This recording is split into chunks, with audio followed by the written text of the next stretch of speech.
I be looking. Y'all see me with this sun in the way, man? I know the sun kind of bright. Like, y'all see me?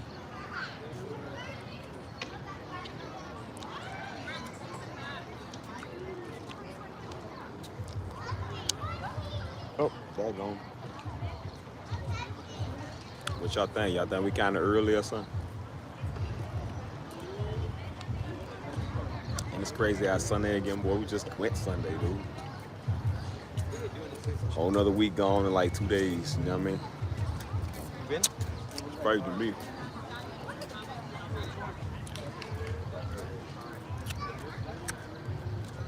I'm in Texas. Can y'all see me, bro? This sun is so bright, I can't see nothing, bro. Like, I literally can't even see nothing.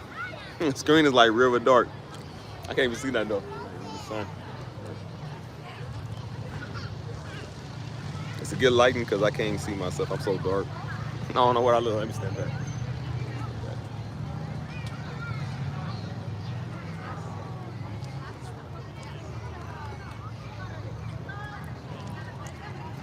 Oh yeah, where you deployed at? Where you at? What city you in? Or country? State? Whatever. What universe? Are you part of the Marvel Cinematic Universe? Earth 212 or something? Like, tell me, buddy got transferred to he got to work on what's that place? Shoot, what's that place? I'm trying to think of a Marvel movie place. I'm trying to think of that wherever the Guardians of the Galaxy is. Uh, uh, Eon or Yonder or something like. I don't know where you. Toyotathon or whatever. What's up, y'all? How y'all doing, man? Kuwait U.S. Army. Hey, man, thank you for your service, bro. Shout out to my Army vets, man, and all my Army people. Hey, Army. Okay, I was about to say, which one are you? Because I got to make sure I get that right. Because I know Army, Air Force, and Army, Air Force. I think Marines and Navy. They don't like each other. Like nobody like each other, bro. So I was like, yeah, they was like, don't ever confuse them. I think Air Force get it the worst. Nobody like Air Force. They be like, they lazy. But, I'm gone. They on bud. Can y'all see me, bro? I can't see myself. The sun is too bright. What if I turn this way? Let me see if I turn this way. Yeah, it's better. That's better. Yeah. Look like a handsome. I look like the lollipop or the popsicle. You feel me? Red and blue or red and white.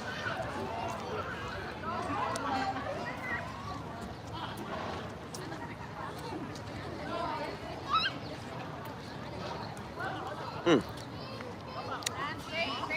Yeah, shout out to the Army, man. Somebody's trying to recruit me. I got a couple of people trying to recruit me to the Army. Really to the Navy. I don't know what it is the Navy. Everybody was trying to come, like, get me. I said, man, we black folk won't do no water. I said, man, shoot. I said, boy, I'm not sea diving in there. Like, nah. I'm running to the angel from the bottomless pit, man, in that water. I don't know what's in there, man. See a sea creature we ain't never seen before. Like, I passed. They told me, yeah, it's not that bad. I said, boy, I don't know how to swim. I get out there supposed to be on a stealth mission. Help! Help! Tell the enemy, you're under arrest. They gonna be looking like, man, this nigga for real. I'm like, sir, should we shoot him? Like, no, let him drown himself. Hey, don't walk away from me when you're talking. He said, I cried. I tell him for help. Please, help me, please. I'll turn on the government. Help. I'll tell you whatever you want to know. I actually might bring a ceasefire in the war, bro. Because the other side, if we fighting the Russians, they'll come with the Americans like, so what should we do about this? The Americans be like, he's a traitor. The Russians like, he's an idiot. They're like, ceasefire? Yeah, ceasefire. Like, how about we turn our attention on him instead? Just blow a crater in the middle of the ocean. They call that the Steve Pacific. Specifically where he got blown up. Dude said, let me be more Pacific. I'm like, you mean specific, not like Pacific Ocean. No, I don't know how to swim, man. I mean, I can swim a little bit. I just don't, like I said, why am I going to tempt myself in something that I don't need to be in? God didn't give us gills, so why am I going to be in the water like that? Like, I'm not a fish. I'm not a daggone whale, man. Shoot. Same thing with the earth. Like, God didn't give me wings, so why am I going to bungee jump off a skyscraper? Absolutely not. The day I get wings will be the day I'll do that, but until then, I'll skydive, but I still don't trust that. Like, I don't trust any of that.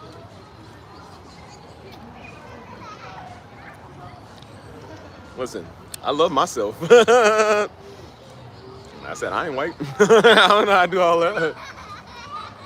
White people are the only people in the world I know anytime, any day, anywhere. They'll do whatever. Oh, yeah, jump off this shark crater rock? Yeah, I'll do it. I'm like, absolutely not. They be doing Daredevil. I seen a dude do a Daredevil stunt. He said, what? I'm going to jump out of the hot air balloon. I don't have a parachute on me, and I'm going to rely on my guys to jump out and come save me. And he jumped out the hot air balloon with no parachute or nothing. He relied on his dudes to jump out of there and come grab him. I said, bro, no, absolutely not. What if they about to jump out there and save you and the check didn't go through? And they looking at their phone, oh, man, payment didn't go through. It's like, well, you sitting there free falling. Any minute now. Don't worry, guys, it's a professional stunt. Don't worry, any minute now. It's a phew, splat. So I said, before I do anything, I want to make sure all my checks and balances come through. I don't want that check to bounce. The people I'm relying on to save my life, boy, like I said, they don't get paid. They getting paid to save you. If they don't get paid, they ain't got to save you. But that check to bounce, people like, we're going to let you bounce a couple of miles. Like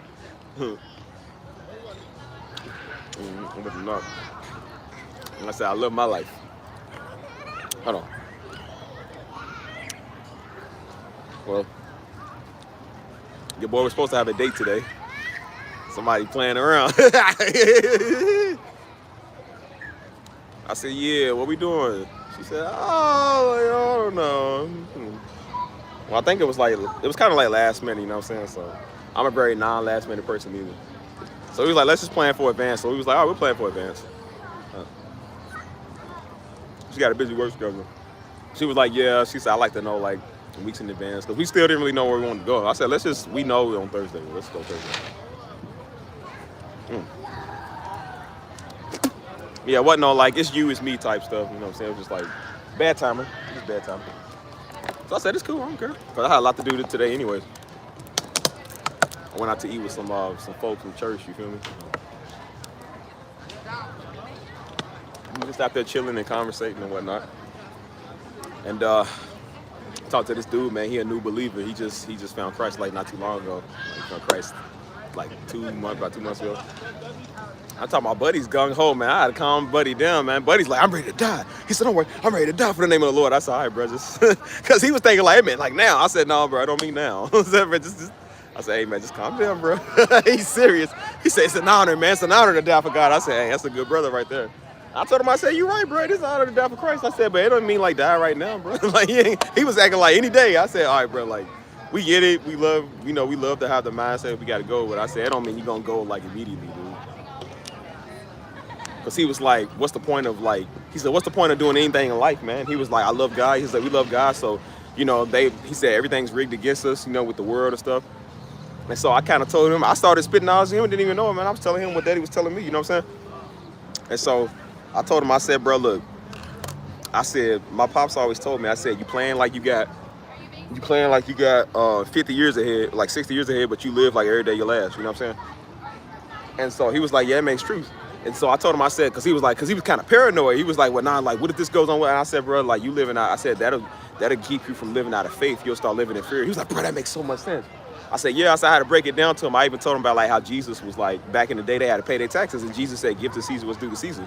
I said, that was Jesus telling people like, you still live in the real world. I said, bro, we still live in the real world where we got to pay taxes. We got to pay our bills. We got to pay our renter's insurance. Like, if we don't do that, like, we're going to be put out on the street. And I said, God don't want you out there on the street being broke and hungry. You know what I'm saying? I said, while you live in this world, you do the things of this world to survive. I said, but we not carnal. Like, we don't do what they do all the time. You know what I'm saying? And so it started making sense. He was like, oh, man, he said, it makes a lot of sense. You know what I'm saying? And so I told him, I said, yeah, man. I said, I've always kind of grown up in this. I said, but talking to somebody who ain't. And that's why I asked him, I'm like, what was it like, you know, like when you found Christ and when Christ found you, you know what I'm saying? I'm talking, my buddy was just like, we was just going, me and him was talking for a good minute. We was talking with everybody, but he was on fire, man. He said, bro, I'm willing to die for Christ. He said, it's an honor. He said, bro, I live my life out there smoking weed. He said, man, I'm done with that, man. He said, bro, I'm done with all of it. He said, man, all I want is God. I said, that's a strong brother. I said, that's a strong brother right there, man. I said, brother, you ain't got to die right now, bro. I said, it ain't about that, because he was acting like we all gonna die. I said, no, brother. Hold on, I said, bro, everybody ain't gonna die. I said, bro, like, the Bible said, he that endures to the end shall be saved. It's like when you done all you can to stand therefore. If you can survive till Christ come back, you do that. I said, you ain't just willingly like take me. But I'm like, but if you go, then you go. I said, but not everybody gonna go, man. I said, bro, some people are just they're gonna be spared to endure to the end, you know what I mean? And I said, brother, you don't know. You could be spared to the end, or you can go whenever it's time, you know what I'm saying? And I told him, I said, man, I'm not living out of worry no more, or fear. I said, I'm living on God's time. I said, when God decides it's time for me to go, it's when it's going to be going. Like, if I live to see Christ come back, if I don't, I pray I do, but, you know, if that's God's plan, His will, whatever, you know, that's just what He want to do. So I told him, I said, I love the mindset that you ready to give it up anytime. I said, but bro, don't live on a death mindset. Because I said, you know what I'm saying? He was like, any day. I said, okay, bro, like, you ain't got to, don't get too extreme with it. I said, because you'll be a little paranoid. I said, don't do that, bro. I said, that's still a reason to live. I said, bro, if that was true, just like Pops always preached, he said, if that was true, God would, when God saved you, He would have killed you and took you to heaven. He said, He saved you for a purpose, man, for a reason. And like, you got work on this earth to do, man. He wants you to enjoy the earth, but you also going to do His work, and then you go enjoy your eternal salvation, bro. You don't just, you know what I'm saying? Like, I know we living for a high collar, but I said, but we live a humanly body too, man. Like, we still got to do human things, man. Still got to go to work, man. We still got to do what we got to do to survive, you know what I'm saying? We got to take care of our families. We got responsibilities. You know what I'm saying? We can't just throw all that out the window because we get saved. It's like, okay, yeah, you get saved, but the IRS don't care. You know what I'm saying? Like, the leasing office don't care. You don't pay your rent, they gonna put you out. They don't care how saved and how sanctified you is. Like, they gonna put you out because you didn't pay them their fee. So I told him, I said, you still gotta do human things, bro. You know? Cause he was kind of like, what's the point of just working and doing it? I said, hold on now, bro. Because I had to tell him what Jesus said. I said, bro, Jesus did say, give to Caesar what's due to Caesar. I said, bro, even our Lord and Savior was a carpenter. So I said, bro, like, everybody had an occupation and a job. I said, bro, don't just give up and be out there on the corner hollering at people. I told he's a white dude. I said, bro, you're going to end up like a Hebrew Israelite. I said, brother, you're going to turn into a white Hebrew Israelite, the very first white Hebrew Israelite we ever seen. I said, nah, brother, don't be like. I said, that's what they say. We don't say that. they said it because they don't want to work. I said, we said it because we love God. You remember?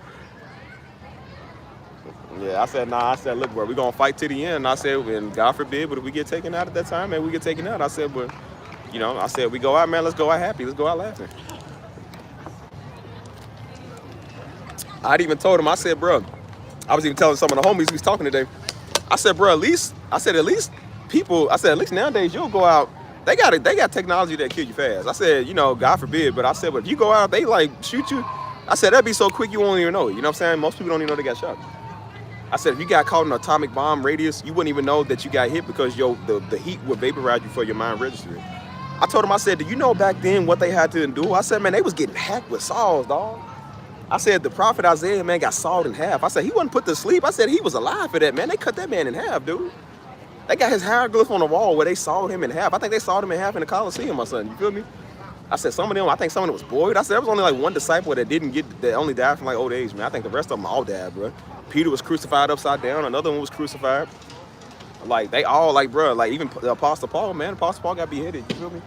I said, now, we don't know what that feel like. Maybe it's relatively fast. I don't know. But I said, but as quick as a bullet is versus an axe. I said, man, look. I said, because back then, they'll get cut. They'll be dying for days, man. Like, they got stuff now they can kill you like that. You feel me? I said, back then, they was dying for days, dude. Like, imagine that. And if they didn't die from the torture, they was sitting there suffering from the infection, bro. That's crazy. Probably had maggots crawling in their, like, arms and, like, you know what I'm saying? They was getting diseases and all type of stuff, man. That's terrible, you know what I mean? That's why I said, like, I feel bad for the Native Americans, man, that they slaughtered. They ain't no they came to America and founded this, man. They killed all them Indians and stuff. And I said, but I feel more bad for the ones they didn't kill. They killed them with their diseases, dude. You know how hard it is to die from a disease? That's got to be a painful death, dog. Like, they killed more, I think, with their diseases than they did with the guns and the swords, man. It's crazy. Dirty fools, man. How you kill people with your diseases? That show how dirty people is, man. So I told him, I said, bro, at least nowadays, I mean, God forbid, we don't think about that stuff, but I said, but at least nowadays, you probably wouldn't even know you got hit, bro. You know what I mean? I said, imagine getting stoned. I said, bro, they did stoning back then. You know how heavy a stone is? Somebody hit you with a little rock, it hurts. I said, think about these big old cluster stones, man. They throwing at your noggin, your medulla oblongata, like, bro, it hurt. So that would mess up anybody. I think that mess up anybody, bro. For real. And they had a grace where they was like, well, it's time, it's whatever. I'm like, bro, I can't say we all have that type of grace to get stoned. That hurt. I said, bro, that hurts. I said, the first martyr in the Bible, I think the first martyr in the Bible was Stephen. My name is Stephen. I said, look, I don't think I got the grace to get stoned now. I told you I get stoned, I'm gonna catch one before they stone me. I'm gonna throw one at some child or something, throw it at somebody. Somebody going with me. Throw a full force, knock a kid out, or knock an old woman out or something. Like, I'm gonna take somebody with me, daggone. I ain't going by myself. Because what's the first thing we gonna, I think Steven just probably just sit there and took it. What's the first thing we gonna do when we get stoned? Like we do on dodgeball. Just sit there, oh.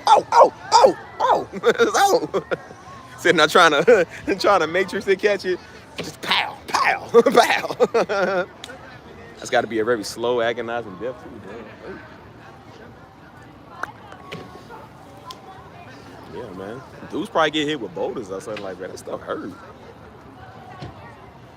So yeah, that's why I'm like, I told him, I said, look, bro, I love the gung-ho-ness, but I'm like, just maybe tone it down just a little bit, bro. I said, we live like every day our last, but I said, but bro, don't be paranoid. I said, you still got a life to live, man. God still wants you to live this life, you know what I mean? Because I told him, I said, bro, people have been saying that for 20 years, man. There have been people been saying it for 20 years, like, today's the last day. I said, bro, I remember back in 2003, man, I remember that. That's when we didn't even think it was going to be a such thing as 2012. Literally, we thought, like, Christ is coming back in the next 5 years, because I was young, so we used to watch Left Behind. So I was like, nah, God's coming back in a minute, And I said, bro, I was kind of living out of fear. And I said, now imagine 2003 was like 23 years ago. I said, imagine living in fear for 23 years, dude. You ain't with nowhere, ain't did nothing, ain't lived life, ain't traveled, ain't got nothing accomplished. And I said, you sitting there living in fear I said, God he don't give you the spirit of fear, man. He don't want you to live in fear. You know what I'm saying? But peace, love, and a sound mind. So if you walking around here for 23 years out of fear, man, you're not living in God, bro. And I said, once I realized that, I was like, bro, again, it says no man knows the time or the hour, man. It could be a couple of years from now. It could be 50 years. It could be another 100 years, man. We don't know. I'm pretty sure back in 1320, back in the Marco Polo era, they probably thought that too. They probably thought Christ was coming back in 10 years. Back when Christ got crucified, they probably thought, it's going to take God about 30 years. He's going to come back. You know what I'm saying? Nobody knows. We'll hold 2,000 something years later. You know what I'm saying? It could be another 1,000 years. We don't know. Like, bro, we ain't there. You know what I'm saying? We don't know. So that's why I said, like, with the book of Revelation, it's like, bro, the book of Revelation is over a course of probably decades, man. Like, we don't know. It could be over 100 years. We don't know. You know what I'm saying? So I'm praying to God we got another good 60 years on this earth. I know we probably don't have another good 60 in the world, but I'm like, if we do, I'm just like, all right, you know. If not, I'm like, okay, well, it is what it is, you know? I know. Why does the screen go dark? I hate when this thing do it, dude. It's so weird. I know. Like, screen gets, like, dark automatically. It's the dumbest thing in the world. Maybe it's my settings that's on. I hate when it does it. But, get on. Hang on, bud. What's up, Empress? Don't be googly-moogly eyeing me. God, yeah. Like, what you looking at, player?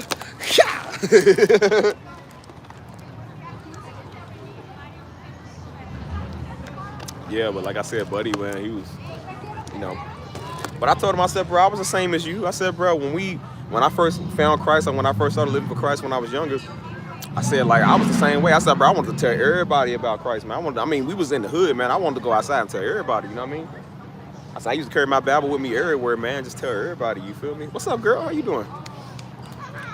I used to tell everybody, you feel me? Because I was like it, you know what I'm saying? And I said, we came from the hood, so I always was reaching people in the hood, you feel me? And I even told him, I said, bro, a lot of people don't go back to where they from and tell people like that, you know what I'm saying? Because he was like, hey, I used to sell drugs, man. He was like, you know, I was a heavy weed smoker. And I said, well, good, bro. You good for reaching people that's just like you feel me? I said, they need to hear somebody like you that got out the game, man, got out the trenches, you know what I'm saying? I said the same way with me, man. They want to see somebody like me, man. Somebody that come from rundown hood Louisville, you feel me? Like, you come from the hood. Like, people don't think you can get out of there, man. Nobody wants to get out of that place, you feel me? And when they see you did it, they want to know how. And I said, I don't got to say God one time, man. I just show people the love of God, and they know God's love is on me because they see it. Ow, man. It's not biting me. That's good. You always throwing something at me. Water, little Debbie cakes. Hey, and don't forget shade. I'm throwing shade at you too. I talk to the hand because the hand don't talk. Actually, it does. We call it Mr. Duncan. Mr. Duncan is here. It's certainly. I'm so sorry for the way that I behaved. How y'all doing though, man? Who's in here? Man, these loud cars. So yeah, how we doing? How we doing, mamacitas? Hey, puppy, I'm talking to you. Y'all finna go with me to the Dominican Republic, cuz? Be over at Dominican Poppy. Hey, yeah, go Poppy, go Poppy, go Poppy. I used to know a lot of people over there, man. You feel me? Like, cause I told you Dominicans are dark like us. You feel me? So like, all the Dominican girls I really talked to was dark, bro. They was dark. You know what I'm saying? I like that too, man. They look good. Something about that dark Dominican. They look good too. You feel me? And so they have the accent. It's like, I tell you something here. Like they talk like, they kind of talk like, I don't know how does this, I mean, it's kind of like Spanish. Like they speak Spanish. She said, hey, when you come to Santo Domingo, I said, I don't know. When you gonna pay me? I said, when the check don't bounce, I'll come. No, I'm happy today. As you can see, I got my big old white man jug of water. So we doing good out here today. Oh, yeah, oh.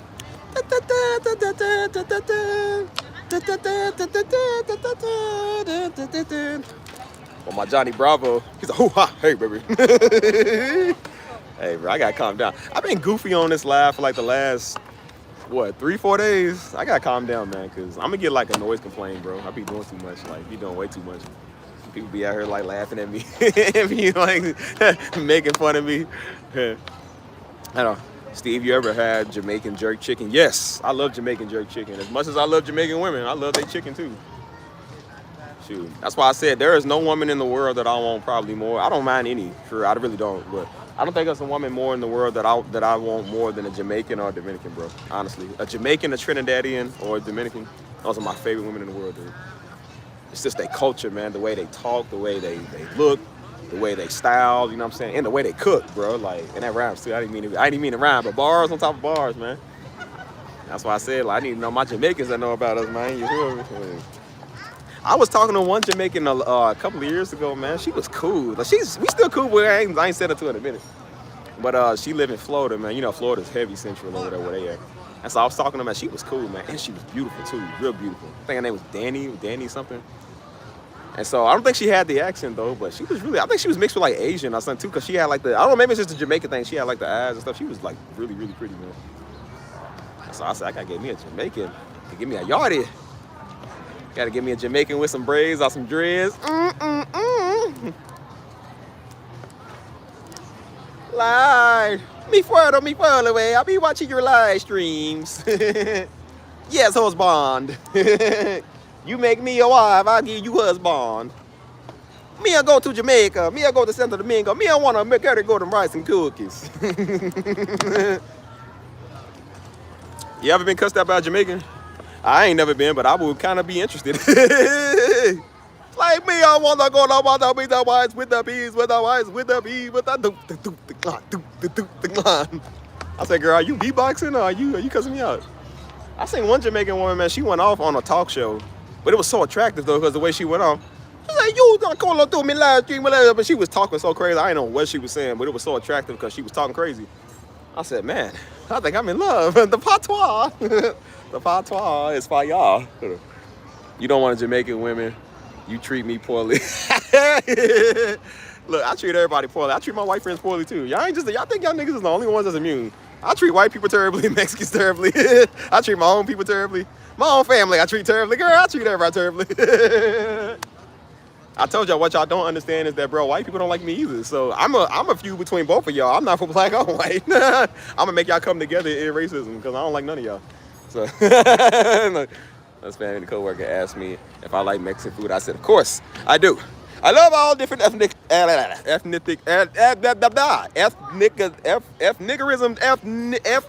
foods. I can't pronounce that word. I don't discriminate. Yes, I don't discriminate either. Like I said, I'm so tired of the black and the white. Nah, but you know, I'm a very worldwide person, you know what I'm saying? So, So yeah, man, I never really talked to not really too much, man. That's how I know people, man. I put my location there. You feel me? So I think I put my location in Kingston before. I don't know. I don't really know, but I always did like Santo Domingo, Dominican Republic. I think I did Haiti one time. Cause it's like people are so cool, man, all over the world, man. Like even Grenada, that's a country I ain't never heard of. I didn't hear about them till like the 2012 Olympics. You feel me? But these are all like dark black people. You feel me? Like these are Africans. You feel me? And so I said I love that Afro Caribbean, man. Something about that Caribbean, that's my favorite, bro. It's just my favorite, dude. They just beautiful. I love the flag too, like the green and the blue, or the green, the yellow, and the black. Like them colors are so fly, man. Then when they wear it, it's fly too, bro. I love that. You know what I mean? That's why I say I love the Dominican colors, the Haitian colors. Those are the flags that I rep, man. I rep those type of flags. I don't rep the U.S. flag. I rep like those, like Mexico, like stuff that actually looks good. I rep those. You feel me? That's why. What's up, Bill? Marie. I'm Monsieur and Marie is in the chat. Hey, would you ever date somebody from France? Now I think about it, I meant to ask that the other day. Would you ever date somebody from France? Ah, Monsieur. Imagine a man from France try to hit on him, y'all. Ah, Monsieur. Your eyes are like the color of the croissants. Nice golden, the brown. Hold on. I don't know. They say Paris is the city of love. I said, absolutely not. Rome would be like the city of love. Why is it Paris is like, I'm not going to a place where I eat snails. Like, girl. That's one place I didn't put my location was like France. I was like, at least Paris. I don't know. Because Americans, even American white people say, them people over are snobby. They think they better than everybody. Like, literally better than everybody. You know, that's a lot when white people are saying it. Like, they think they better than them.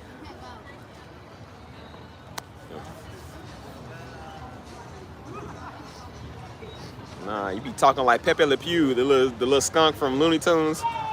Oh, we's my love. Ooh, you're looking mighty fun today. The nigga be harassing and stalking y'all. A cool name to say in French is Ashton Kutcher. Cheese and baguettes and cheese. Oh, oui, monsieur. Every time I think of France, I think of Ratatouille, old big old Gusteau. I need me a woman about as big as Gusteau. I mean, she can cook. Like, where my Gustave, nigga? Gustave! Yeah. Pamzou, amo. No tu crayon.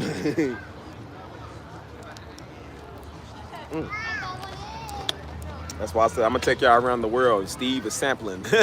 Sampling Steve, seeing what he likes the best. Don't look down on Africa either, bro. Like Africa, man, they got some real beautiful women, man. They do.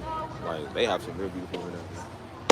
I got a friend over in not Tanzania, but Zambia. I forgot that's even a country, like Zambia and stuff like that. And they like, again, they very civilized. They always make you think Africa's poor and broke. Like them people are civilized just like us, you know what I'm saying? And she's beautiful, man. She's really beautiful. I love their facial features too. That's why I think that's why I love Afro and like Afro Caribbean, because of like their facial features too, bro. Like we looking good, you know what I'm saying? Like our faces, our cheekbones, you know what I'm saying? Like our body type, like we look good, you feel me? Like it's just something about us. It looks good, you know what I mean? Like even our noses, like I like the noses too. It look good, you know what I mean? That's why I said, now why would I get with a European girl? I can get with a black one. So much better. I don't think I can get with a girl from Sneezelsheimer, you know what I'm saying? Gutenberg, Gutensteiper, or Histoheim. Like, I don't think I can get with somebody like that. I don't like the way they talk. I don't, bro. Yes, the troubles, yes. I'm the 9. Like, me is from Gutenstein. I don't like the way they talk. It's kind of like too hard or something. Yeah, the polka music. The polka music with the Negroes. You know, the Negroes could not resist the beat. No. You ain't lying. The commercials make us think Africa is broke, busted, disgusted. It's really not, man. Like, Mom and Daddy went over Africa several times. They said, dude, over in Tanzania, they got diamonds in the ground. Like, you can literally walk past diamonds all day. They said that's how rich the land is. And they said people are taking them diamonds and going and selling it for a bag of rice because they keeping the people low. So people are trying to do anything because people don't know what they got. You know what I'm saying? So that's why I said, like, you know, that's why I said you take a couple of African Americans over there. I said we know that that's why they're trying to discontinue like African Americans mixing with Africans Because we got business opportunities. We know, like, that's money, you feel me? But they keep the Africans broke, man. They ain't gonna let you leave the country with them diamonds, man. They are not gonna let you leave it. You know? Hold on. You're gonna be eating schnitzels and rabbit. Yeah, I see schnitzel. No, oh, don't mind if I do. I'll take one. You already had your seconds. You not free. You all take his. I can never, like, I can't be romantic with somebody like that. Like, yeah, girl, you look good. I love the way how you just love on me and you kiss me. Yeah, yours is good too. Yeah, your lips are like something that I've never had before in my life. Oh my gosh. Imagine being called a nigger by one of them. Like, it's one thing to call something about American, but it get called by one of them. Y'all's a nigger. They got a word over it we don't know. It's called Nico Kluk. I'm like, what's a Nico? It just mean nigga in Dutch. Like, bruh, you a bad word to the nations, like Daddy said. Got nigga in every language. That's why I said even they got a word over that's a hard R. A Negro slur. I was like, what's a Negro slur? I was like, yeah, it was a nigger. That's what that means. I said, yeah, how they look at you when you say it, like they disgusted? Yep, that mean nigger. What that means.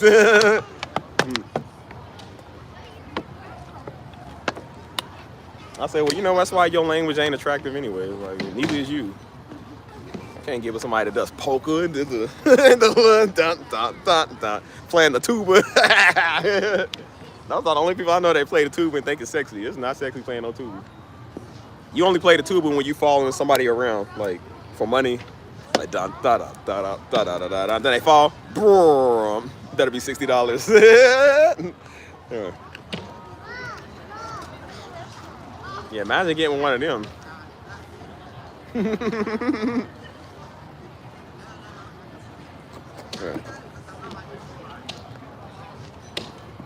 Yeah, I can't get with somebody that does yodelay, yodelay, yodelay, hee-hoo, Ricola type, like, nigga. You know, they be doing the little... Can't get with a nigga that play with their knees, man. Come on.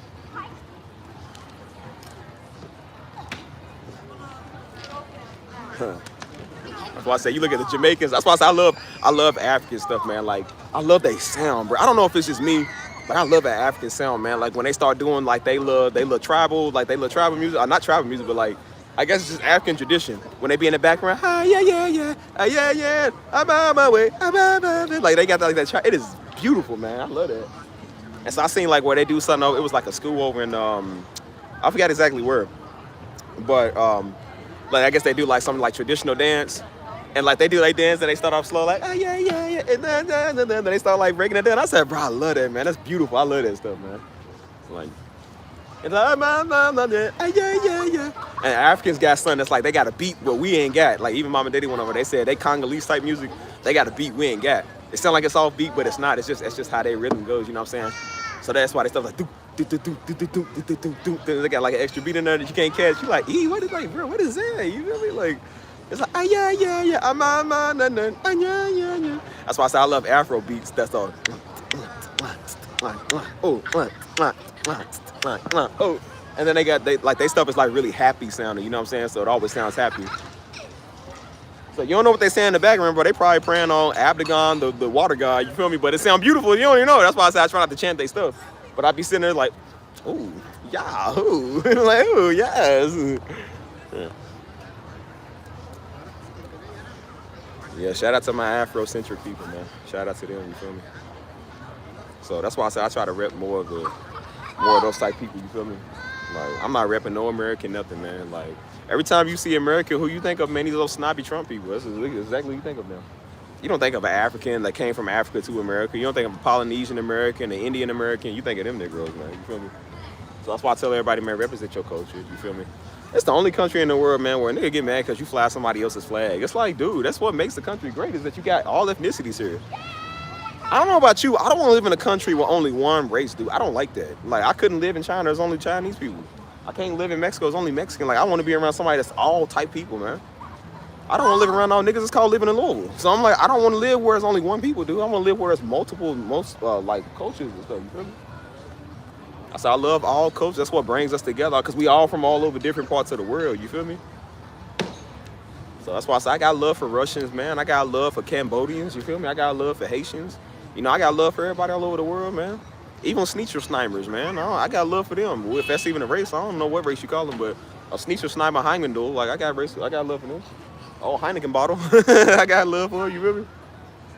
You know, and that's why I say I'm very multicultural. I like to get around all different cultures, man. Because I feel like when you are around only one, man, like your mind is only stuck there. So when you meet people that's different, you kind of look at them like they crazy. It's like, well, that's their tradition, just like that's your tradition. Everybody has different type traditions, man. What's up, man? Vlogging? Yeah.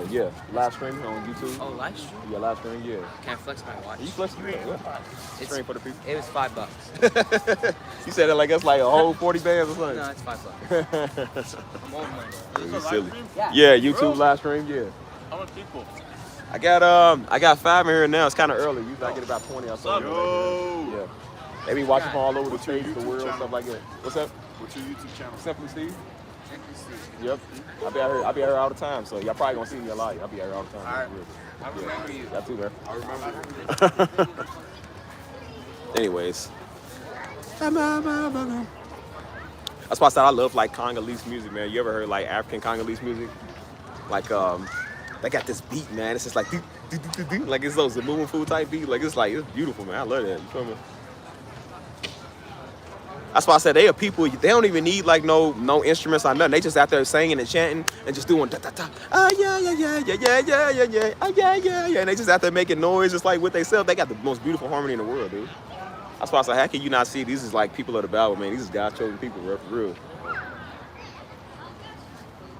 And that should show you right there. I said, man, Africa is striving, man, throughout all they done put her through. You feel me? Like they hurt her. You know what I'm saying? But I like the people are still over striving. You know what I'm saying? Africa's having a crazy revival like no other, man. They getting saved over like crazy in Africa. You feel me? Like, you know what I'm saying? And so that's why I said in a minute, I think Africa's gonna be the #1 best continent in the world, dude. It's gonna be the most luxurious continent in the world, dog. For real. You feel me? Like, what's up, homeboy? What's good with you, man? He said Jesus is coming 2004. Show love. I guess 2004 was when you was born. I remember 2004. I thought the rapture was coming. I said, don't worry, 2006. Well, I'll be out of here. And yep, 2006 and come now. We almost in 2026. I said, yep, still waiting on that rapture. I can't deal with Negroes no more. If anything, I'm praying on the rapture. Please give me away. Please, Lord, give me away from Negroes. Yeah, my rapture came. It's called San Antonio. I ain't around Negroes no more. This is heaven on earth. No Negroes in sight. Well, it's like 2 over there, but as long as you stay over there, don't come over here. Yeah, this is a Negro-free zone. That's why I said, like, we know the rapture ain't gonna happen, but I said, but if it do, I said, hey, I'm raptured already. It's called living around white people. I said, you know what? Nah, it's close enough. It's close enough.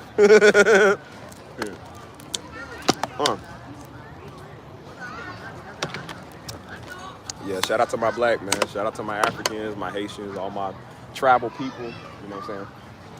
If there's a country I forgot about that's pretty popular, let me know, man. Shout out to all my peoples in the world, you feel me? That's why I said shout out to my Hispanics, my Mexicans, my Hondurans, my El Salvadorians. I know a lot of people, man. I know a lot of people all over the world.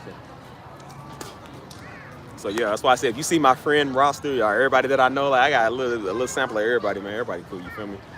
That's why I said when it comes to talking wise, like if I'm talking to a woman, like I haven't talked to Asian. That's probably the only ones I ain't really talked to. You feel me? But I've talked to Colombian. You feel me? Like that's why I say they black, bro. Like I know a girl from Colombia. She was dark, like bro. She literally looked like she lived in Louisville. You feel me? Like they went to the hood in Colombia. It looked like somewhere in the West End, dude. Like it literally sort of looked like. You feel me? Like because they was all black. You know what I'm saying? They all black over. I said, bro, that'd be cool. They just speak Spanish. You feel me? Hey, that's what's up. Shout out to my Hondurans, man. Love my Hondurans, bro. I had a friend of mine, she went to Honduras, and she said, man, it was so hot over there, first off. And then she said it was so sad because they went to a poverty-stricken area. And she was like, they didn't have, like, I don't think they had, like, no running water or, like, no electricity, no air conditioning or nothing. And she said she went on a missionary trip. And she said she just started crying, man, because she was just like, man, I feel for these people. She said, I was walking for hours in the field. She said, I got tired. And they said, nah, keep climbing up the hill. She said, I got tired. I was like, yeah, I'm done. You know what I'm saying? And she said, I didn't realize how lazy we Americans are, how much we take for granted, man. She was like, I can't even say Americans because that is considered America. That's the thing they'll tell you too in Costa Rica. Like, they're like, in the United States, man, that's why I said Americans here are snobby. We think this is the only America. I'm like, no, all of this is America, man. Latin America, South America, North America, they all the Americas.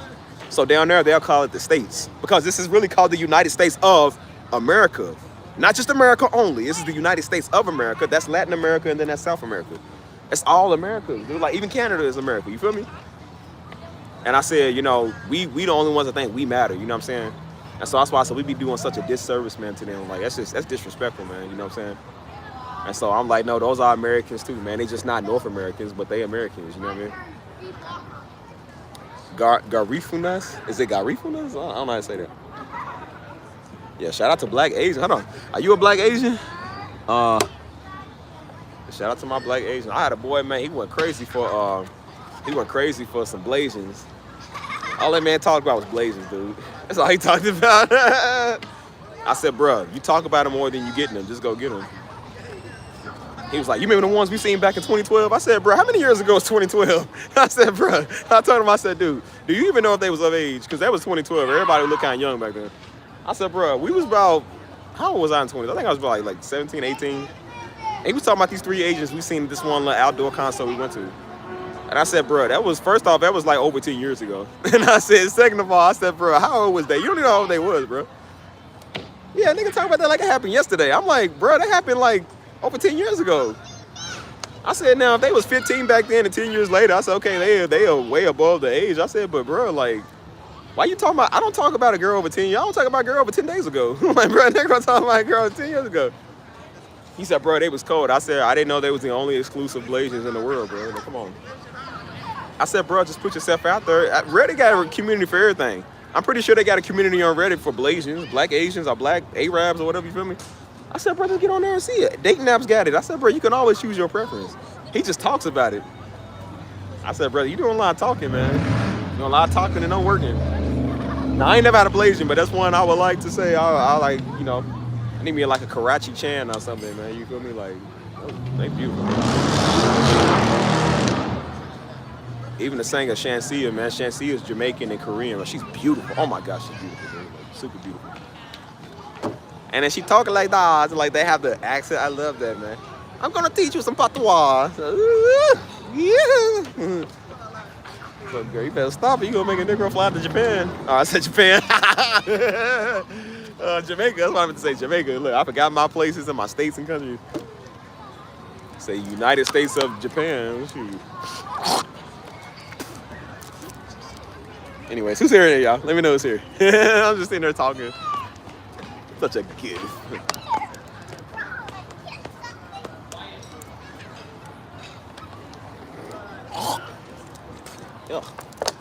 Yup. Anyways, what we doing?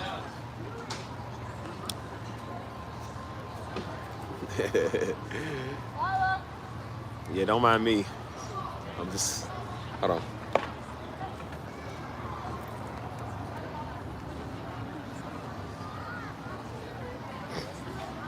Don't mind me, I'm a little, I got plenty of time. Like I said, I ain't going on my date today, so I got plenty of time.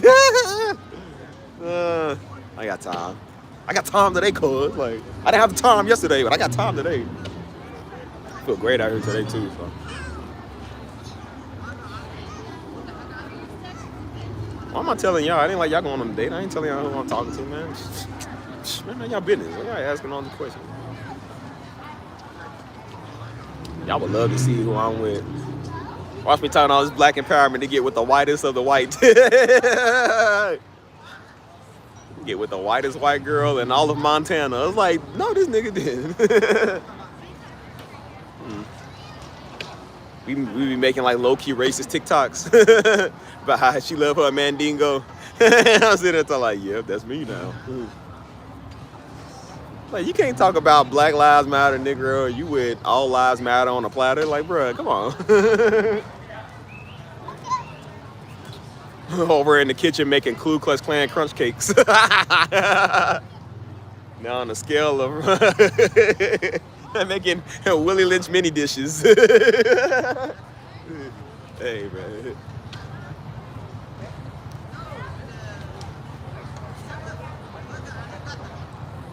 Oh, Rebecca. Now got me a Reba, the country singer. Oh, come on now. She talk like a white Elvis. Like I said white Elvis. Talk like a woman Elvis. Come on now, Steve. Got the grill on. Got the chicken. Got the collard greens. Come on over. Come on over. The way country people talk, country white people talk, I love how they talk. That daggone Dara Jr. Girl, did I catch you with that Negro from town again? Oh, don't be mad. Don't be mad because your woman want me. Say, giggity, giggity. No giggity.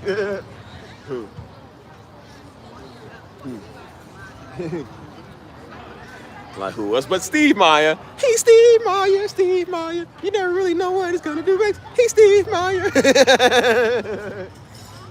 Giggity, giggity, goo. Hey, bro. Like I said, we used to work at a grocery tree, man. It's in like rural county, like rural Kentucky. Those people out there are cool. Indiana people are racist, but them people out there, even if they are like Confederate or Trump, they wave high to you. They don't got no problems. And so one time, Daddy always told me, he said, when y'all go into town, like there was like a little supply store we would go get our tools and like little knickknacks and stuff from. And so he always told me, he said, man, he said, when we out here, it don't matter. He said, but when you going into town to get the stuff, he said, make sure you put your shirt on, man. He said, because I don't want these little white girls looking at y'all. He said, these white men already mad at y'all because y'all, they wives is looking at y'all. Bro, they really did too. They be out there staring. They be out there looking in the blinds and sitting there staring. A white man like, I can't wait to let your nigga, like, he's already mad, you feel me? So don't be mad, man, because I got it, because I'm flexing and glowing.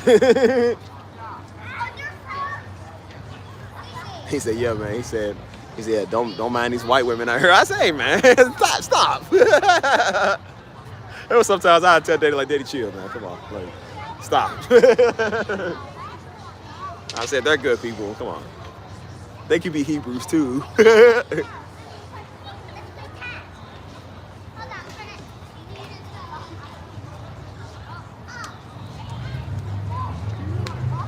Ouch. Anyways. And again, there's nothing wrong if you date white people. There's nothing wrong with that. I'm not extreme, so I don't care. You know what I'm saying? That ain't nobody business but yours, you know what I'm saying? I'm just saying, for me, I prefer a dark hair girl. She's just the best. You know what I'm saying?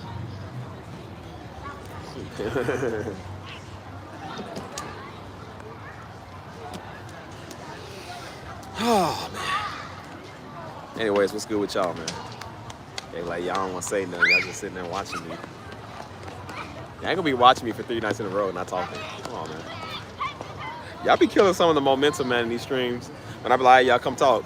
And then I done talked it all out, and then y'all just sitting there staring at me. I'm like, make me not even want to talk, you know? Like, I'm tired, bro, so I don't even talk no more. So the more y'all talk, y'all can keep me on here all night, bro, as long as y'all just talk. Like, y'all don't talk, y'all don't say nothing. I'm wrapping it up. And guess what I did after I got out here? I went and ate my food, and I went and played video games. And I stayed up for a good long minute doing that. I said, this is better. I like this better than live stream. So I'd rather be doing this. Instead of making beats and stuff, I said, I'd rather be doing this.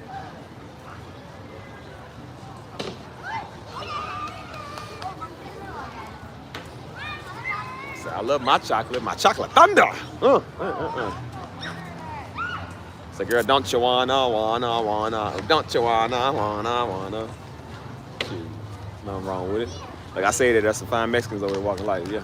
I mean, chocolate, I mean more of a mocha color. Yeah, more of a mocha latte. No, wait, baby, come back. Please come back.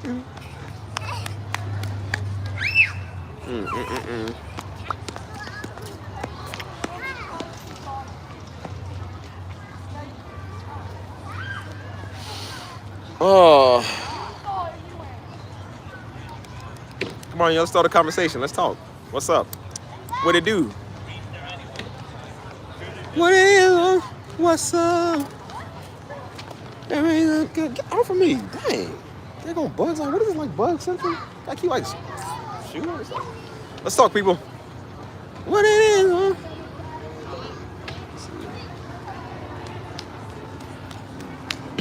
Yeah, that's why I said shout out to my multi. I said multi. Like Muay Thai. Shout out to my multi-ethnic. Bro, I can't say that word for nothing. Ethnical or whatever. Just shout out to everybody, man. Shout out to everybody that ain't black or white. Shout out to them. Shoot. So I said I had some Arabians the other stream or the other month. They came out. They was like Lebanese and Saudi Arabian, man. They was so cool. They was offering a nigga free sweets and free food. I said, you know, in their culture, they love their men, so they'll feed you. They'll come and show you that they attracted to you. They was right over here doing like the little whatever that like annoying instrument is. I don't know what that is. But they was listening to that. They was like, hey, hey, hey, hey. And they was all like, and you know, they'll do that to like, I guess probably in their culture, they'll dance to like get men's attention or like show you they're interested. So they was all, I was the only nigga out there sitting over. And so they was looking back this way. They was like, then they seen I was dancing in front of y'all on live stream, like doing like the little wave and stuff. And they was over, hey, hey, hey. And then that's when she walked over. She said, would you like some sweets? I said, nah, girl, I don't know what this is, but you know, you pretty, I'll take it. That's how you get a nigga to do anything. You be pretty enough, you hand it to him. I said, he'll take it. I said, I don't know what this is, but you know, I guess I'll sample it, you feel me? And so I said, what is it? She said, it's like a Lebanese, she said it's like a Lebanese sweet. I'm like, I don't know nothing about Lebanon food. I don't know anything about that. Stuff scares me because I never tried it before. So I'm like, I don't know what it is. I don't know how it's gonna taste, how it smells, what it is, you know what I'm saying? So you're always kind of afraid to try new things. Like me, I don't like Indian food. I cannot stand the taste of Indian food. It is disgusting.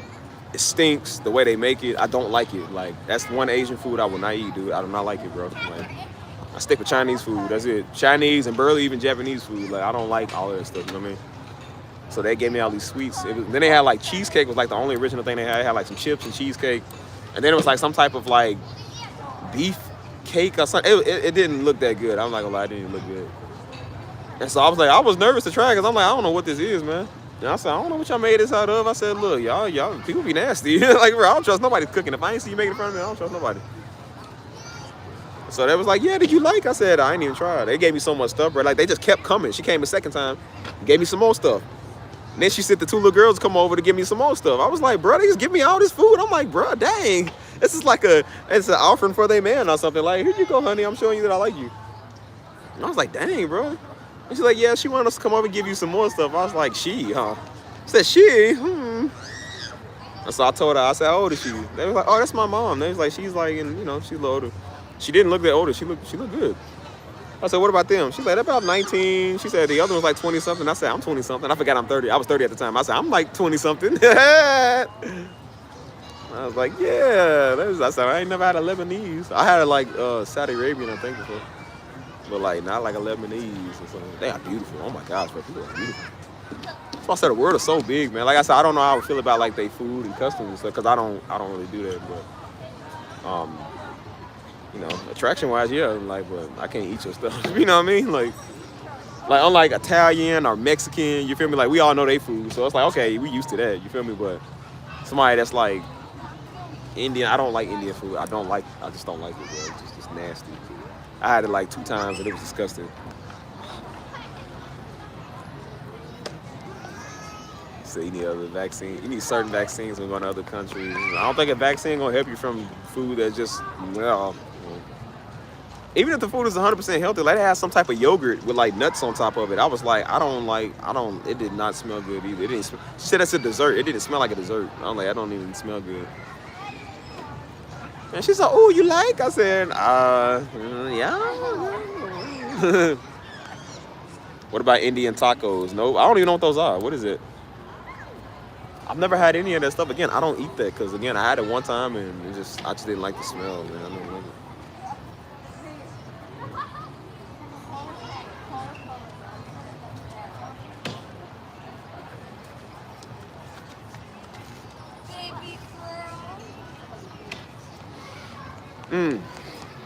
I'm kind of a person that's just like, I'll stick with what I know. I don't like eating everything, man. I really don't. I don't like eating everything because we don't know what that is. Like I said, a lot of African food I wouldn't eat either. Like, I don't eat a lot of stuff if I don't know it, you know? A lot of, like, I don't like a lot of, I can't say I don't like a lot of Hispanic food, but I like Mexican stuff the best. Like, even Puerto Rican stuff is not that good, bro. Like, it's just, some things are just not that good, bro, you know? I went to Miami, man, and me, mama, and a couple of our people went to this, it was a Cuban restaurant. And so I'm thinking Cuban food is just like Mexican food. No, it's not. It's definitely not, bro. I got this one thing. It looked good off the picture. I don't know what this thing was. It was like a potato. It was like a potato with like this hard, it's like hard meat, no diddy. And it was like disgusting. I said, bro, I was like about $20. I only took like 2 bites. I said, this is disgusting. I said, I don't even want this, man. You feel me? It was nasty, bro. Like, and I was like, yeah, Cuban food definitely ain't like Mexican food. It is not the same, bro. Like, I would rather have Mexican food. I love whole loaf rice, and the puff puffs. I don't know what those are. Sounds disgusting. Have you ever seen how they make some of their food out on the street? Like, you be seeing them viral videos that go viral, and they be like having their feet all up in the cornstarch. One dude was making like tortillas with like his arm, bro. He was just like putting them on his arm, squeezing them, and then throw it in the fryer. I was like, hey, yo.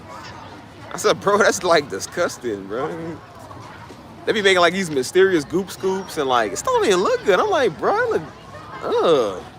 You putting their hand out, they be putting their hands all up in your food. I'm like, yeah, nah, I don't eat nothing with people's hands touch it. I don't touch it. Right? It's African food. I don't know about African food either. I don't know anything about that. Somebody told me about Ethiopian because I know some Ethiopians. They told me about something. I don't know what it was. But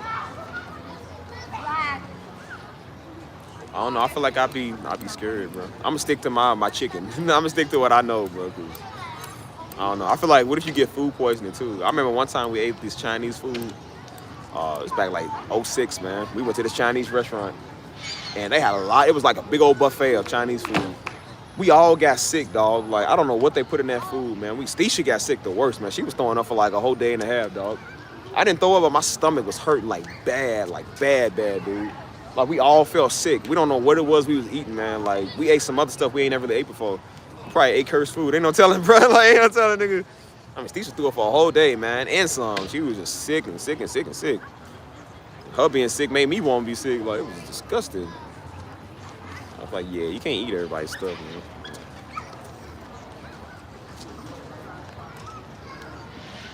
Yeah, it's definitely the worst, bro. Definitely the worst. That was a bomb. Dang, bro, it's a big old boom. I'm thinking about the scenario I gave y'all earlier with the atomic bomb, how you don't know you got hit. I'm like, we still alive? I said,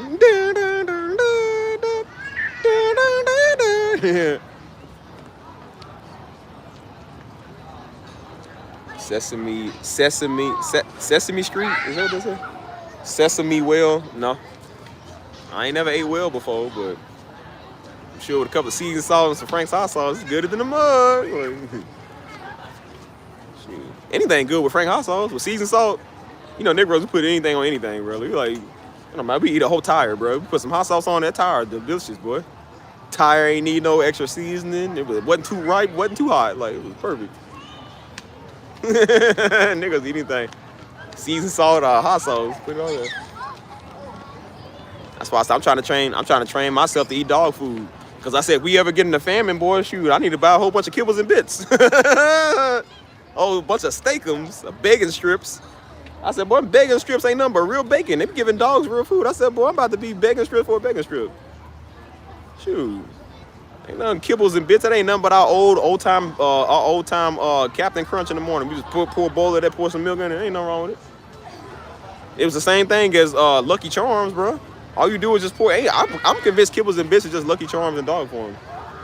Shoot. A big old thing of dog food ain't nothing but like $20. You feel me? If it ever gets hard times where food is a famine, I said, man, I got endless dog food. Pedigree every night. Old Roy is hitting tonight. Like. And if I'm feeling fancy, I'll crack open the can and put it on top of my dog food. Shoot. Y'all think I'm playing? Y'all better learn how to eat, boy. That dog food might just save your life to Christ's return. Sitting there, me and Tank's fighting over the bowl. It's my bowl.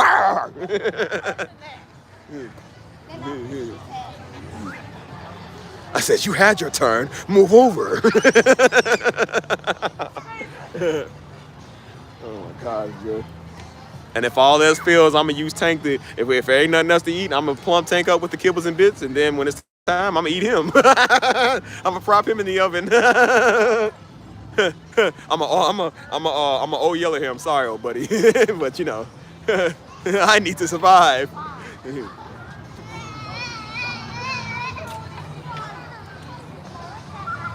Gotta get you some corned beef hash, man. I'm about to get me an endless rice, a big old bag of Domino sugar. Shoot, Hey, man, that rice will keep you a long time. Hey, man, I remember back in 012. Oh, I said 012. Look how stupid I am. I remember back in 2012, man. Daddy, that's my daddy. We was doing our emergency preparedness kit. If y'all seen that video, it was back in like 2012, 2013. We did the emergency preparedness workshop. So at that time, that was when the economy was supposed to fail back then. They was waiting on it to fail. So what Daddy did was he went shopping. He bought like hundreds, if not $1,000 worth of food. He bought all this rice, dude. It was a big old 100-pound bag of rice he gave to us. He said, y'all can have this, eat this, whatever. Man, I ate off that bag of rice for like 6 months, dog, and barely put a dent in it. That's why I was so big and stalky. I was big and stalky because that's all I was doing. I ate 6 meals a day, bro. I had my regular meals and then I had rice. I had a bowl of rice afterwards, you feel me? So all I was doing was working out, eating rice, working out, eating rice. I'm talking about, yo, man, like we riced that so bad, dude. We didn't even run out. It was so much rice, dude. 100-pound bag, dude. That thing's crazy. Right, I'll season tank. I'll season up the dog. Shoot. Dogs will be all right, man. It ain't no different than a cow or a turkey. Hey, man. So I said, you can eat off rice for forever, man. I was like, shoot. Like, guess what we having tonight? Rice. You have rice with salt and seasoning, or you have rice with butter and sugar. I ate mine with butter and sugar. Shoot. Sweet rice, that's the best, dude. Like, that's the best. And I ate that all day, every day, man. That's how I ended up getting big, because I was eating. You know what I'm saying?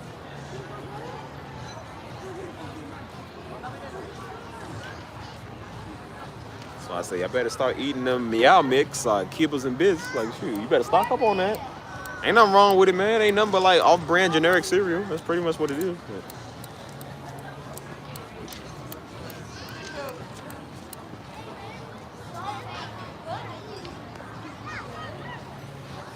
But now y'all see what I'm trying to know everybody. Hold on, what's that? Yes, sugar go in rice. That's crazy because some people don't say that. They don't even know like sugar goes in rice, dude. They be sitting there like, y'all put sugar in your rice? I'm like, yeah. Y'all don't. I remember growing up telling all my white friends that. I said, we eat breakfast rice. They said, what's that? I said, you know, you put the butter and sugar in it. They was like, what? I said, yeah, you don't put the butter and sugar in it? They was like, no. And I was like, I thought it was weird because I was like, that's what we always grew up eating. And I said, maybe it was a broke thing. It's a black thing. And not even all black people do it because some black people don't know what that is. Maybe it's like a southern thing because we do that where I'm from. You feel me? And so I even told the Mexicans, I said, as much as some of them be eating some of that nasty, like, arroz con leche and stuff like that, they be eating like all that, like milky rice and stuff. I told them about it. They said, y'all put sugar and butter in rice? I'm like, yeah, y'all don't do this? Like, no. I was like, bro, I thought everybody did it. Like, I said, that's a breakfast tradition, dog. Like, I still eat that.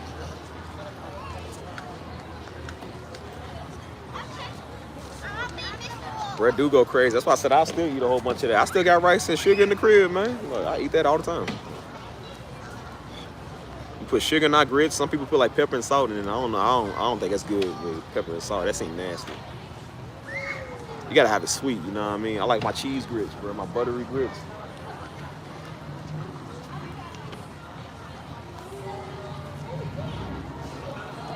But now y'all see why I'm trying to know people all over the world, man. Cause I'm like, I'm about to go visit a lot of other people's culture, man. I'm about to go visit other cultures, man, and be worldwide, go do stuff.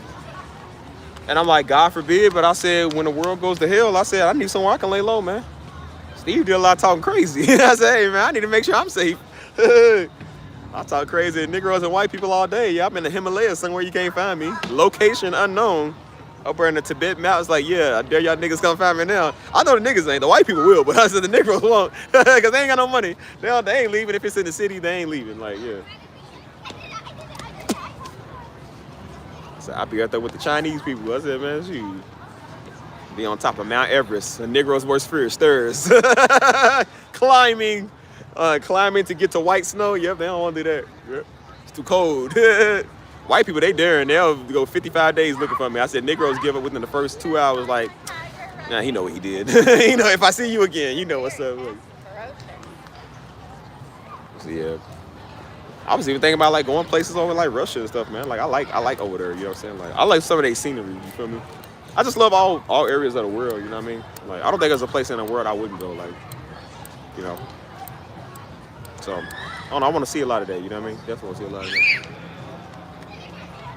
I want to be on everybody's good terms, man, because I said with the way the United States going, man, this old orange idiot, man, gonna get us into World War VII, you feel me? So if we ever do go to war with Korea or Russia, just know Steve loved y'all, man. I'm just let y'all know. Steve always loved y'all. I ain't never had a problem with a North Korean, and I ain't never had a problem with a Chinese or a Russian. Besides, brother, the only people I've ever had problems with is niggas. Please, spare this one, if anything. Spare this one. That's why I ain't claiming I'm American. Absolutely not. No, I'm not. I'm American, but I'm not a radical American. You know, that's what it means to be American now, you know. I said, these niggas don't know what they in for. They gonna go to war with somebody that's not playing with them, dude. Like, that's crazy. Have you seen the what's their name? The Korean army, dude. Have you seen them, bro? Have you seen the Russians? Have you seen how crazy, scary these people are, dude? Like, I don't think I would mess with any of them, dude. They are crazy. You feel me? Like, crazy. Even the way they march, bro. Have you seen they march, bro? They march like psychotically, dude. They are crazy. I seen the Koreans. They be doing like that. Like they be walking like nutcrackers. I'm like, bro, how do y'all do that without getting tired? That's scary within itself. I said, these are the people we have a problem with. I said, ain't no we. I ain't got no problem with them. I ain't never had no problem with them, bro. And I ain't a kiss up. I really don't. I ain't never had no problem with them, bro. Ain't no Asian never gave me no problem, bro. I don't even know if enough Asians to give me a problem. I said, man, these radical white people, man, they gonna get us obliterated, bro. Keep on playing, dude. Keep on playing.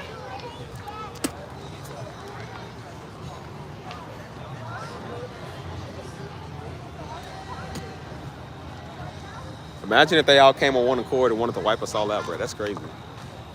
That's why I said maybe I need to look for citizenship somewhere else. Like, nope.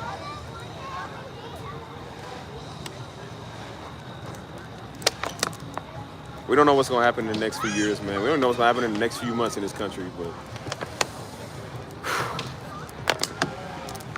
I just hope it ain't as crazy, man. I really do. If it's anything, I hope it ain't as crazy as it should be.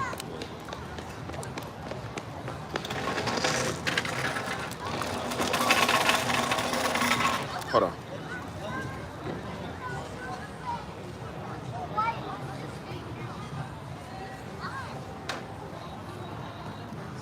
How's that going? So yeah, that's why I've been telling y'all, man. Like we don't watch the news, man. I don't stay in that realm all day. You feel me? Like, I just stay informed what's going on, man. What's going on in the world? What's going on with like politics? What's going on? You feel me? Like, also, it's gonna be plenty of them to get. That's why I said, like, they don't have a problem. Again, they don't got a problem with black Americans, man. They got a problem with these, because again, the whole world is watching. I got a friend over in Turkey. She said it. She said, she was like, bro, the whole world is watching y'all country, man. She said the whole world sees how they treat y'all black people. That's what she said. She said, y'all country's trying to downplay how they treat y'all. She was like, the whole world is watching and laughing at y'all. Like, they laughing at your country. Like, they don't like y'all because of what they doing to y'all. Like, what they doing. It's true, man. They watch how they treat us. And she was like, Americans are the only ones that don't see what they do. She was like, the whole entire world is watching y'all. She said, we watching y'all and making a mockery of y'all. Like, it's crazy. And I told her, I said, now it makes sense all them years why I kept hearing them say death to America. I kept wondering why they were saying that, dude. And then you look, I'm like, bro, that's exactly why they said it, because look how the Americans treat us. Look how they treat them. It's the only place in the world you go at, man, and they treat you like you a piece of dirt. You feel me? The main foreigners in here, the main identity theft Negroes come in here and treat you like you something wrong with you. Oh, we gotta do all this, like, you know, if we gonna do ICE, man, let's run up all you niggas. Let's ICE you niggas out of here, since y'all coming here to talk about technicalities. So I'm like, you came here illegally. Yep, and you know what y'all brought here illegally? Smallpox. Rat disease, man. Bubonic plague, man. Done killed off all the Indians, dog. You extinct the people, enslaving other people, and then y'all want to talk about sending another people out of here. Like, bro, y'all niggas is crazy. That's why I say this is the only country where there's like the most hypocrisy I've ever seen, dude. I said, I know y'all ain't trying to talk about technicalities. I said, because if we be technical here, I said, bro, y'all should be definitely getting y'all's. That whole Iraqi war, man. Invading Afghanistan, bro, doing what y'all doing. Like, bro, I know y'all niggas ain't trying to talk about nothing. That's crazy, dude. Once we talk about ICE, yeah, let's ICE them niggas. Let's get them. And you find out half of them be over here illegally, too. See, when they talk about illegal alien, they make you think of a Mexican. That's what they do, a Honduran. They make you think of them type people. They don't make you think of like an illegal white person. You feel me? And the legal European, somebody from France that came over here that didn't get their visa papers right. I thought it was funny how they did it with 21 Savage, talking about 21 Savage is from London, and ICE is coming after him. I said, and he ain't the only one from London. Like, why he getting called out? I'm pretty sure there's a lot of people from London that didn't renew their visas. Y'all ain't going after them because they white. Somebody from Yugoslavia or something, y'all don't care about them. Somebody from Poland or something, y'all don't care about that. I'm pretty sure you got a lot of illegal Jewish Americans. Like, I'm pretty sure you got a lot of them. Y'all don't care about them. Y'all care about the browns. The brown and black.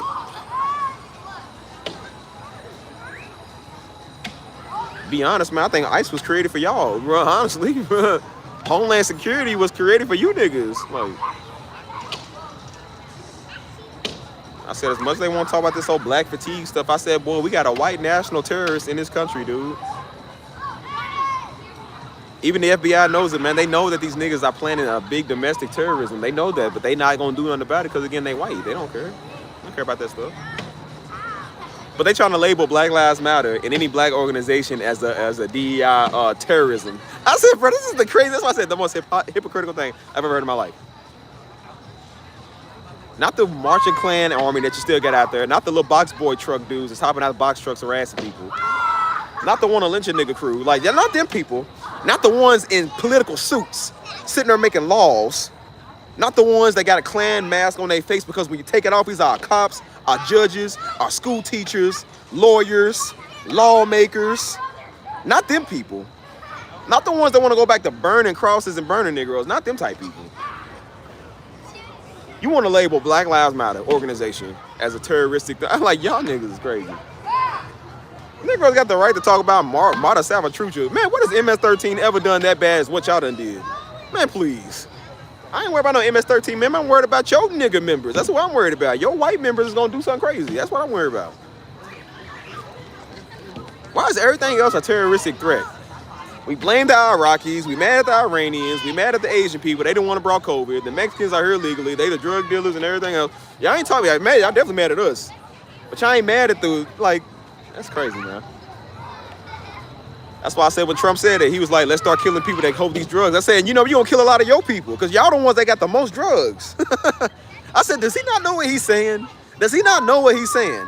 I think the entire CIA is going to have to be shut down because y'all the ones that brought drugs here in the first place. Nigga, how you going to criminalize a Mexican and a Salvadorian? You idiot. Like, do you know who carries the most drugs? You niggas. And that's probably why now he's talking. That's probably why y'all numbers are dying off because y'all the ones that got the most drugs, nigga. Y'all don't want to got the most overdoses. Y'all don't want to do the drugs the most out of everybody else. Y'all sitting there talking, though. That's why I said, like, I don't think they understand the bed that they making for themselves, bro. Either they do or they don't. They gonna do it anyways because they hate us so much, hate everybody else so much. I don't think they really truly understand what they about to do. Hey, y'all still there? You hear me? I really don't think they truly understand, man. That's why I said they be talking and don't even know what they talking. And when I seen that idiot say that, I said, do you know who you talking about, right? He's so mad at Mexicans. I said, bro, do you know who? Like, bro, the cartel is not the, Mexicans are not the only cartel in the world, dude. They have Ukrainian cartels. They have Spain cartel. They have all cartels all over the world, dude.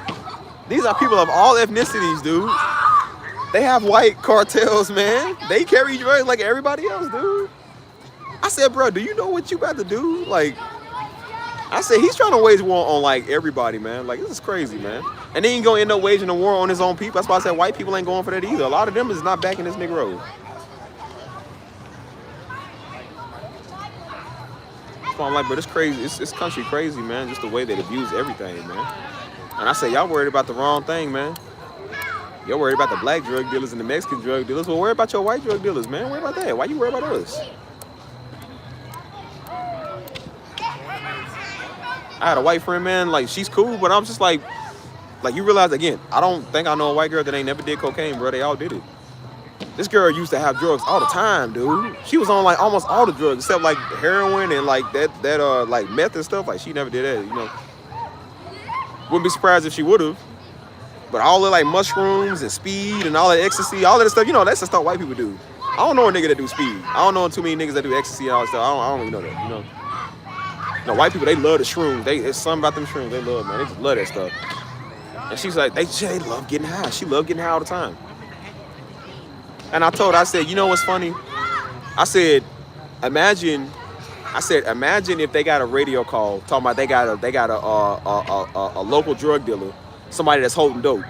and it's me and you standing next to each other. I said, guess who they gonna say is the one that got the dope? I said, me. She said, that's true. She said, I believe that. She said, I know that's how it goes. I said, yeah, because they don't expect y'all to do this stuff, man. They don't expect y'all to be like this, dude. That's why I say you think a drug dealer, you think about paid in full or something. You feel me? Like you ain't thinking about like New Jack City, you know what I mean? You ain't thinking about the local white boy that got the drugs. You feel me? They sell drugs more than anybody else. Since Mr. Trump want to talk, man, talk about your white kids out here doing it, nigga. They the ones that selling more than everybody else. How you think your kid got the fake fentanyl pills, man? Because somebody else's kids sold them that. Your white children is the one selling it, nigga. They so desperate, they taking fake perks, man. Like, they don't even care if it's real or not. They notice they could kill them, but they don't even care. They love their drugs so bad, they gotta have something. Crazy, man.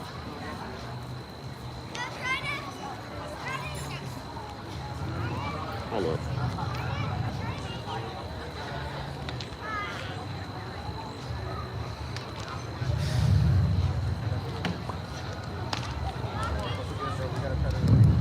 I told you this stuff is mad and on, man. It's a war on us, man. It's a war on people of color. It really is, dude, you know?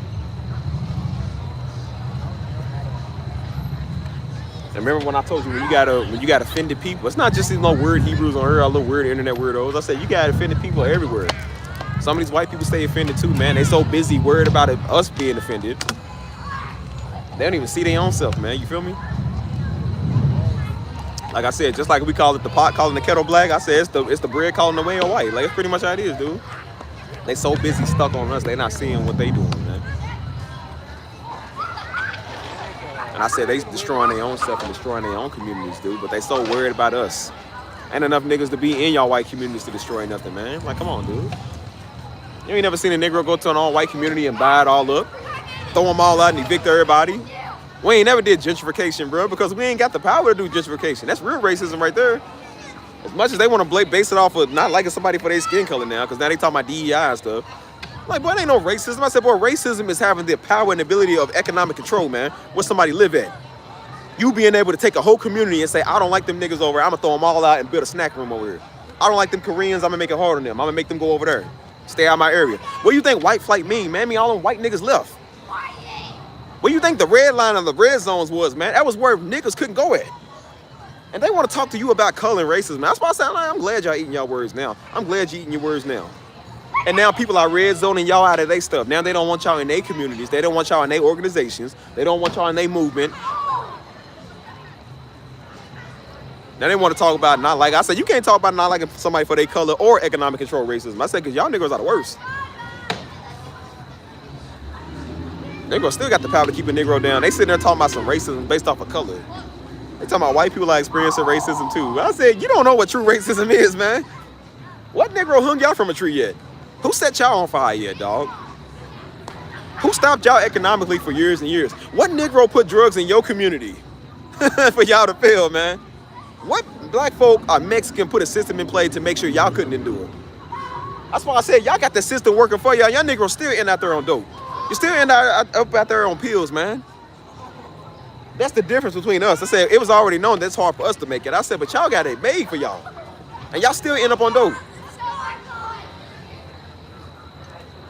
That's why I said, now they want to get self-righteous and be sensitive, talk about some color and some race. I'm like, no. Y'all ain't gonna, they want to turn it back on us. Like, no, you ain't turning it back on us. Just like that Ukrainian girl that got killed on the subway. I don't remember her name. But it's a tragic situation. I said, but they don't care about that situation. They don't care about that girl. That stuff been happening for forever. They only doing it now because they mad at the Black Lives Matter and they want to get back at us and say, well, see, white lives matter. See, you're like, yeah, it sure does matter. Y'all don't say that when y'all white boys go shoot the police either. Y'all don't say that. I said, y'all don't care nothing about that Ukrainian girl, man. Y'all only saying that because y'all mad at us. That's why you see all the topics they cover now is all black-related crime. It's always somebody black. What's up, y'all? It's always somebody black doing something to somebody white. You feel me? They don't never cover like the real topics, bro. That stuff get on my nerves. You know what I'm saying? How y'all doing? It gets on my nerves too. Yep. We talking about black empowerment over here. Yeah, right. You know? Yeah. But that's why I said I'm like, you know, they don't want to cover that stuff because again they bias. You know what I'm saying? That's why I said they only touch on topics based on DEI and black fatigue. I said, dude, ain't nobody got bigger fatigue than white people. That, bruh. White people don't even like other white people like that, dude. And again, it's not all. You know, it's definitely not all. But I'm like, but some of this stuff is real, dude. We're not about to change the definition, man, over some color. It's like, nah, y'all don't care about colorism, dude. Y'all been doing colorism for decades, still doing colorism, and then y'all want to talk about now when y'all facing discrimination. That's why I said they always talking about we only got the jobs because of DEI. I said, bro, again, when we didn't get the jobs, remember when we didn't work, y'all hoodlum, y'all criminal, that's all black people do. Then we go get jobs and positions of somebody being real. And then they talking about we only got it because of DEI. Because somebody felt sorry for you because of the new age generation. Like, no, we got it because we qualified for it, nigga. The same way you got the job, because you're not saying, no, if anybody would be DEI, it would be you niggas. They will hire a white pilot before they hire a black pilot because y'all base it off of color. Y'all would listen to y'all white people more than y'all listen to somebody black because y'all base it off of color, man. Y'all been doing, that's why I say they always deflect on us. Whatever they do, they blame it on us. That's the same thing what Charlie Kirk said. Charlie Kirk was talking about he wouldn't trust a black pilot because he said, I want if they qualified to get the job. Like, we ain't good enough to be a pilot. Like, we only got the job because of DEI. That's what he said. He was like, they probably got it because of DEI. Like, we ain't good enough for being nothing but just, you know, a handout. Like, all niggas in life ain't get a handout, man. We got what we got because we had to hustle and work. We had to work 3 times harder than y'all do. And that's the first thing a nigga says he wouldn't trust a pilot if they black because they got DEI. And then they want you to feel sorry for this nigga. They want you to memorialize him. Absolutely not. No, absolutely not. I'm not gonna memorialize a racist bigot. Like, nah, man, nah. Like, that's what he say. Now, they don't want you to say nothing bad about dude, but he been having a whole mouthful saying something bad about everybody else. We only got the position because we got DEI. That's the stupidest thing I've ever heard in my life. And I said, you only got some podcast because you some little freaking white boy that can't shut up. That's why. That's why. That's a nigga that ran his mouth his whole life, man. That be niggas just like him, run their mouth their whole life. Ain't never did nothing. Ain't never did nothing.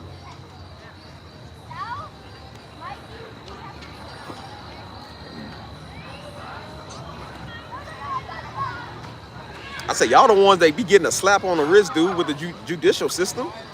Be the one raping, drugging, killing, murdering everybody. Y'all get a slap on the wrist because the judge know your family now. Prison's gonna be too hard for a little white boy, so we don't want to send him there. Just like a little white boy that raped that girl in the college frat party, and he got caught, and then the judge was like, well, I think it's gonna be too hard on him to send him to prison. I don't think he's gonna know what it's like. Slapped him on the wrist, and buddy got off. And I said, daggone it. I said, boy, that's crazy. They gonna want to talk about some colors, some DEI. I said, boy, if anybody DEI is you niggas. Half them Negroes in the White House probably don't even qualify to be over in politics, man.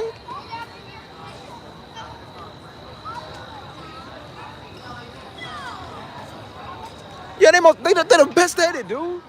That's why I said, that's why I told you I'd be hyping up a lot of black women, because the black women be the best. They already proven that they are some of the most educated and qualified people to do the job.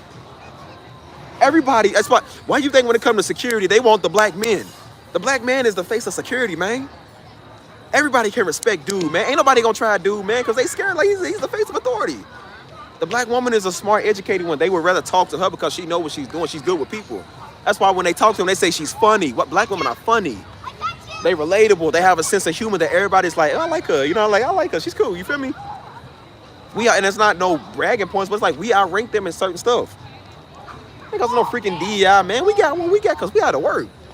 We came from the trenches and still had to do something, man. And we made it work for us. It's not like this is brand new. It's been happening for generations, dude. They act like this is some old 2021 type stuff. This nigga's been happening for generations. What was Black Wall Street, cuz? What you think that was? What you think the 40s and 50s was, man? It was nothing but all educated black folk, man. Wasn't no rappers back then. Wasn't no Playboy Cardis and Lottos and Sexy Reds back then, man. It was all hard-working, honest people that own their own business, man. Yeah, Jimmy's Workshop, Sarah's Furniture Store, you feel me? Black Wall Street, you had all type, like they had all type of businesses back then. That's why I remember I told you the other day when you see them old buildings that they getting rid of now, that had the old signs on the side, like they painted it on the bricks and stuff. I said, that's a dying art now. I said, that's going away because they redoing everything. I said, those were black-owned businesses that they did that on. They painted that. Cars, boots, you know what I'm saying? Like anywhere you can go get your stuff, that's what they did. That was all black-owned businesses back then. Wasn't no DEI back then, dude. We got it out the mud back then, and we get it out the mud now. And that's what they mad at, man. It's because they can't make nothing work for them. Nigga have 400 years of an advancement, man, and y'all still sucking, man. You're still failing at everything, man. The kids out there strung out on dope. You Negroes done lost your mind crazy over fighting over an orange man that don't love y'all, that don't care about y'all. They called us a bunch of fanatics when they came to Obama. And look at these niggas. Look at these niggas. I never was for Obama, but I remember a lot of black folk was. And I'm like, okay, well, you know, that's their thing. But they called us a bunch of monkeys. Look at these niggas. Look what they doing. Oh, boy, if it ain't the bread calling the mayo white, I don't know what it is, boy. Oh, I don't know what it is. I don't know what it is. A nigga literally on the traffic stop talking about save me, Trump. He's praying to Trump, talking about, Trump, please save me, please save me. Like, Trump is going to come through and save you. Nigga, you got to be kidding. Imagine if some Negroes did it with Obama. Imagine if they did that. What would they call you? What would they call you? Remember they said, y'all worship him like he's Jesus. He's a blasphemous figure character that y'all making to God. Look what they did to this dude. Oh, my God, bro. Oh, my God. You can't make this up, folk. You can't make this up, man. That's why, nah, y'all ain't gonna try to sprinkle of Jesus and radicalize us now. Like, nah, y'all ain't gonna do that. Y'all ain't gonna do that. I say y'all the last ones to speak on anything, dude. That's why politics is the way it is, because you Negroes done got in it. You done did something to this. Like, y'all the ones that's like that, dude. Talk about people are fanboys and fanatics. I ain't never seen nobody more fanatic over this dude. This man can't do no wrong, man. Y'all just, man. And I ain't even against dude, because I'm like, I don't even know him. It's his people that make him even worse. I think he's not even that bad as a person. I think it's his people that make him even worse. This is probably why he act that way. Donald Trump been the same dude for forever, man. He's been living for 70 years now. He's probably been the same since birth, since now. Nobody really cared because nobody really knew him like it. Nobody backed him up because he wasn't in politics. The minute he got in politics, his people is what made him even more worse, man. He's always been an unbearable dude. He's a businessman. Like, he looked like he can never be trusted. He's probably always been the same person. It's just until he got in that Oval Office. And that's when everybody started talking and he got all his weird supporters on his back. That's why I said he won't announce nothing going on. Remember the Charlottesville riot? Dude, well, brother, even announced that. And they said, Mr. President, are you going to acknowledge that this is an act of white terrorism? And he was like, well, at first he was trying to avoid it. He's like, well, sure, if you call it that, y'all denounce it. Like, he didn't even care. But he got the nerve now. He's trying to talk about DEI and black. I'm like, nigga, I know you ain't trying to talk about Marta Salvatrucha. Talking about they're doing attacks on U.S. citizens. What do you think the Charlottesville riot was, dude? They literally was out there beating the nigga with a pole, bro. They done chipped his tooth and broke his face.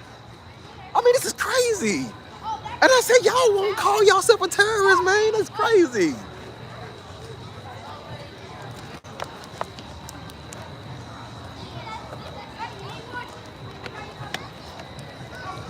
He done pumped up their head so much. I said, boy, you are going to get a lot of your people killed, fool. You going to get a lot of your people smoked, man, because ain't nobody playing that no more. That's why they get knocked. Have you ever seen them videos? Them Trump supporters get knocked out on camera because they keep talking and running their mouth, dude. You're not invincible. You ain't immortal. That's why I say y'all love your racism, you love your drugs, and you love your guns. And guess what's the very thing that's taking all your Negroes out? Your racism, your drugs, and your guns. Taking y'all out. And then because you want to do with your summer school shooting Sammy, now he go kill somebody else's kid. He wiping y'all out. Y'all kids kill y'all. Daggone, man. Your own seed and flesh and blood will wipe you out. You imagine that. Your child won't kill you. Like, bro, what? Like, nigga, I birthed you. Like, nigga, you was inside me. I'm like, how you gonna, you really? And I said, they talk about there's no structure in the home. And I said, ain't no structure in the home with a nigga to kill his parents and go do school shooting. Ain't no structure in that home. Oh, y'all want to talk, boy. Oh, y'all want to talk. Oh, my gosh, bro.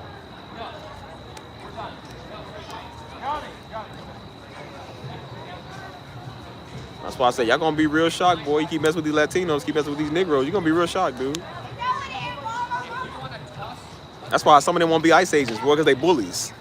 Oh, they love to be a bully, man, because that's why they want to be federal agents. They want to be able to do what they want to do to you, and you can't hit them back, can't do nothing back, because they're going to press more charges and then have a right to shoot you. Why you think all these white boys want to be federal agents, man? Because they trying to lynch niggas. You gonna understand, people don't care about that stuff all the time, dude. They don't give you a right to abuse that power because there's going to be some people who don't care who you are. They don't care about that, dude. That's why some of them are shocked when they become police officers and cops and stuff. They think that's going to make people respect them, and they don't. Nobody respects them. And they try that old garbage on the wrong one on the wrong day and realize, like, and they surprised because they got shot or somebody shooting at them. I said, what you think was going to happen? I said, nah, you want the easy victims. You want the easy targets, man. You want to pull over some little small, fragile black woman because you want to harass them. I said, till you pull over some street nigga.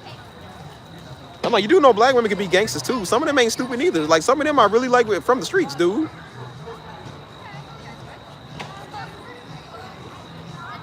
Everybody going back to being no daggone victim of one Negro, please. Hold on.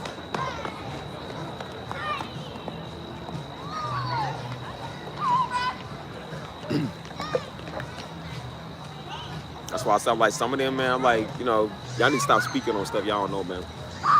Like, we're speaking on black issues, man. Why is that a fantasy of theirs? They always keep mentioning black stuff. Like, why y'all care? Always got our name in y'all mouth, man. Like, daggone, dude. It's obsession is getting ridiculous. It's getting out of hand, bro. Like, it's getting out of hand to the point where even some of them I start to notice, like, man, this is going on too long. Like, why y'all care? Don't y'all got a problem with y'all community? Don't y'all got a white problem that y'all need to go deal with? Why y'all worry about us? They the only Negroes that'll eavesdrop on you and want to correct you. I'm talking to you. They the only ones that want to tell you about speaking. That was black folks speaking to their kids, and the Negro won't step in there and talk about, hey, don't talk to your son like that. Like, bro, how you gonna interject on somebody's parenting skills, man? You gonna train little Timmy, man? What's up, LB? They want to jump in on your parenting skills. Ain't got nothing to do with the situation. Always sticking your nose where it don't belong. Then when they get whooped, they want to sit there and cry wolf.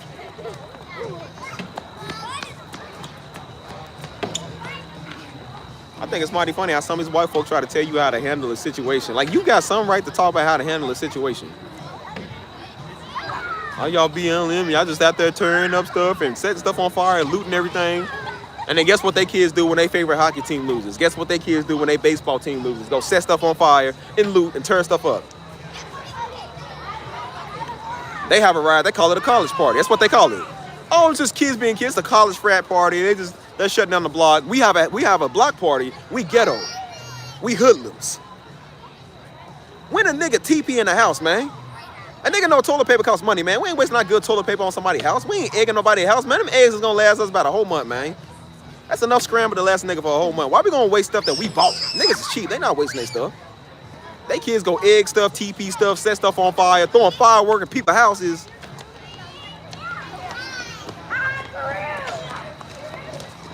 They kids are the ones jumping off a roof. When a nigga jumping off a roof into a pool? We love our life too much, man. Our spinal cord. We ain't trying to hurt ourselves, man. We do like a funny dive in the pool. We ain't jumping off no roof, dude. They got some nerve to sit there and talk.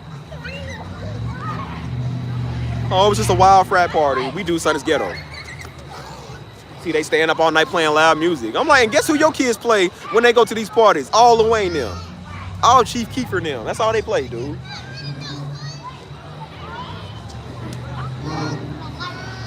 Every time we do something, they want to label a nigga for something. And then we go to school, get a graduation, get our money, thriving in the jobs they told us to go do. They told us to go to school. They told us to get out the street. Told us to stop being hood. Stop listening to rap music. We go do all of that stuff. And then they still mad at a nigga talking about we DI. We not qualified now because we black. A nigga really believe we 3/5 human, man.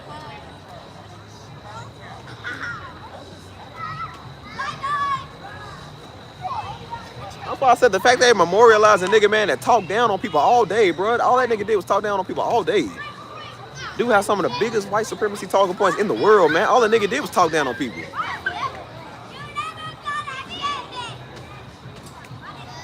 Y'all want to idolize this nigga. Like, man, I ain't idolizing this nigga. And they try to tell people if they don't feel bad for them. Now they want to come with cancel culture. Now they want to come and cancel people because they don't like what you said. I said, you know what? I didn't like your comments about Floyd either. I didn't like your comments about Breonna Taylor, and I don't like your comments about our black folk that's going through the struggle. I don't like your comments either. But yet you still ran that mouth of yours. And now it's the other turn for somebody else to run their mouth on you. That's why I seen people on there getting on social media talking about, you know, of course, I don't think we should celebrate our time nobody dead, you feel me? But I seen people getting on social media talking about, it doesn't matter, you know, it's just, that'll never go for it. We should never do that. I said, well, you know what? You should have told these niggas to stop idolizing George Floyd death. You should have told them to stop idolizing when somebody died. That's the first thing they get on there. When niggas die, what do they say when they get on there and they talking points? Well, see, if they just would have got there, see, if they would have complied, see, they making trends on it. It's funny. They have no heart, no sympathy. And then when something happened to them, nobody says nothing. Nobody says nothing about their hypocrisy. But the minute somebody get on there and like, well, I don't care. Now you heartless for saying, I don't care. That ain't got nothing to do with me. Now people are calling you heartless. Now old dumb J.D. Vance, this old stupid ugly Negro, this old lesbian looking Negro, get out of here talking about, see, you need to call their job and getting fired now. I said, I know you ain't want to talk, little weirdo. I know he ain't want to talk. Everything you niggas touch died, man. And then y'all want to get out here and be political and have a hard time about, you see, that's against all, there's sympathy. Now they just revoked some people's visas because they didn't like Charlie Kirk and they made a joke about it. They took them niggas' visas, man, because that ain't like what they said. Since when do we start doing that? When do we start doing that? And then they're getting a lot of backlash for it because they said, bro, that's wrong. You can't revoke somebody's visa because they don't agree with you. That's what it's going to be down to, man. That's why I said I don't get into this politics stuff. One way or the other, that's what it's coming down to, man. If you disagree with anything that anybody say, they gonna cancel you, take your stuff, imprison you, harass you, throw you out the country, lock you up. That's what we getting to, man.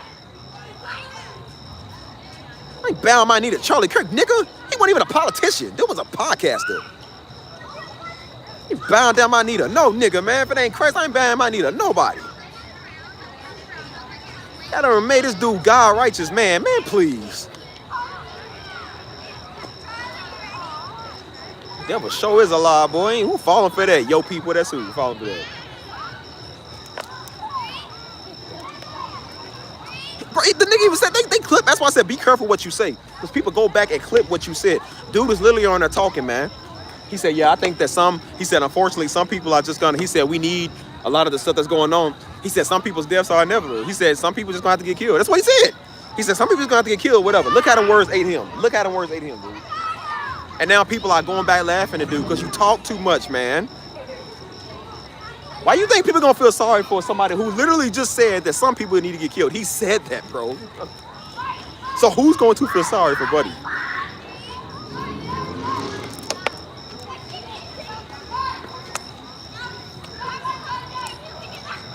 So busy talking about us, and look who took you out, some white boy. In White County, Indiana, or Utah. Wasn't a nigga in sight, man. Wasn't no Mexican in sight. Wasn't no Arab. Wasn't no Vietnamese. Nobody, man. It was all white people. Ain't no niggas in Utah, man, except NBA young boy with his federal high. And that's the only nigga in Utah. And look how they talk about us. Now they talking about the HBCUs is getting threats. What's the HBCU got to do with this nigga? Y'all look for anything to go fight us. I'm like, yeah, you're going to find out real soon. You going to find out real soon. That's why I said it's mighty ironic. And that's why I said, see, see how y'all don't deal with y'all white on white violence, and then look how it's eating y'all up. Look what y'all doing to y'all. See?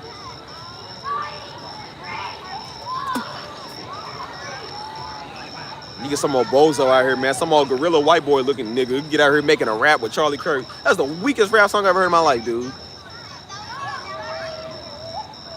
He's one that, like, you can tell some of these people are the ones that went to school and got beat up, or they got picked on and made fun of. Simply the fact they just wasn't cool enough and didn't fit in. And that's what they do. When they grow up and get a little bit of power, a little bit of recognition, they go take it out on people. That's why they want to be a police officer. It ain't no different from a nigga want to be a pastor because he can never be respected in the streets. They want to go be a federal agent because they can never be respected growing up, man. And they think that gun and that badge makes them respected. That make people hate you even more, dude. That's why we was out there talking about the police. We wasn't talking about all the police. We talking about them type. They was the main ones coming out. Well, all the police ain't bad. We know all police ain't bad, stupid. I got family that's in the police. Get the ones that did what they doing. Why y'all want to always, then they still say, well, all cops. We ain't talking about all cops, nigga. Get the ones that's doing what they do. See how they don't want to address that, though. But they want to still say the same talking points. They told us, oh, y'all just crying too much. You're talking too much. Oh, it's just, y'all wasting your time. It ain't a big deal. And look what happens to them. Now something happened to them. Look what happened. Now y'all crying too much. Oh, remember, it's not a big deal. It's not that serious. Remember, you just got to love like Christ did. Remember, that's what they told us. Y'all out there hollering, protesting, and throwing up signs. That ain't going to make nothing. And I said, then they make America great again. Negroes get out there. Why ain't y'all saying that about them? They flying these dumb flags on the back of this truck, dude. They all look stupid. I'm all for you doing whatever. I don't really care. That's your right. But I said, you look stupid, dude. A flag don't belong on the back of a truck, man. It don't belong on the back of your little LeSabre. Like, it don't belong on a LeSabre. Like, bro, come on. They be having like these little parades down here. I said, you know, this nigga don't care nothing about y'all. Y'all worship this dude like he Christ, man. He don't care nothing about y'all.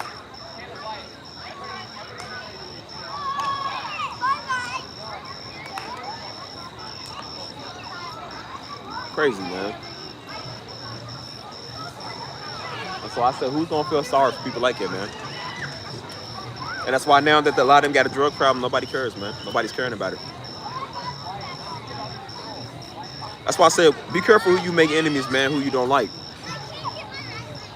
Because now, You ain't gonna have an ally to stand on, dude. Every country hates us. They know us, they hate y'all. You got even some of your own citizens that you don't even consider citizens. So why are we gonna go fight your wars? Why a nigga gonna go to your draft? For what? For what? Y'all showing us throughout the dawn of time y'all don't care about us, man. They said Negroes is out there in I think it was the Vietnam War and the war before that. They said, man, their own soldiers is treating them like trash. He said, I got shot by one of my own comrades, dude. He said, bro, they ran me over with the boat. Still kept going, didn't even care. Why are you fighting for a country that ain't gonna fight for you? So niggas ain't stupid no more. We not going to war. We like, no, we ain't signing for no draft. You gonna have to lock us up then. We ain't going. Like, no, I'm not fighting your crazy wars because you got an ego problem. You want to flex your muscle. Like, nah, go get your white boys flex that muscle. I ain't doing nothing. Like, nah, I ain't doing nothing else. That's why I said by every American male by the age of 18, you have to register for the draft. Every American male has to do that. You feel me? And I'm pretty sure in every country they got to do that too. And I said, nah, I'll be daggone. That's why I was trying to join the military years ago because I love military training. You know what I'm saying? And I said, man, for what? So you'll be on call. You'll be on call, go over, get blown up, have your body blown up, and come back, and they won't even pay a nigga. And that's what these white boys start to understand. They went over there, believed in the American dream, and came back blown up. Came back all messed up and traumatized, all schizo now, and can't even get a payout. The same people that told them to go kill for God, guns, country, they can't even pay them. Then they end up out there on the corner, homeless, broke, messed up, lost their marriages, their children, lost their arms, losing their eyes, their mouth, everything. They done lost everything, dude, because they believed in the lie. And now even white people are coming back telling you it was all a sham. They said don't never go to the military. They telling everybody now don't go to the military. They said it's all a sham. They've been fighting for their VA payment for 20 years, still ain't got one.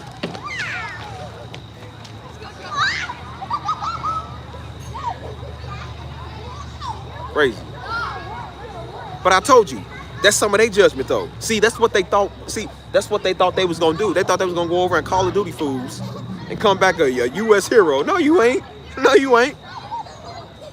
You can do the most heroic thing. When's the last soldier we heard do something super heroic and they got all this brand recognition and deals and nothing?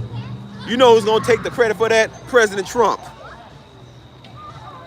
The U.S. flag is gonna take the U.S. government. They're gonna take the credit for that. See, Trump sure know what he was doing when he put them over. That's what they're gonna do. Not the brave soldier that killed 50 enemies, to escape conflict, save 50 Americans. Not him, no. Just to see Trump show what he's doing. See, no, this is the U.S. government. You know what they're gonna give you, if anything? Probably a medal. That's it, a medal. That nobody gonna know about. Nobody care. No, they don't care. And then after that, what you all news? Well, get back out there. And then the minute you all used and retired of, like, oh, well, it's over. I know you're gonna go over and get blown up by IEDs, and it's a chance taken every time you start your vehicle up, it can blow up over there, you know what I'm saying? I know you can get a sniper rifle from 50 yards away that can knock your cranium off, you know what I'm saying? I know you can, you know, but you know, go fight for God, guns, country. We're not gonna pay you though. We're not gonna look out for you if something happens to you though. We want you to go kill for us, or we're gonna lock you up if you don't. But you know, we ain't gonna pay you for it. Make that make sense.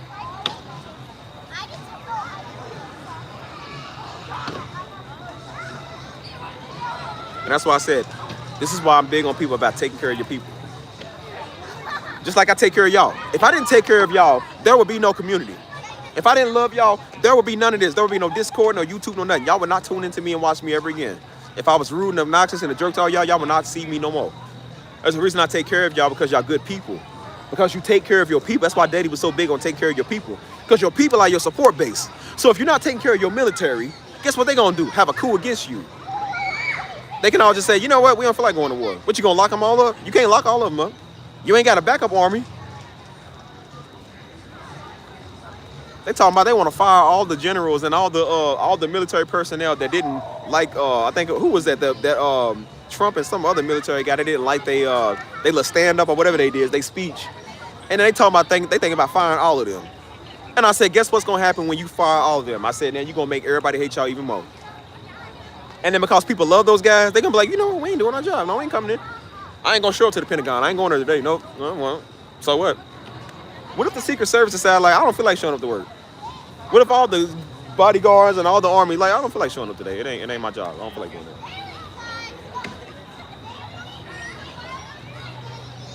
This is why you take care of your people, man. Because you want them to take care of you. In case something was to ever happen, God forbid. I said God forbid, but I know if something was to happen to me, I got a support back. I got people that love me here. People that love me in San Antonio that are rushing to my aid. Remember my apartment complex had a hostage situation a couple of months ago. And the people act like I was the one that was a hostage. They was like, oh my God, are you okay? Oh my God, like they was like, we'll come and get you. I know somebody up there, they'll bring you to us. They're like, do you need anything? Are you sure? They was asking me like 2-3 times. Because when people love you, they are willing to help you. They take care of you and I take care of them. Because I do my job at church and I do my job being a good friend in their life, they are willing to do their job for me. Because I'm a good host to y'all in this community, y'all willing to take care of me and support me. Because I'll take care and love and support y'all. If I didn't, y'all wouldn't be here. And if y'all didn't, I probably wouldn't do these live streams because I don't want a whole bunch of random weirdos watching me. So when you're in a country where you can't respect its people, you can't respect ethnicities, you can't respect cultures, you're snobby, you're nasty, you treat everybody like crap, and you think everybody gonna go and sign up for your war, for your white patriotism? Absolutely not. And I said, you can get all your little white Call of Duty boys to go out there and go fight your wars, because I ain't fighting. And even a lot of them white boys are like, yeah, no. And now they realizing what this idiot is getting us into. You're going to get us into something that we can't get out of. I'm like, you think people going to willingly sign up for that? That's why I said the U.S. flag. I mean, of course, it was never great. Because we know what that flag represented. You feel me? But I said, but there was a time that it did kind of represent a little something. It's still for something. I don't see no difference between that flag, the white nationalist flag, the Ku Klux Klan flag. All of it. It's all the same thing now, bro. Because the same people that support that flag is the same ones that support this.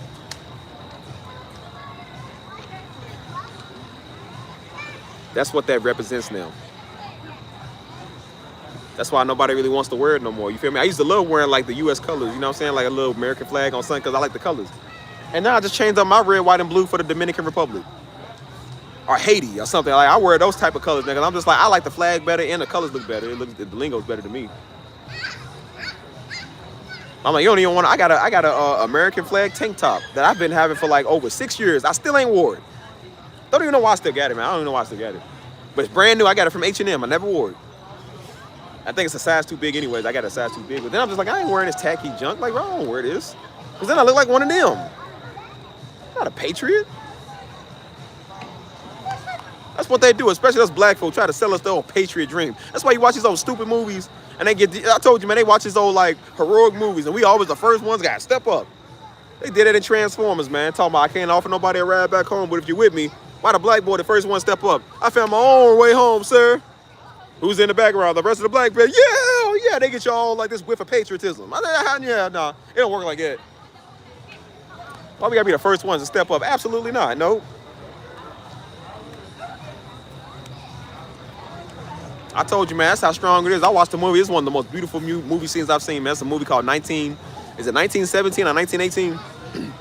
It's like an older, like historic, like a older war movie, you feel me? And at the end of the movie, like he's running through the, he's like, no, don't do it. He runs over the trenches during gunfire and the heroic music stuff coming in. He's dodging like bombs and stuff. He's running through soldiers, gunfight. They all in the background, yeah. And it's beautiful. The camera zooms out. It's one of the most beautiful heroic movie scenes I've ever seen. And I remember I got this whiff of patriotism over me. I said, devil is a lie. I said, devil is a lie, dude. Get you ready to be all, yeah. Like, I'm over here like, yeah, I think you won't go sign up for the war. I said, absolutely not. This ain't no movie. Man, please. That's how they get a nigga, man. Make it, oh, yeah, that feels good. Like, nah, that's what they get you with the good feeling.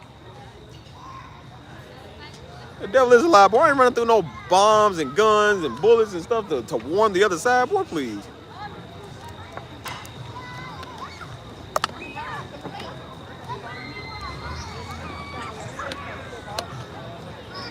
I feel like some Negroes even sign up for that because they think it's gonna make them equal like one of them. That's probably why some of them go to the military, man, because they think it's gonna make them patriotic.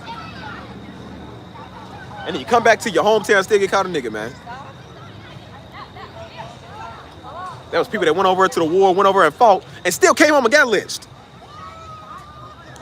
You make that make sense. And you think a nigga gonna go over and fight for y'all again? Y'all trying to bring your stuff back? Man, please. better hope you don't wage a war on the American citizen. You better hope. You're going to have your own little individual war going on. That's what they're trying to do anyways with this new civil war they want to do. They have no idea what they about to start. You got no idea what you about to start, man.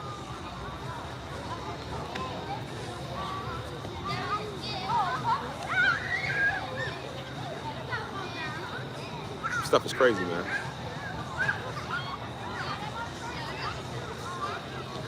I'm gonna go over and sit down. I'm tired of standing up.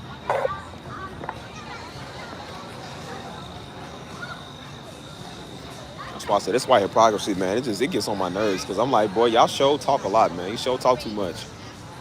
Just sitting there talking about everything, man. Y'all so hypocritical. It don't make no sense, dude. And that's why I said this ain't nothing new. This is stuff they've been doing for years anyways, man. They've been doing this for years. Ain't nothing new with it.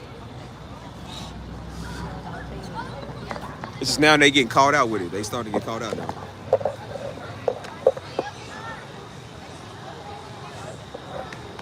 Ain't nobody falling for that no more. That's why I said, like, nah, nigga, you ain't gonna patriotism yourself out of this one.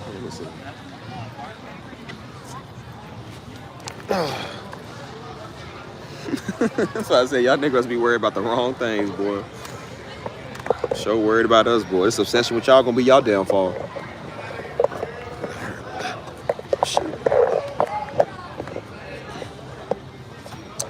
How's that? Oh.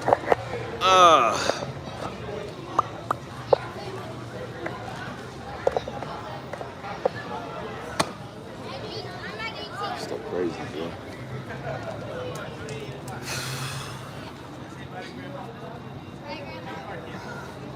So now y'all see why a lot of people don't want to get involved in politics and stuff like that, man, because it's the hypocrisy. It don't matter if you right or wrong or nothing. That people just don't care. They not gonna care, man. They know they wrong. That's why I said, why waste your words when you know people, they know they wrong, they don't care. So I'm like, I'm not gonna waste my time talking to you. I'm just gonna let it play out. I'm not gonna sit there and call you racist and a bigot all day. Like, you know you is. I ain't gonna say nothing else on it. Just gonna let you figure out the hard way. You ain't had the pleasure of running into me, but you gonna run into somebody like me that's gonna knock you clean out. I'm just gonna tell you that now. That's why I said, I don't know how people be doing all this whole, you know what I'm saying? Like, when it comes to Negroes, we ready to fight. When it comes to them, we just sitting there talking. I ain't gonna talk to you. I'm gonna knock you out like I knock a nigga out. I don't play that.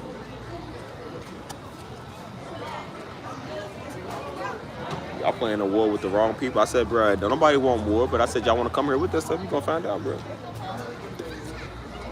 And it's the same way to a Negro. I tell Negroes, if you come over here, you gonna find out too. Ain't nobody immune from this. It's about respect, man. Like, we ain't playing with you. We ain't playing with nobody.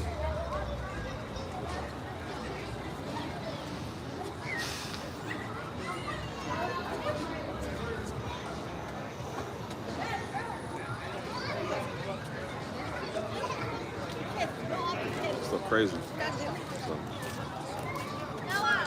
So yeah, man, that's why I was saying, like, just avoid a lot of it if you can, man. I know we gotta live in this world, but we try to avoid a lot of stupidity and stupid stuff, you know what I'm saying? If it can be avoided, let's do that. Because I said, honestly, man, sitting there arguing with people all day, you ain't gonna win nothing. That's why I don't. I'm like, it ain't even worth talking, man.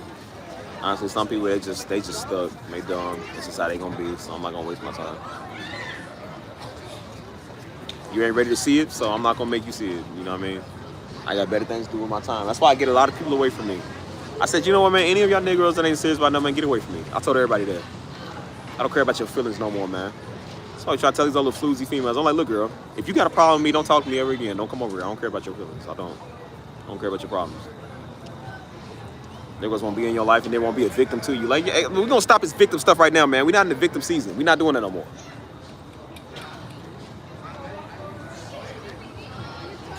20, 30 years, people being the victim. I'm tired of that, dude. It's gonna be the same people, man, when it comes time, when this stuff goes on right here, they're gonna be sitting there freaking out. Sitting there not knowing what to do and relying on you to come help and protect them. Like, bro, you need to learn how to do stuff for yourself, man. So I told people, man, get your emergency preparedness up, man. Get your guns, man. Get your protection. Start living the real life, dude. Negroes want to live in fantasy land all the time, man. Everybody think because you're saved and sanctified, like you it's just like, no, bro. Like, what you think they went through back then, dude? They were saved and sanctified, and they still got persecuted. They still had to go into hiding, man. They was getting beheaded for Christ's sake, man. They was getting into fights. They was getting locked up, enslaved, all type of stuff. Why you think now Negroes think you just gotta sit there and just ain't nothing gonna happen to you? Like, I mean, we don't want nothing to happen to us. Thank God ain't nothing happen to us. But you ain't immune from it. I'm pretty sure them Nigerian Christians didn't think that was gonna happen to them. Them Chinese Christians don't want nothing to happen to them. The Korean Christians don't want nothing to happen to them either. Them Indian Christians don't want nothing to happen to them. Them Saudi Arabian, Iranian, Iraqi Christians don't want nothing to happen to them either. Why you special because you American, man? Why you special because you Hebrew? For what? And why you special because you white? Man, please.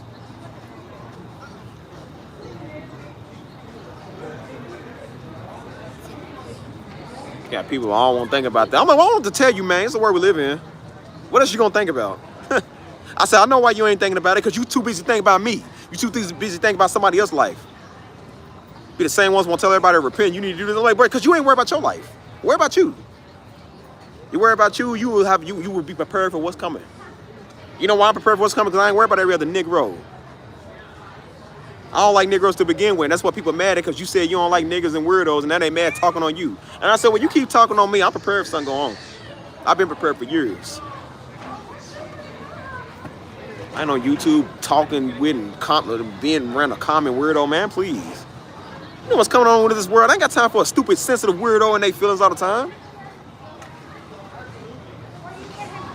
Negroes be weird, man. This ain't the time to be talking about your feelings, fool. It be the same niggas if the beheading come back for Christ. That nigga still sitting there sensitive. Hey, brother, I don't like how you looked at me. I don't like how you delivered what you said. Like, bro, you serious? Niggas can't never take nothing serious, boy.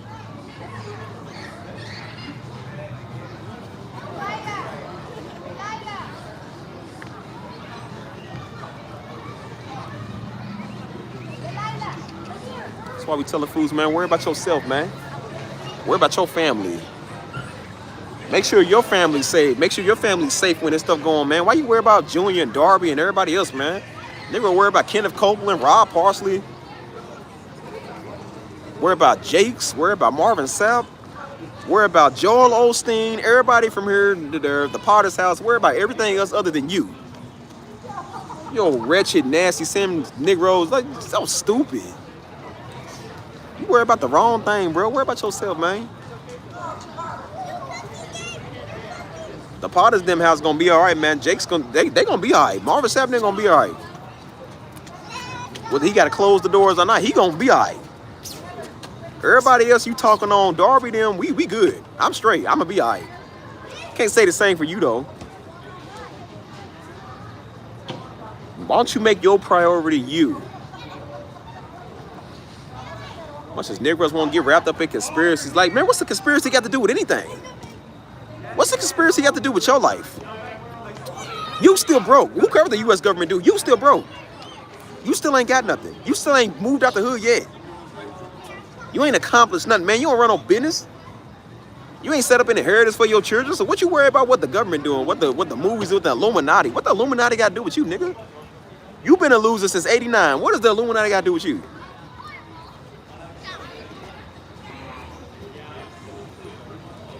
I know we so eager, everybody's eager to hear about these Epstein files, and I do think they need to release the Epstein files. What the Epstein files got to do with you? What's it got to do with how you live your life? All you need to make sure is you don't do what them people are doing on the Epstein files. Make sure that type of stuff ain't in your computer. Make sure you don't end up on the Epstein files.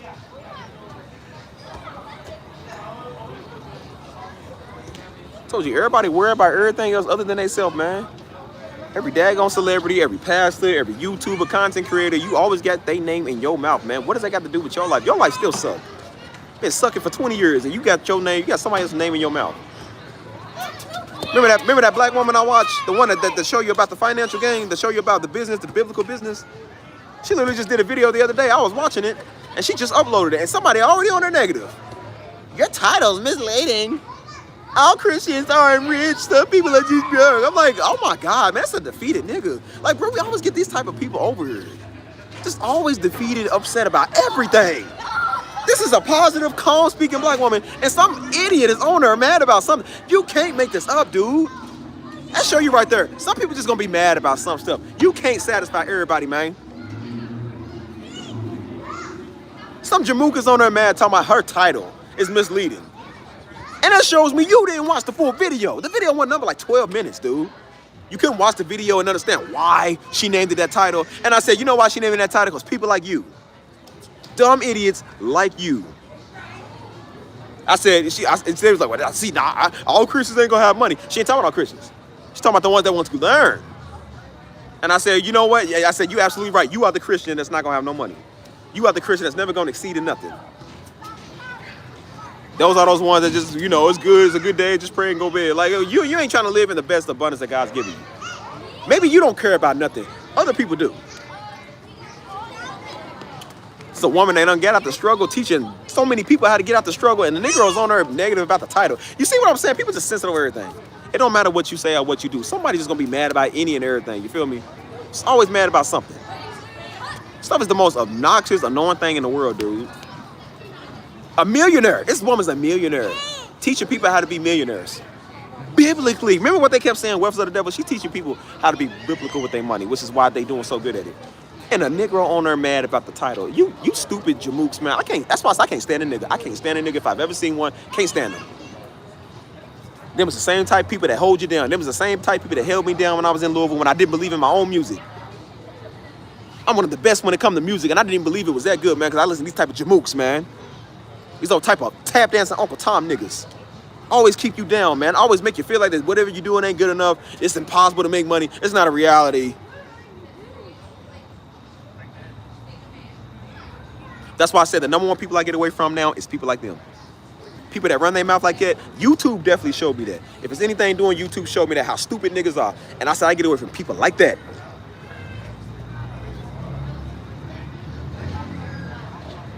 They were mad about everything, man. That's why everybody want to do these old church investigations or investigations on pastors and stuff. Because Negroes is broke because they ain't got no money. They were mad because they wearing a $1,000 Gucci belt. Well, why? He can't afford a $1,000 Gucci belt. What's that got to do with you? Why you worry about what the man wearing for, man? What's that got to do with anything? They mad because pastors is pulling up in Bentleys. When is it against the law to pull up in a Bentley? Well, everybody got to have a Chevy Impala like you, nigga.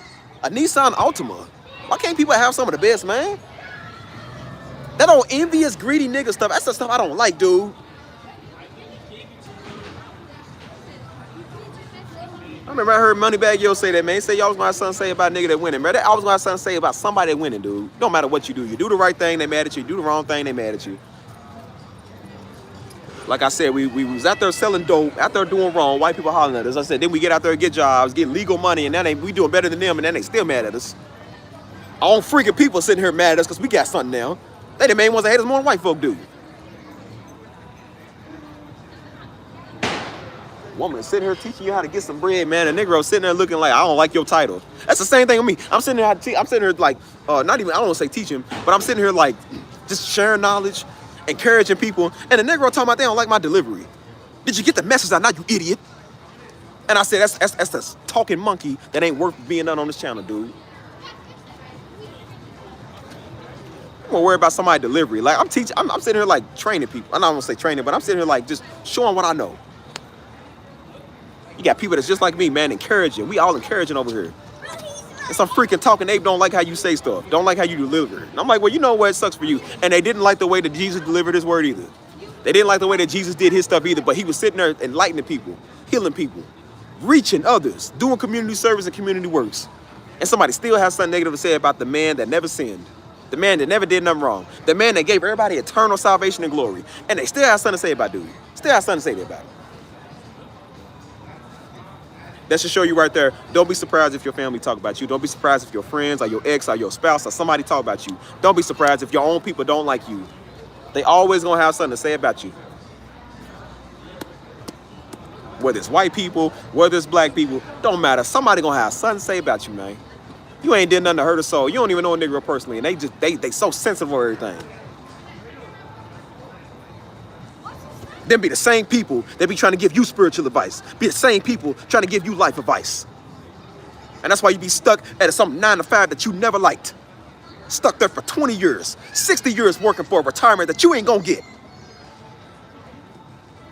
People living life miserable. And that's why I had to tell Buddy today, because he kept thinking, he said, well, nothing matters no more. I said, yes, it do matter, boy. It does matter. Life is meant to live.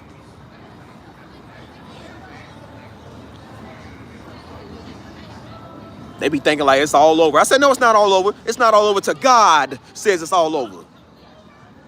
I said, boy, if that's true, God I killed you and took you to heaven when you got saved. I said, he got you on this earth for a reason, dude. I told him, I said, God ain't no user, boy.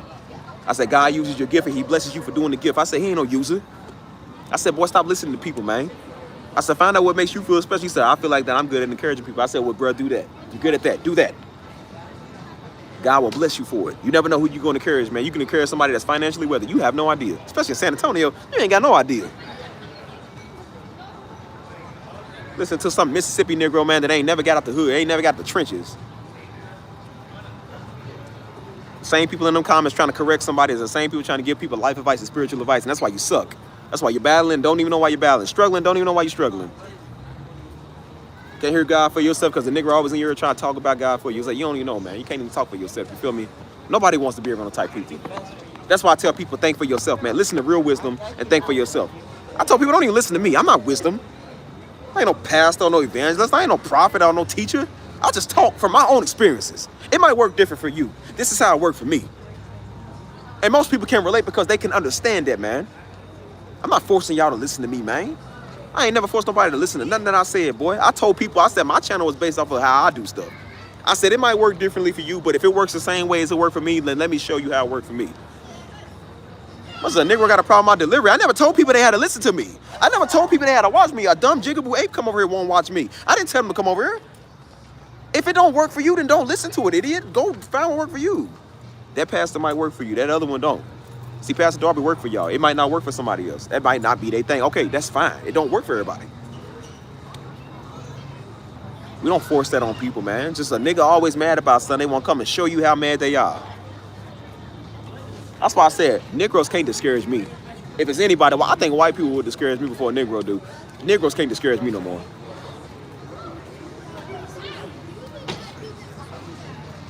That's why I said every time a Negro talk, look where you live at. Look what you doing with your life. Look at your channel, man. Look at your shoes. What you doing with your life. Look at your spiritual growth. You ain't got nowhere yet. Nigga be on YouTube for 6 years, can't even get on 2 subs, but they sit here trying to talk to you. I got rapid growth on everything that I do. I'm doing good at everything. My music is some of the biggest it's ever been. And Negro's still trying to tell you how to do stuff. Still trying to tell you how to run your channel. We got a great community that I built. Thanks to y'all, though. That's why I said it's not just about me, but I said, but it had to take the work from me to do something to build a community that I built from the ground up.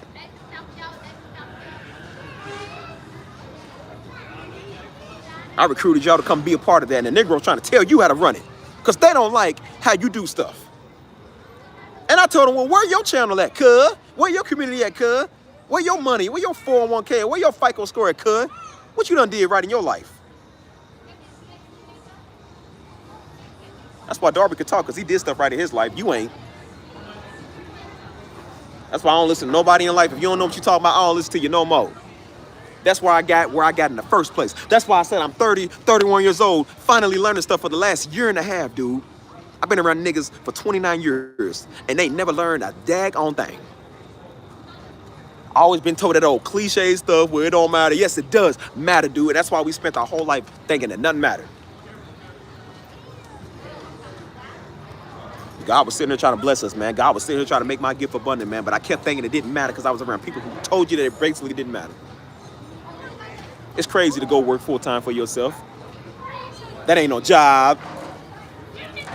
That ain't realized living. And also, I beg to differ because every time I do what God tell me to do, he keep blessing it. Since when do we make Negroes God? When do we make them God? You'll tell most Negroes now, they'll sit there like, I don't know how these white people listen to Trump, like how they make him God. I said, but you make your mama God, though. You make your auntie them God. You make some Negro in the family who think they got wisdom God, you make them God. You listen to them just like they listen to Trump. So what's the difference? What's the difference? Two idiots that don't know what they're talking about, who don't know what God's gonna do. Y'all listen to all of them. Don't just see it different because he's some white man. Tell your black mama that. Tell your black daddy that too. Tell all your black Negroes in your family that too, that you listen to. That you take advice from. That old weirdo in church, old spiritual weirdo you take advice from, tell them that too.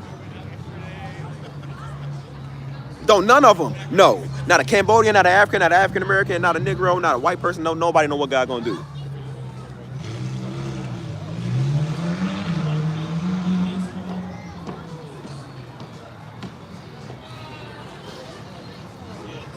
Stuff is crazy, man. And forgive me if I talk a lot on it. Forgive me if I'm just random. I don't care, man. I don't care no more. I've gotten to the point I don't care. I don't care who I offend. I don't care whose toes I step on. I don't care. Some people just tired, man.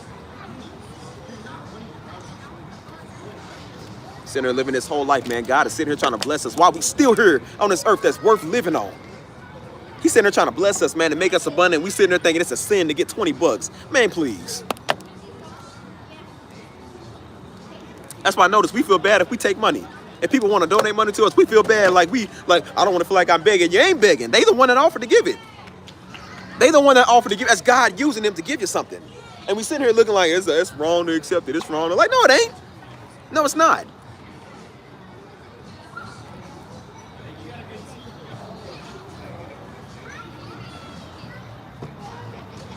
That's why you notice every time I come to churches, what's the first thing people say about churches?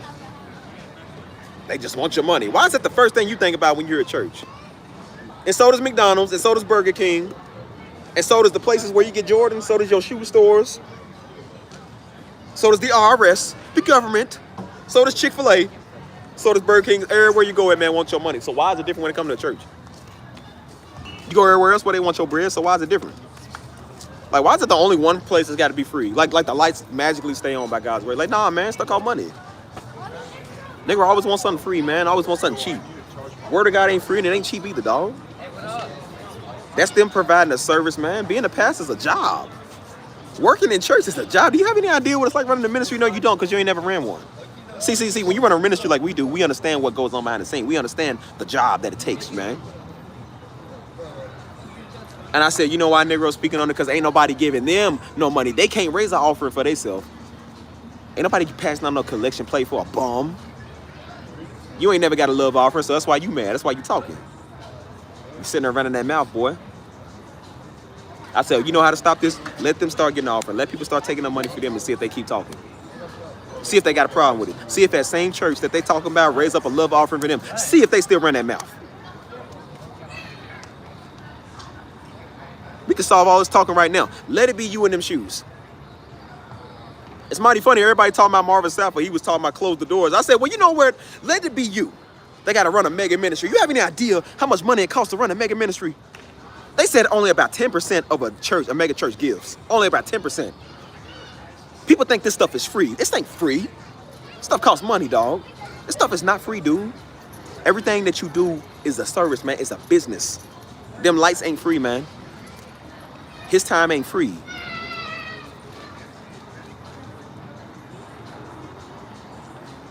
Let you have a crazy, ridiculous mortgage that you got to pay. And tell me you wouldn't be ready to close them doors.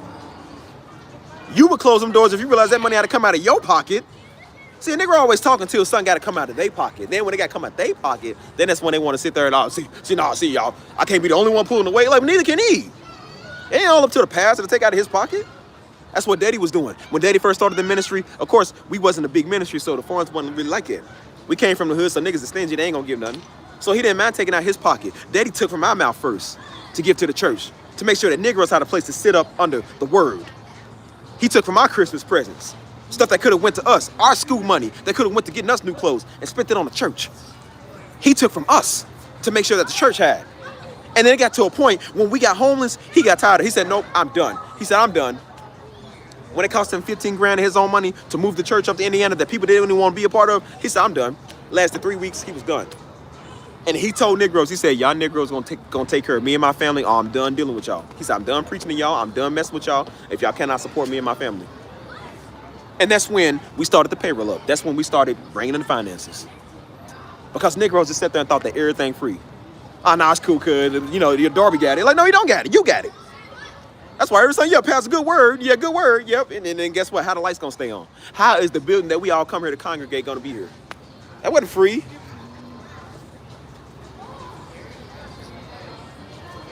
And then when they realized that stuff started costing, that's when people start taking it a little bit more serious. So when you get a free word and you ain't gotta give, he ain't expecting you to give nothing, I say, yeah, see, it's easy. Because it don't cost you nothing. Absolutely right, boy. Niggas be stingy. We sitting there talking.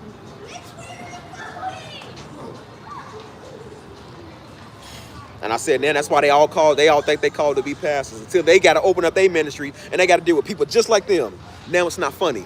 Then you got to deal with stingy, selfish Negroes like you. That's why I said people was a terror child growing up. And guess what humbles them? When they have a child, they act just like them. Now your child's a snob like you a snob. Now your child's a troublemaker like you was a troublemaker. See? Now you realize you getting a run for your money like you gave your parents them. You gave your mom and daddy. See, that's what my sister's starting to realize, man. She was a snob growing up. And now she got 2 daughters who also are kind of snobbish. And now she's tired. I'm like, see, yeah, that's what you was like dealing with growing up. That's what you was like. She's like, oh, she got an attitude. You got an attitude too. That's how you was like growing up too. That's how you was like putting up with. Now your daughter is the very thing that you were as growing up. And then that's why they say kids usually understand they have more respect for their parents when they have kids because they understand what their parents had to deal with. You wasn't no running the park either, man. You wasn't easy. I know I was a trouble child, so I said, imagine what my kid's gonna be like. But I know my child gonna turn me up, man. You feel me? I already know my child gonna be like, yeah, I'm gonna have to whip him a couple times. You feel me? Because I'm like, they just lawless. You know what I'm saying? I gave mom and daddy a run for their money, especially daddy. I know I gave him a run for his money, man. He got tired of talking to me, and now I understand it. I said, now when I have my son, I'm probably gonna have to talk to him a lot too.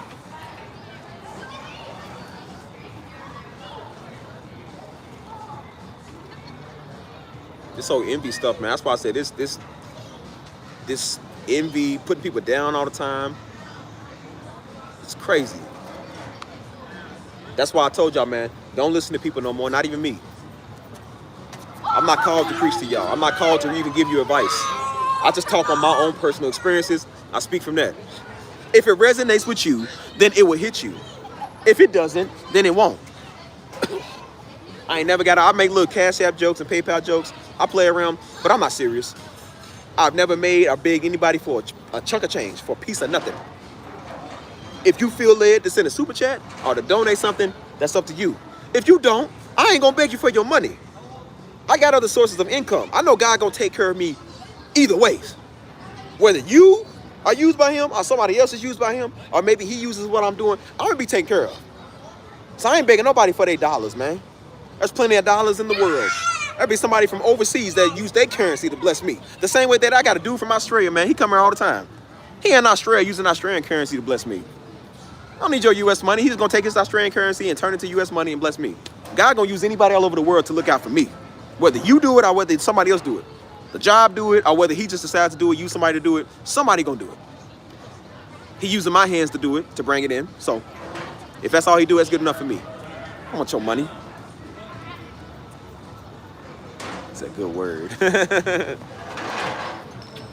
lot of it's just like common sense. It's like kind of enlightenment. I would say like I'm an encourager. I will encourage you. I'm not a pastor. I'm an encourager.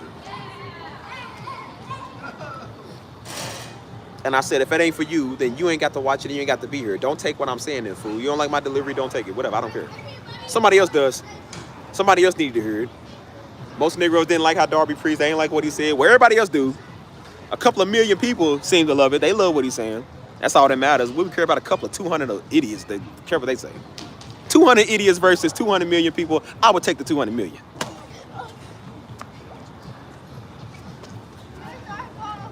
Oh, he's silly.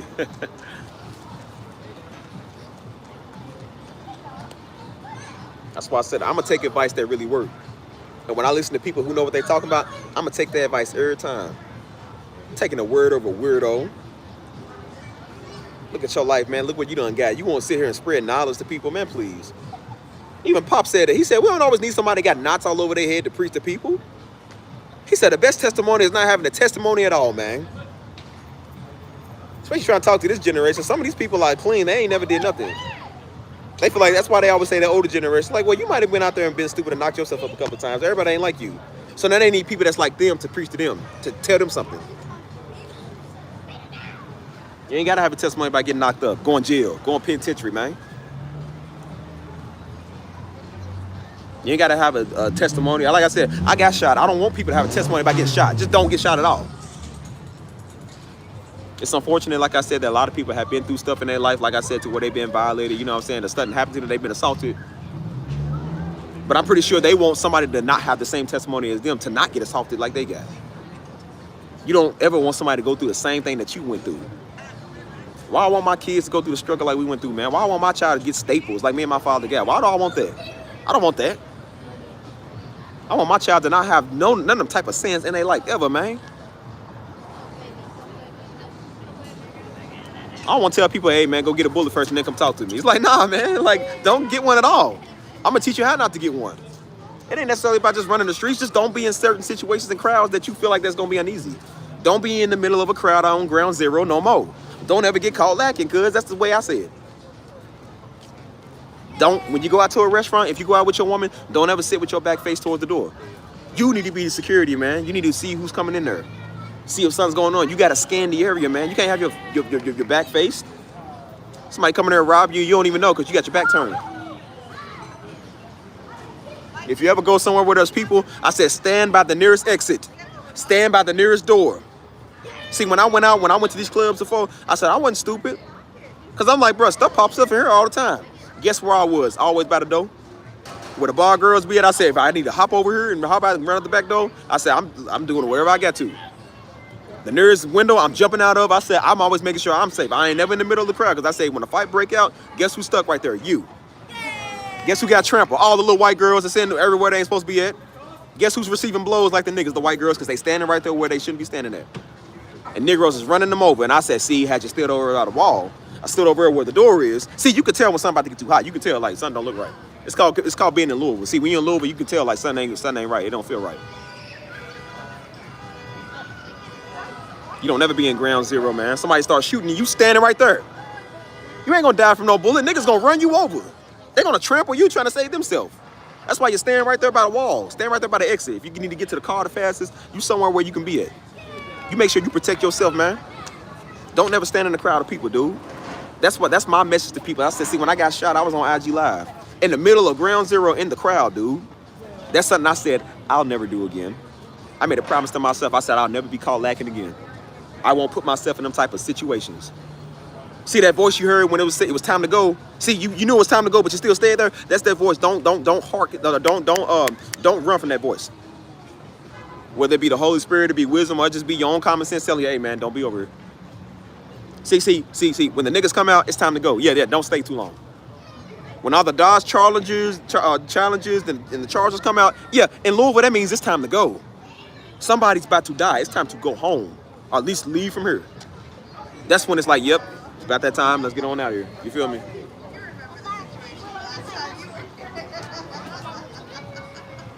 That's what I tell people now. So they don't have to have the same story like, well, I got shot like Steve, so, you know what I'm saying?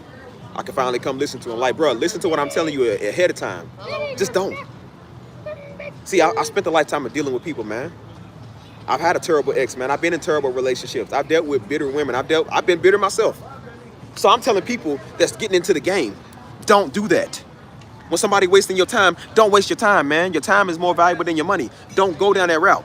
So you ain't got a 6-year-long relationship that ain't gonna get nowhere. You ain't got to have a testimony about having somebody that you can't get off of, dude. When you see the signs of a person acting like that, don't pay them no mind. Because then you're gonna wish down the road that you would have just walked away. You're gonna wish like, bro, I wish I would have just did something else, man. That was a waste of my time. And now I'm thinking about the years I can't get back, man, dealing with this food. You know what I'm saying? It's not as bad as a lot of other people's, but I said, but it's still time wasted, whether it's bad or not. You still wasted time. That's why I said my time is more valuable than my money. So what do I want to be on the phone with you all day for, fool? What do I want to text you all day for? What do I want to call you for?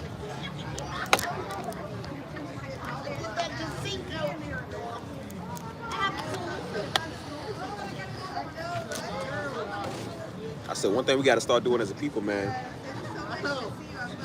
Just got to stop this envy, man. We got to stop looking at our own people like, how is it possible for them to do stuff? It's like, bro, you do know that we conquerors of the earth too, right? You know we ain't stupid. We ain't living under a rock. That's one thing I did have a problem about when they talk about the Egyptians. Like, okay, we know they did a lot of their wonders. I do believe they did build a lot of the pyramids with the modern knowledge. You feel me? Maybe if it was some type of UFO or something that they got, I don't know. We don't know what they had back then. They had these fallen beings, fallen angels, whatever. But the reason they talk about that now is because they want to discredit black folks so much, man. They cannot believe that niggas built pyramids. They can't believe niggas built something they don't know how they built. See, whenever white people can't understand it, that's when it's called magic, or it's just it's unbelievable because they can't understand how it's built. They can't prove it with their crappy science. So now they want to always see, aliens did it. Whenever some white people can't prove, it's aliens now. It's some extraterrestrial beings that did it. Now Martian then came out and built it. You feel me? And I said, what if they didn't? What if really black folk were just smart enough to just have, like they said the Egyptians mathematics was good. They said theirs was more advanced than ours, dude. They wasn't stupid people, man.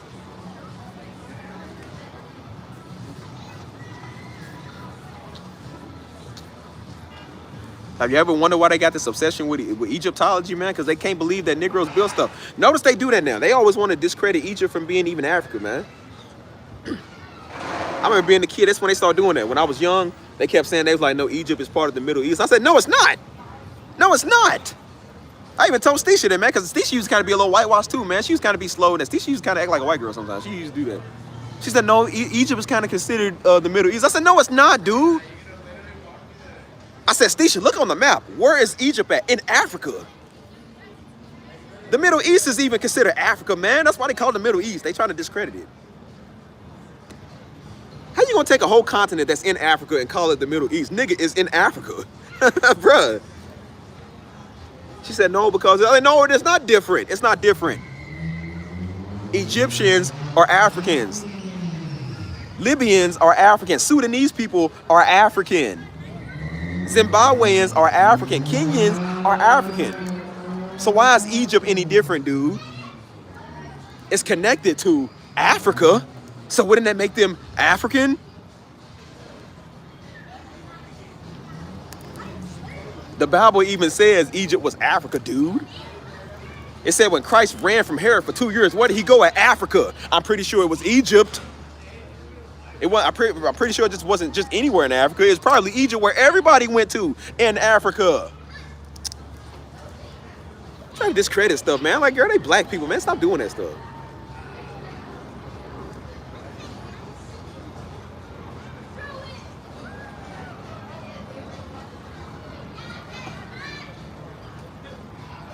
That's why I said that's envy with us black folk within itself, man. We can't believe that we did something great. That's crazy to think. We cannot believe that we are politicians. We can't believe that we millionaires. We can't believe that we got legal millionaire money without having to sell drugs, man. We not Alpo, man. Everybody ain't daggone Rich Porter, dude. There are some people that just got real legit money. Real legit businesses, man. 501c3 companies, dude. Like, people cannot believe that stuff really exists. That's sad that we got to think that you done so dope to get what you got, man. We doing what white people do, man. We can't believe we got nothing on our own.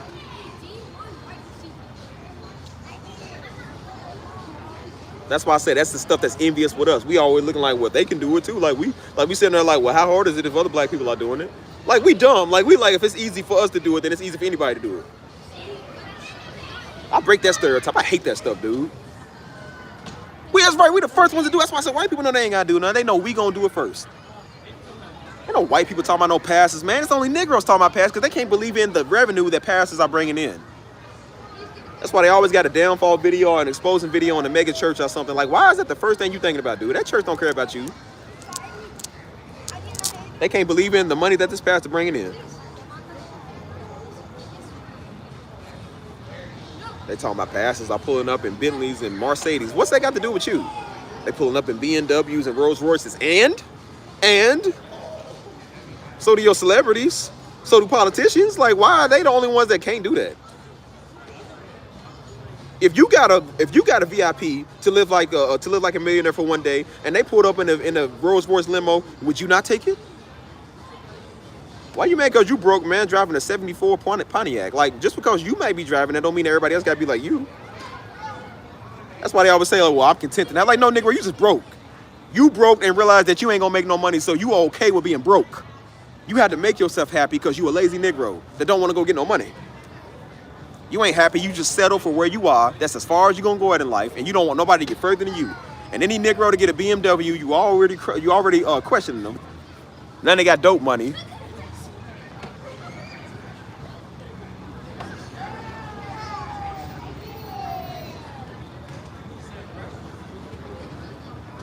Well, yeah, I can't even say that. There's white people that do this stuff too. I just seen they the ones messing with Kenneth Copeland.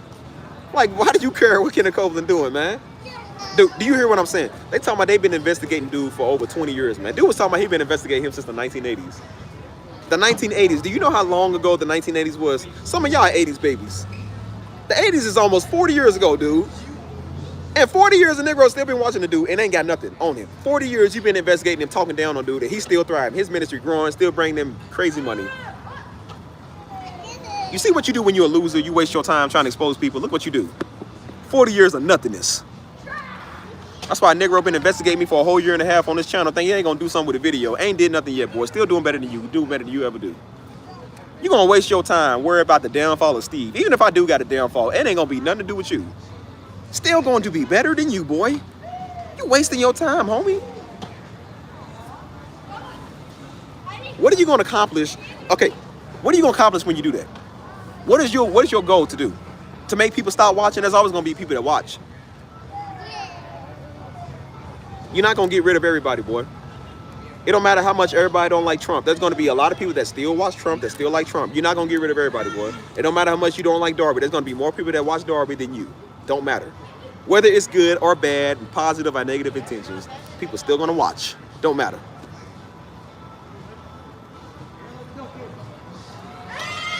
A bunch of freaking weirdos, man. Ain't no white people talking on Darby, man. All the white people I seen I respect, but they cool. It's only your own kind that cannot believe that Darby was who he said he was. People cannot believe it, man. That's why I said the minute you get something, man, people are already trying to discredit you, man. Already got something to say about you. Just so daggone negative, dude. Already.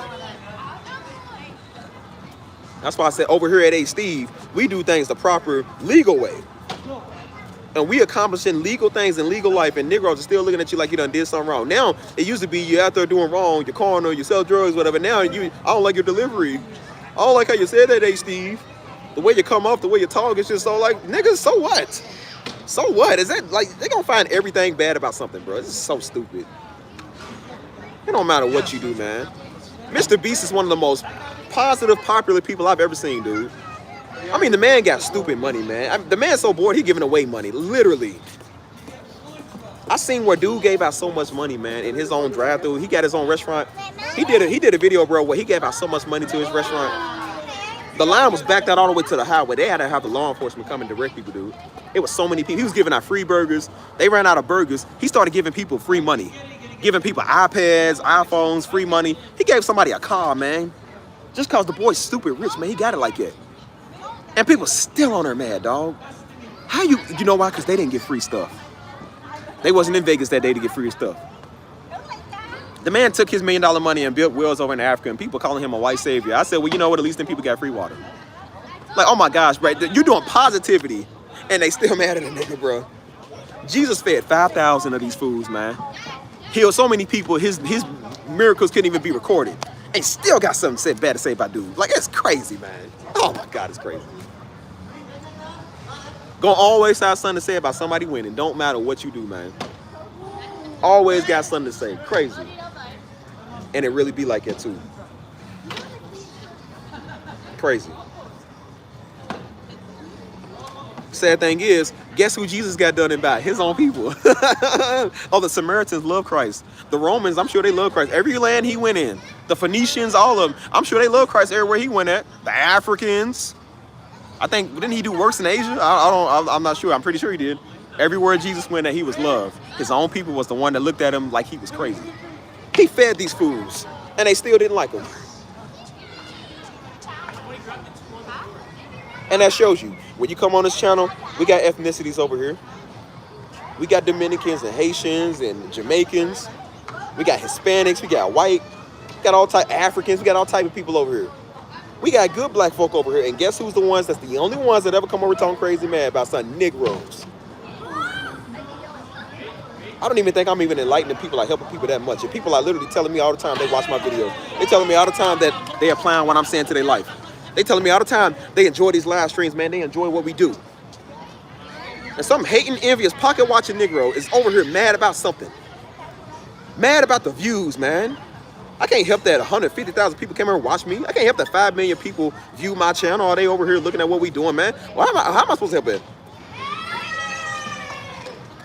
You know what? You would too if you put the work in. See, you're lazy, man. That's why the Bible said he don't like laziness, man. Laziness don't get you nowhere. Being lazy ain't gonna get you nothing.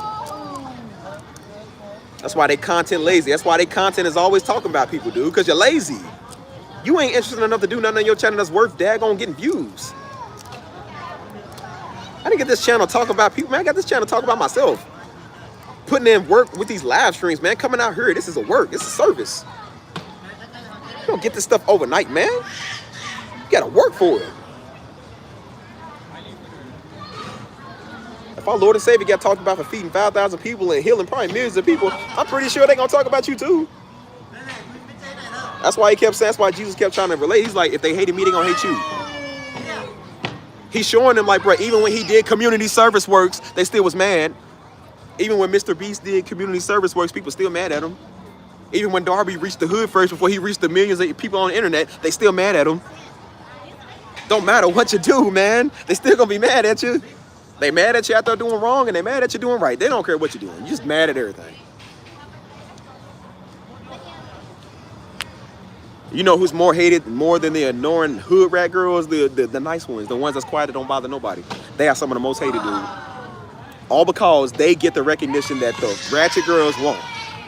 They get recognition that that other people wish they could get.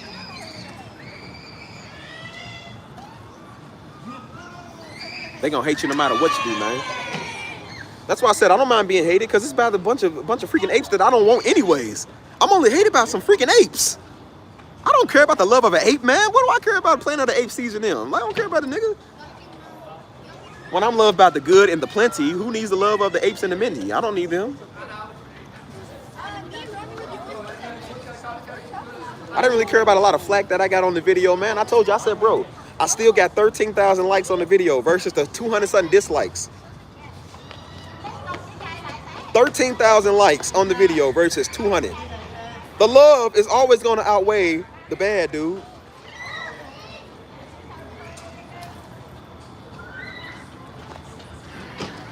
Yeah. You can't be loved by the world, and then this world is called Planet of the freaking Apes. What do I care about having love from the Planet of the Apes, dude? Bunch of vine swinging monkeys. What do I care about what you think, Negro? Your world is dying, boy. Just like they channels is dying. Just like they word is dying. Everything they doing is dying. They sitting there talking. And while they talking on me, we thriving over here in life, boy. I can stop this channel, go start something else over there, and it's going to thrive too. I got the good majority on this channel, or a good handful of people on this channel, did a Discord, and that Discord is thriving. A channel full of life, man. So we can stop this tomorrow and go start something else over there. We can plant seeds somewhere else, and it's going to thrive and grow. What do we care about this crappy channel for? I'll just take the good ones, the ones that really do care about something, take them over there and go start something else. Literally, that's how it works.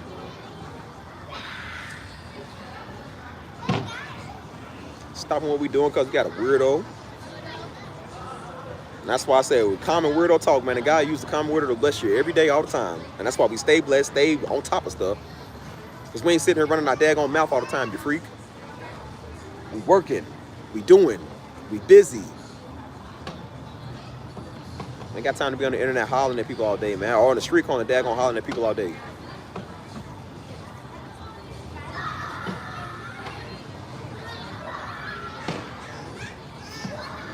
So I said we've been some of the most abundant we've ever been, man. We're gonna be even more abundant.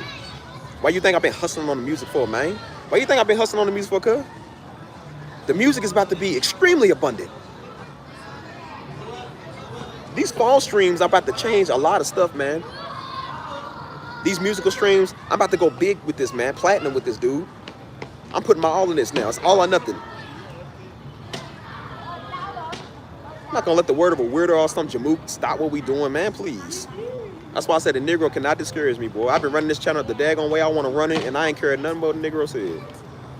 How many of their words have I listened to? 0.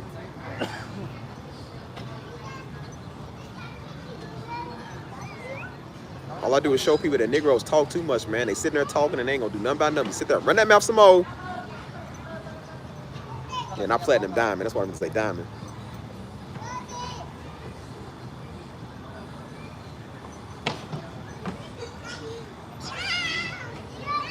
This old envy stuff, man. That's why I said it ain't gonna get you nowhere. But that's why I said when we all prosperous, I said you couldn't look on the outside in. You can look on the outside in. That's why I said all them weirdos that I threw out of here, that decided that they didn't want to be here no more.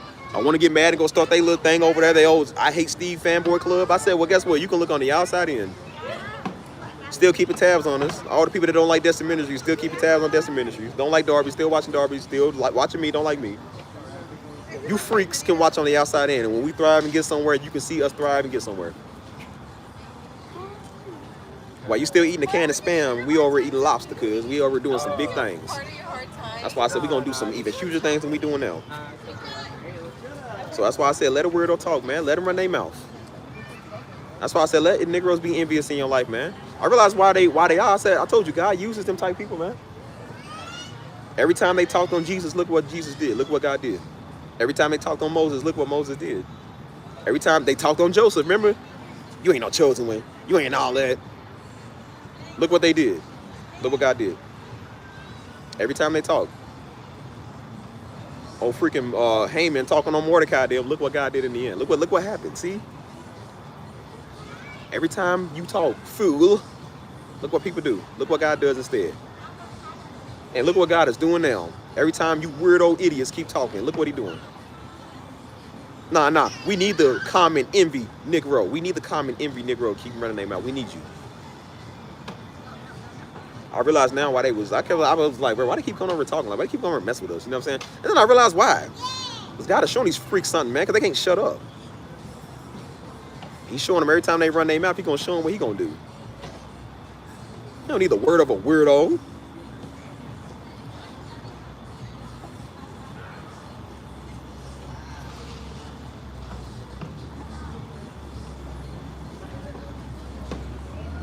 Who's still here, y'all? Let me know who's in there. I done got serious, man. I can't stand that envy, boy. If it's something about that's something I can't stand, it's envy, man. I told you that's why I got mad, because old buddy was doing that with that old girl I was trying to get with. I said, but I can't stand envy, dude. It wasn't even the fact that I even liked the girl that much. It was the fact that it was just like, it's the envy part. I can't stand it, man.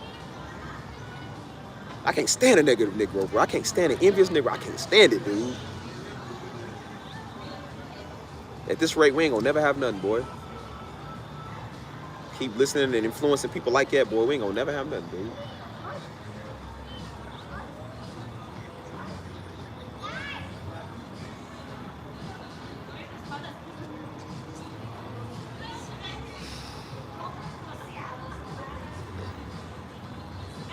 I allow a lot of things, but one thing I don't allow is envy. I don't. And if I ain't mistaken, ain't envy one of the 7 deadly sins? Is that not one of the 7 deadliest? Now you see why? Literally. People get killed over envy, man. People will kill you over envy. They cannot stand, bro. That's why I know why the Bible speaks on that, because it's like, bro, people will really murder you.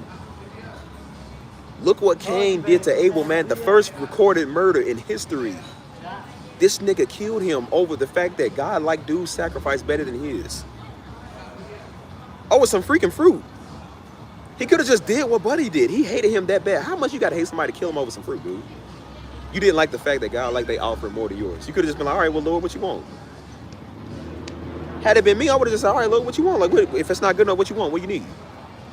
Dude slaughtered dude over the fact that God liked his offering. God didn't like him better. He just liked his offering better. And it probably wasn't even he liked his offering better. He just didn't like Cain's heart, dude. He said he didn't like the way his heart was.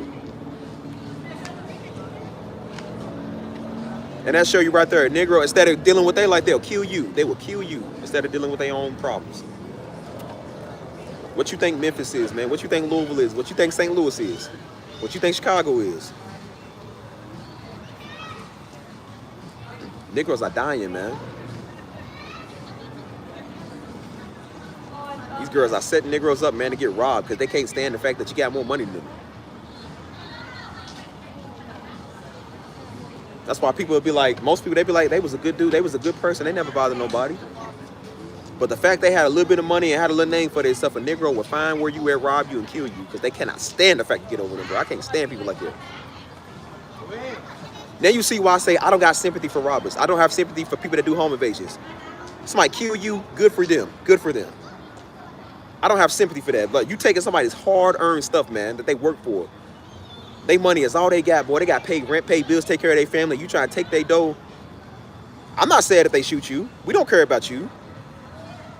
I'll be doggone. Ain't no Black Lives Matter for you, nigga. I don't. There wasn't no Black Lives Matter when you was doing what you was doing. No, we ain't watch for you. No, I don't feel no ounce of sympathy for you, not one bit.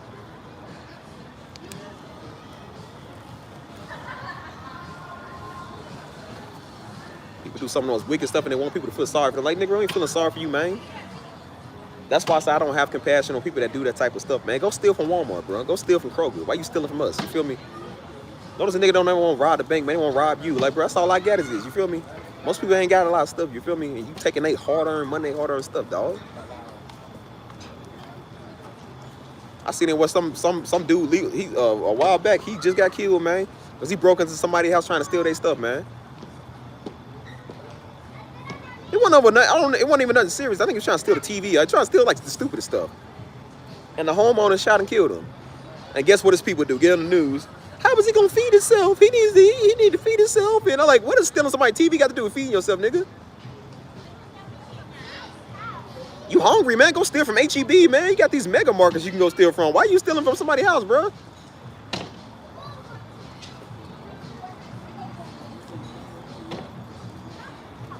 People work a lifetime to get where they get. Man, ain't that they gonna lose that overnight because of some sleazy Negro? I don't think so. That envy stuff is deep, dude. That's why they say when people would do home invasions, they stalk, they pray for hours, man. They be seeing who got what. They looking at your wrist, man. They looking at your neck. They looking at what you got. That's why they tell people if you get a brand new TV or you get brand new merchandise in your house, don't leave the boxes outside. Your house is more likely to be burglarized if you leave them boxes outside. That's why they say tear them up. Take them somewhere to get discarded, burn them. They said don't just leave it outside sitting on your lawn to be like for the recyclables to come. Because they say they know when people look at you got a big old 80-inch TV you just put in there, they know, oh, you got money. That's their prime target. They say, oh yeah, they got brand new. Yeah, I'm gonna go in there and take your TV. If you ever get new stuff, smash it to pieces, man. Rip it all up. Take your name off the envelope, rip up your name, burn it, do something like get rid of everything, man. Don't let people see what you got. Negroes be staking out people how to get robbed, man. That's how they do it. I told you that envy stuff is dangerous, man. And now I know why the Bible speaks on that, man. It's envy, because again, it goes with wrath. When you envious, you get wrathful, man. People get wrath. That's how they'll kill you. That's how they speak negative on you, speak down on everything. You ever been around somebody that just all the time they hate everything? It's okay to hate some stuff, but some stuff is like they hate everything. Oh, I hate this person. Oh, I hate them. I hate this. I hate that. Like, they just so hateful about everything. And it's like, dang, dude. Like, it's something that you like. And they just, I hate those. I'm like, dang, you hate everything, bro. Like, we can agree to disagree, but, like, you hate everything, though. That's the difference.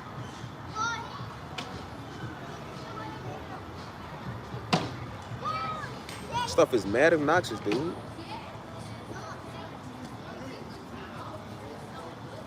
And so that's why I said I don't surround myself with them type of people, man. I make sure I don't surround myself with them type of people. Now you see why I've been changing up my circle, man. Why I've been getting around other folk, man. Because I said you get around these type of niggas, man, they gonna keep you stuck. You do something nice, man, niggas can't be happy for you, man. They always mad at everything. They mad at their own life, so of course they gonna be mad at you. Like, that's what they do. They live to just be mad. We all about positivity on this channel, man. That's how the whole channel got started, man. Wasn't no jokes. Wasn't no roast and your mama jokes. Wasn't none of that, man. Wasn't no being funny. We were serious over here at first, which I'm glad we kind of funny. Well, really, very funny. But this stuff came because we got a whole bunch of pocket watching hating niggas, man, came over here mad about something. They was mad because my channel was thriving. I'm like, bro, I don't even know you. What you mad at? And when I seen, I said, they envious of a calm nigga. I was calm over here at first. They was envious of a calm nigga over here just trying to do something nice, trying to do something right. And then they wonder why my delivery is the way that it is. Because of you, nigga. That's why. Because of you. Because of you type of apes. The minute we get rid of Caesar and his monkey pack, we can get back to being cool and calm. The more you monkey Negroes keep coming over here, I'm going to keep talking like this. Because that's the only way y'all identify with, dude. My first videos, I wasn't talking like this, man. My first live streams, I wasn't even talking like this. Get a bunch of angry apes over here. Yeah, you got to talk like this, dude. You came over here. The faster we get rid of the degenerates, we can get back to doing what we're doing. We're going to do what we're doing anyways. We got rid of a lot of the weirdos. That's why they ain't there no more. They ain't talking because I got rid of they little monkey selves, man. They ain't there no more. And now we kind of, you see, we kind of just cooler and calmer and just relaxing. You know what I'm saying? We just throw jokes and we just be playing. But we're not really like hollering. Like I holler on topics that I'm serious about. But I said, but when it comes to talking about certain stuff and people no more, I don't do it. Because we're not sitting there doing that, dude. I can holler at your local ape all day. What's that gonna do for my life? What am I wanting to do? So I stopped worrying about the monkey business and I started getting on human business. Somebody stopping what they do, man, because you got an attitude, because you got a problem. That's why I try to tell all these fools. Some people cool. Don't get me wrong. Some people is cool. They just be trying to just talk. And then some of my fools, whether the cool ones or the fool ones, I tell them. They be like, well, I don't like your delivery. Or just don't let it get to you. I said, no, it's not that I'm letting people get to me. I'm setting it straight here. I said, no, I call out stupid stuff when I see it. But just go on. No. Ain't no just going about your business. Like, no, this is my business. You coming over here in our business. You start stuff, I'm going to call it out. And I told him, I said, you know what y'all can do? The good ones and the weird ones, you know what you can do? You can go tell them people that keep coming and start stuff to leave us alone. Tell them that. The same thing you telling me. All y'all want to do is tell a nigga this all day, man. Every time somebody get upset and they speak on being upset, everybody sitting there, see, now you just got like, no, why don't you go tell them that? You know people are purposely hell raisers. You go tell them that, dude. I just want to come and tell a nigga how to feel and react on stuff. Like, well, why don't you tell the people that's making people feel and react a certain type of way that? Tell them, hey, man, leave Steve alone, dude. Have the fruits of the spirit before you come over here in his comments talking. Tell them that. You try to come and be wise to me now, nigga. Like, no, you tell them that. And when you can tell them that, then I can stop talking like this. And we can go back to doing what we was doing. Maybe I will come out with the vlogs again, come out with the videos again. If I had to deal with these old freaking apes. So you tell these ape Negroes that before you come tell me that. Every time something going, it don't matter what it is, man. Every time something going, we always got some jamook. Always was just doing, no. And again, not everybody's doing it like that, but some people do it like that.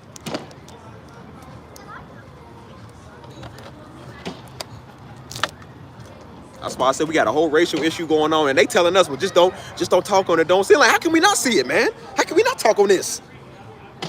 You can call nigger this, nigger that. They trying to hang niggers from trees again. They got laws going against us, and we got to sit here and just be quiet and don't say nothing. Nah, we gonna say something.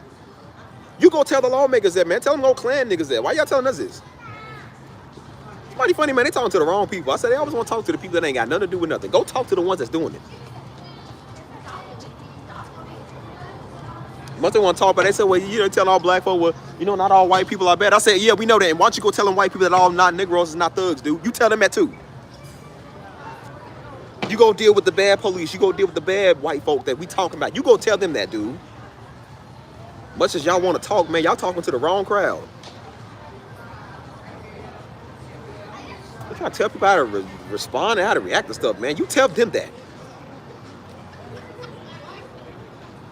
But talk on Darby and his family for years, man. Harass his wife. Spreading out rumors that mama killed daddy, we killed daddy, the government killed daddy, something wrong with us. We wasn't deep enough, didn't pray enough. And then we got to sit here and just, it's cool. No, it ain't cool, man. You tell them niggas that. Don't like my delivery. Well, I don't like you, your people, your kind, or nothing. I don't like none of y'all apes, man. I don't like none of you niggas. And until we deal with it, I'm going to keep saying it. I don't care because you don't like it. I'm going to keep saying it. Do something about it. Run your mouth too much, man. Don't matter what going on. That's why I said, like, nobody can ever, you always wrong. No matter what going on, you always wrong for something. I'm like, why are we always in the wrong, dude? Because we speak. Because we taking care of ourselves. We wrong. Now they making it to where you wrong for killing a nigga trying to break in your house and rob you and do something to your family. Now his old nigga family coming out talking about you wrong. You ain't have to kill him. Yes, I did. Yes, I did. That's what he was going to do to us. Yes, I did. Yes, I'm not sorry for it. I'm not sorry. I'm not sorry for it at all. Yes, I did. He shouldn't have been over here in my house. He shouldn't have been trying to touch my daughter or my wife. So yes, I had to kill him. Yes, I did. You wasn't going to do it. You did your job as a mother or as a father. We wouldn't have to.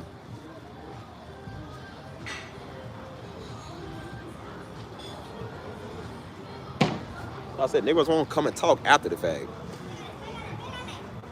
That's why I said I'm done with people that talk. I'm done with envy. I'm done with all that. I'm tired of everybody. Just can't shut up. I'm tired of it. I said that's what's wrong with these old passive aggressive Negroes too. Well, you should just shut up. You should just shut up and keep your opinion to yourself until I ask you for your opinion, little nigga. I didn't ask you. The nigga gonna act like you asked them for their guidance. I don't want they don't want nothing you got. Keep it. That's why I said keep your guidance, your correction, your word, your money. Keep it all. Steve don't want nothing from not a Negro. Keep it. God been providing for me. He gonna keep providing for me, man. I don't want nothing you got to say, nothing you got to offer. You want to do me a favor? Come in my community and respect people in here. Come in my community and lift up those that's in here. Do that. You're gonna do anything, respect my people. You're gonna do anything, respect my stream and respect my people. That's what you can do. And if you see anybody in here going off and going wrong, then you call them out and tell them that.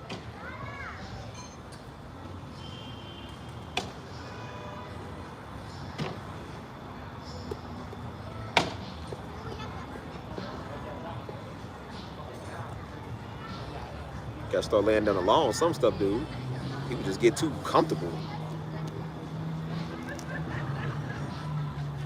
That's why I said the most ignored comments that I would get, bro. Almost more ignored than the weird ones that come over here being all funny and they won't talk crazy. The ones that I ignore the most is the ones that's like, well, just don't say nothing and just be yourself.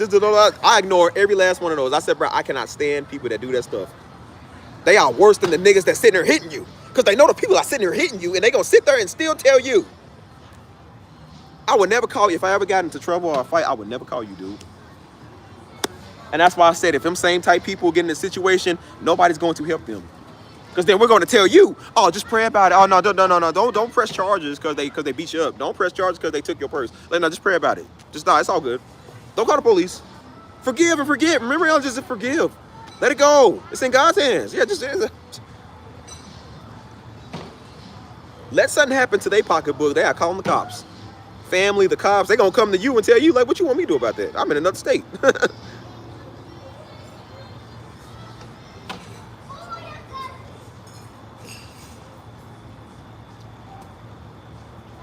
That's why I be trying to tell fools. I'm like, man, people be trying to speak all this old self-righteous stuff. Like, man, shut up. There's a time and a place for everything, dude.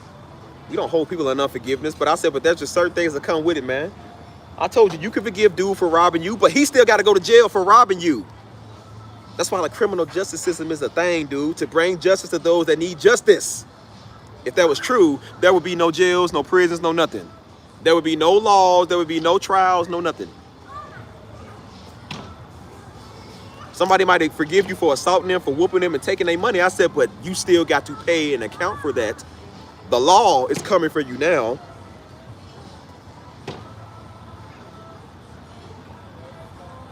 We should just tell the government, hey man, look the other way, man. You know, I know we embezzled about 20 grand from y'all, but just look the other way. You think they care about that? They don't, so I don't either. No, I don't care. I'm gonna take it serious like they take it serious. So I be trying to tell the freak, man, don't be coming over here starting stuff, man. Don't come over here with your niggerology. We don't care about that. We don't care about that. I don't care how you run stuff. You run stuff over there. That's why your life sucks the way it is, because you run it that way. We run stuff like this over here. Good night, LB. I'll catch you. This is a pretty simple, short, well, I won't say short, but just, well, kind of short and just small live stream. I don't care. I'm just talking. So whoever in here listening, for his 7 or so people in, I don't care. Just whoever in here watching, listening, whatever.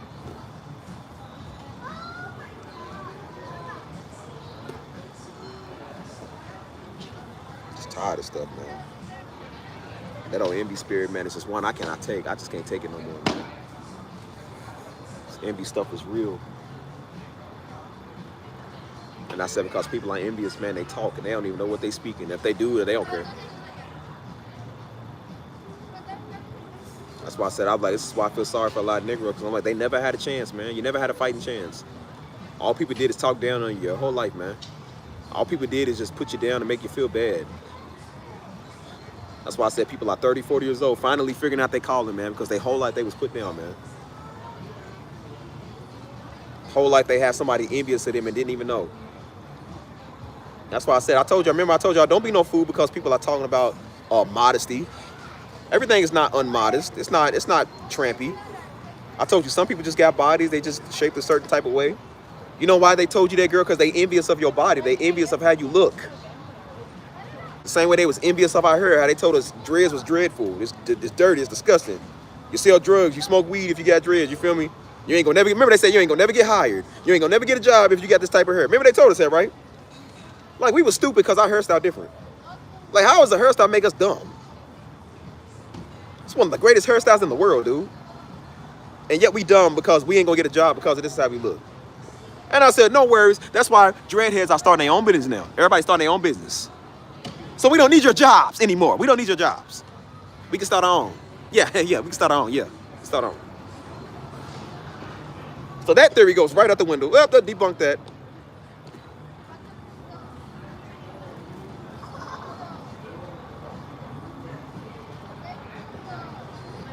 That's why they talking on this old holier than thou stuff. I told you because they envious of how you look.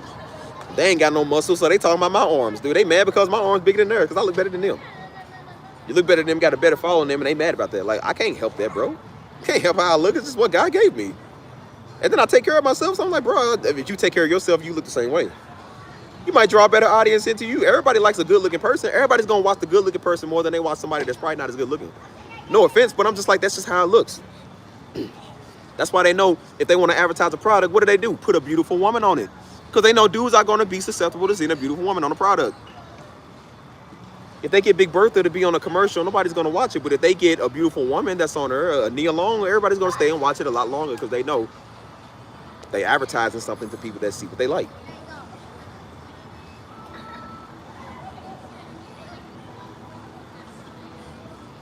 Nothing wrong with it. So I said when they condemning some of these girls out here because girls can't help what they got, I'm like, nah, it ain't that they. I said you shouldn't feel bad about having what you got, man. That's what the good Lord gave you. Can't help what your body type is, man. It's either some envious old nasty nigga that can't get no man. That's why she's saying that. Or it could be a nasty Negro who can't get no woman and he's mad because he can never get women that look like you. So that's why he's trying to beat you down with the word. Either ways, you got envious people after you. Black or white, young or old, doesn't matter. Or it can be some girl your age that, again, she's ugly too and doesn't look like you look. So she's trying to put you down with it. I've seen it work firsthand. I've seen it. Remember I told you that last job I was at? People cannot help because they cute, because they pretty. My friend is light-skinned. She's light-skinned, she's curvy, she look good, she thick, she look good. She cannot help that she gets attracted to like that. And when she comes in, we dress business professional. And she comes in her nice little dresses and like business attire. She even came in a suit. And she looked good in that. Like, bro, she looked good in everything that she wore. And one day she came in, and I mean, she was jaw-dropping. Like, she wasn't slutty, it's just she looked good. She was very well-dressed. And because she has hips and curves, you always got that one girl on the job. It's always some jealous idiot on the job that doesn't like that because she doesn't look as good as her. Nobody looks at her when she dresses up nice. Her face card was all off. Like, girl had a guess who face. Like, literally, you had to guess who this is, bro. Like, she looked terrible with makeup. Light-skinned girl was all natural, literally. She ain't have to do nothing. And she got attention like crazy. Everybody loved this girl. Everybody knew this girl. She was the life of the office, man. And she came and told me, she said, bro, I got to complain. I said, from who? She said, from old girl. She said, the girl couldn't tell her to her face. Guess what she did? Went to the manager. Because one of the managers liked her. One of the managers liked the light-skinned girl. The one that the ugly girl liked. She ain't like it. She was getting more attention and more recognition than she was. So she told the boss, she said, what she's wearing isn't business professional. It makes it look kind of trampy. I told her, I said, you know why she said that? Because look at you. Look at her. Look at your body type, look at her body type. Look at your face card, look at her face card. That's why she said that. Oh, did it help that she was a white girl? Yeah, no, it didn't help that she was a white girl. No, it didn't. We always know the ones that give you a problem in the office, it's usually them. You know, the ones at the job give you a problem, it's usually one of them.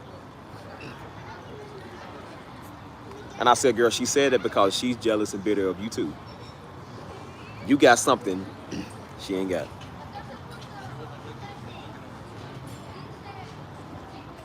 She was like, I mean, I don't know what I do. She's like, I said, you didn't do nothing wrong. You didn't do nothing wrong. She's just mad because you look better than her. And old boy that's in love with you, it was known that she wanted him, but he didn't want her because she's ugly. So she was doing everything to kind of get this girl in trouble almost. Like, that's why when old girl quit, I'm pretty sure she was happy. Because she got to have old boy all to herself. Like, who does this, man? That's a job. We don't care about nobody at the job, dude. And I said it wasn't that the outfit wasn't business professional. It was just you look good in what you wear. It's the same thing anybody would wear. It's the same skirt, same dress that everybody else will wear. Why is it when a woman with hips and curves get it, now Negroes is envious? Now it's slutty, it's whorish. You're leading men on. It's not true.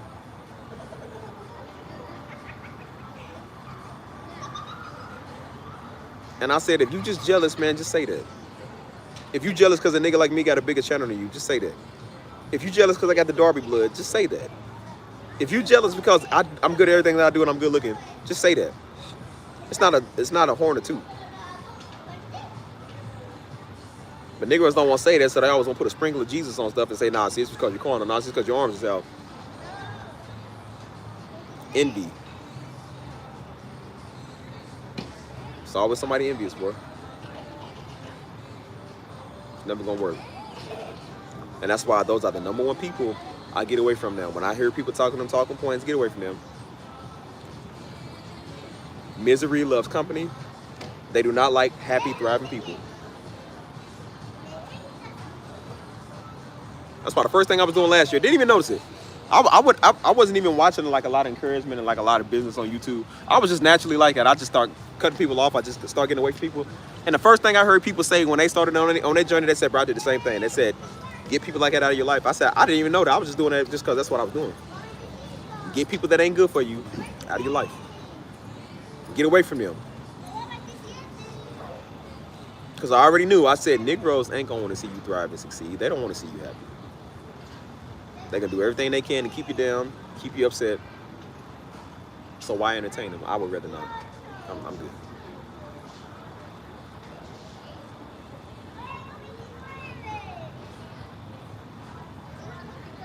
Don't hate us because we all want to do better in life, man. We all want to do the right thing. That's why I said this level of envy, man, it's getting dangerous, man. I'm telling you, it's getting dangerous.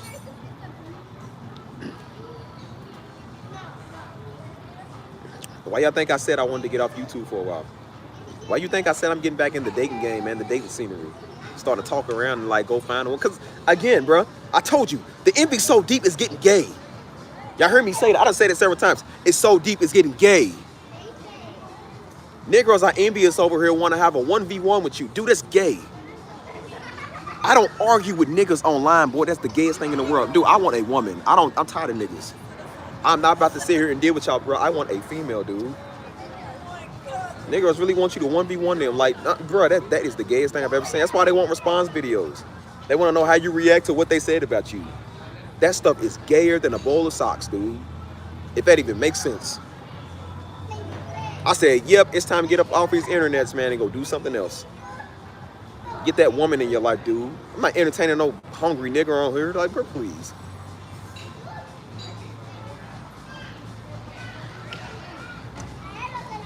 Now y'all see what I'm saying, dude.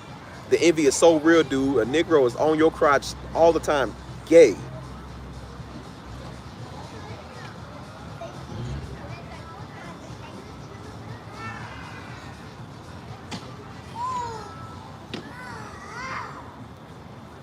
Hang on, y'all. Hang on.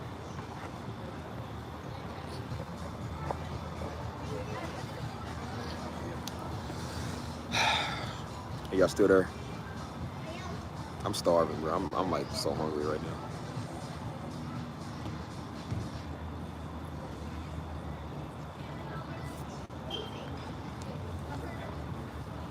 Y'all quiet. Y'all ain't saying. I must be saying some good stuff, bro, because y'all ain't said nothing, bro. I'm just quiet. And y'all quiet. I love how y'all just sit here and listen to me for hours, man. You know what I'm saying? Sometimes I be needing to rant and just get it out of my system, you feel me? I just be talking. It's not even that I'm even ranting, I'm just mad. It's just I just be talking, you know? Y'all don't understand how serious I am, man, when it comes to this encouragement. It comes to doing better. I'm so tired of niggas, man. I'm trying to tell you, I'm so tired of that defeated mindset. I can't stand people like that. I can't stand situations like that. I don't want to, bro. I just don't want to. I'm glad y'all hearing me. And that's what I'm saying. If it's good points, man, I told you, I'm like, people can apply it to their life. If not, if it don't, like, I ain't never mad because people don't listen to me, dude. I ain't never been like that. That's why I don't waste my time with people. I don't go to them trying to give them advice. People come to me and want to know stuff, and then I tell them they don't like the advice that you give them. And I'm like, well, bro, I'm not going to force you to listen to me. You don't have to listen to me. It's not against the law. Just don't come to me the next time you get in a situation, because I'm like, I told you what to do. I'm not mad because dude don't listen to me about his baby mama. I said, bro, at the end of the day, it's your baby mama. Just don't hit me up no more about she's getting on your nerves again when you won't do what I'm telling you to do. Like, that ain't my problem.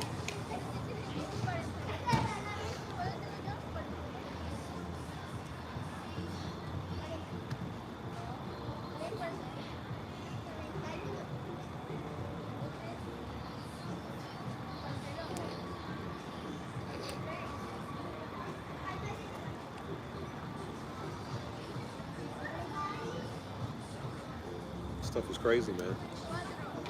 I don't force nobody to do nothing, man. Even somebody I'm with, I might like somebody to the core, bro. But it don't matter how much I like you. I will never force you to talk to me. I will never force you to like me. I want everything that people do to be out of free will, man. I said God gave us free will, and He don't make us do what He wants us to do. So why am I going to make you? Who am I? Last time I checked, and every time I check, I ain't, and I will never be him. So why am I going to make you do something just because I want you to do it?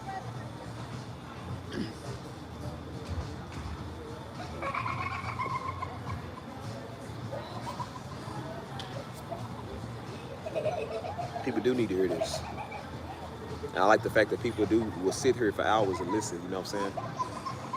Whether it's just to kill time or if it's just to, you know, whatever, like it's something. We're still being effective, man, influential. I like that. And we're about to be even more influential in a little bit. Man, I see why I'm doing the music, man. I'm just more music-based for real on a lot of stuff, man, because I like that better. That's going to reach more people than me talking, than any of my words, you know what I'm saying?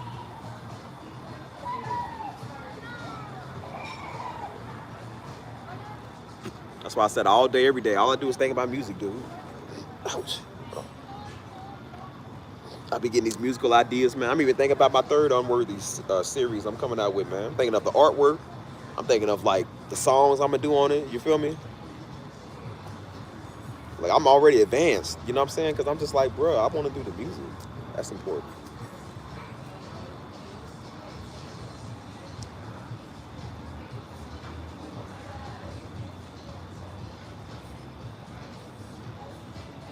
And if y'all wondering why I'm twirling my J, bro, I had to take these off. Sometimes, you know, Jordans get tight, man. Like, these shoes be so tight, bro. Like, especially these. I don't know why. They just, like, real tight. You know what I'm saying? Like, so sometimes you got to take them off every now and then. Just like, you know. They're still fresh, though. But, yeah, man, that's why I said, like, you know, hold on. But, yeah, man, that's why I'm like, I'm serious, man. Right, with the music, that's all you can really do is stay focused, man. I love my music. I love it. That's why I've been putting so much time and even money into it, because I'm just like, I love that, man, you know? Something I enjoy doing, man, and God has allowed me to be taken care of with it, you know what I'm saying? It's going to do something even bigger with it, you know? It's just a matter of time, man, but, you know, like I said, I'm on God's time, man. I told God, I said, God, I'm going to do the work, but I'm going to let you do it, you know what I'm saying? Like, I know He don't like a lazy steward, so I'm like, I'm not going to be lazy, but I said, I'm going to do the work, you bless it, I'll do it, you know what I'm saying? And so I believe soon, man, God's going to do something even bigger with the music, bro. That's why I've been going crazy, going ham at the keys with it, you feel me? Because I'm like, I know He's doing this for a reason, man. He got me doing this for a reason. And I really do enjoy doing this, you know what I'm saying? And that's why I told God, I said, God, I'm about to give Him my all. Just do with it as you will, you know?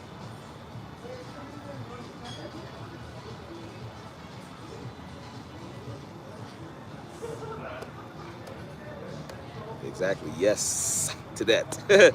Couple of S's of yes to that. Like, yes, and I say unto you, like, I don't know, I couldn't do that. That's too much. But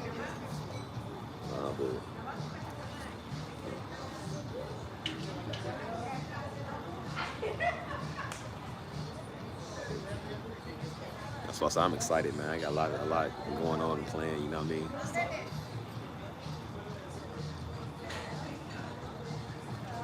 So that's why I say, who would sit here and weigh in on the drama, man? Nobody want to be part of that drama. We got stuff to do, man. You know what I'm saying? The world ain't over, man. We still got to do things with God, man. God gave us a gift. Let's use it. Let's use it. Like I said, He got us here for a reason. I said, I don't know about y'all, man, but I take mine very seriously, man. That's why I said I don't listen to people no more. I don't listen to people on nothing no more, man. Because, again, like, nobody wants to go through this. Nobody wants to keep feeling like that you helpless, man, that all you do is good for listening to people, man. You listen to everybody but God, bro. Every relationship you get in, man, every situationship, family, friends, Never really like ask God for ourselves directly, man. That's why I'm glad we can come to Him personally, man. We ain't got to go through somebody else to go to Him. You feel me? Like we can just ask God ourselves. You know what I'm saying? That's really what it's about, you know. That's why I said I'm like I don't trust nobody, man. I trust God, though. Definitely trust God, always. He the only thing. I can't say person, but cause he ain't a person, but he the only thing that I know that ain't never let me down, man. Ain't never failed me yet. You know what I mean? Everybody else has, man. God ain't. Never disappointed me, man. Never left me. Never will leave me. The only thing I know that got my back like that. Because at the end of the day, man, don't get me wrong, we all love each other here. We love each other, but at the end of the day, man, y'all can leave. Y'all can wake up one morning like, man, I don't like A. Steve no more, man. He tripping. You know what I'm saying? He ain't that handsome. He ain't that good looking. His channel sucks. Had me over crying. I don't care about the channel. He talking about my looks. I'm self-conscious. What if I have all of it? Like, ooh, ah, ooh, like, I start getting self-conscious. Start looking in the mirror. So, stop realizing myself. Like, am I covered up too much? Do I need to take this off? Like, what do I need to do? I said, show more skin, Steve. Show more skin. It'll bring the people back. That's all. So y'all don't like me no more. When I was out here wearing these tank tops, showing my breasts out here to the world, y'all ain't care about it. My breasts is all up in y'all breakfast. Y'all ain't care nothing about it. But now when I clothe myself like a human being, now y'all have an issue. I said, well, you know what, screw you guys. I'm sitting here thinking, like, will they love me even if my breasts ain't that no more? Like, will they love me? I'm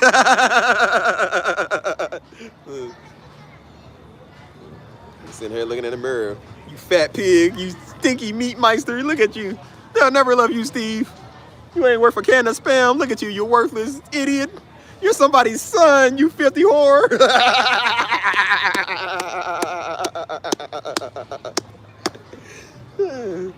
So like, hey Steve, you ready to go? Yeah, I'll be out in a minute, honey. Like, who are you? I don't even know you anymore. Oh my gosh, bro.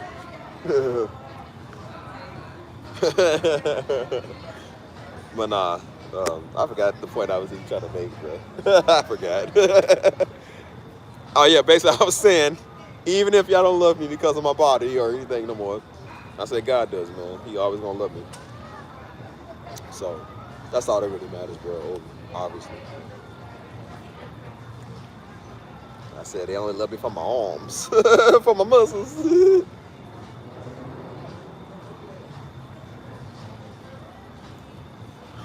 See, I wasn't even trying to be in a joking moment. That's just how funny stuff be. I was trying to be serious, man, but then the jokes, I told you the jokes just come in like the floodgates. It just comes in. It's funny, man.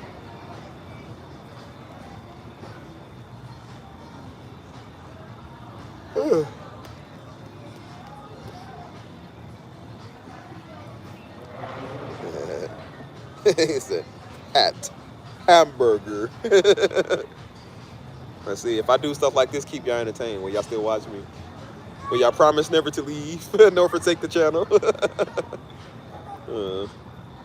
Necklace. Anyways, I gotta start doing challenges. Like, I'll hold this on my head for 2 hours if y'all stay, please.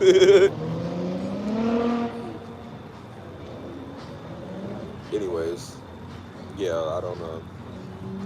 I forgot, bro. I forgot what I was even trying to say. I was making a point, but I forgot what it was. So. Like, Jordans can be a shoe, but can also be used for a hat. I always tell you, what's on your mind? It's J's. Speaking of which, y'all gonna watch that message from Pastor Darby, fresh pair of J's.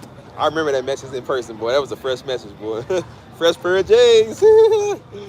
Hey, I just thought every time I heard J's, I think of that message, dog. Fresh pair of J's. I was looking at you like, bro, awesome message right there. Someone's looking at you like, honey, why is that black guy wearing a shoe? And said, I know they looking outside. I'm over here talking about my people. I said, honey, look at him. It's that African American again. Look at him up to the African American activities. Look, his money's on his mind. His mind is on his money.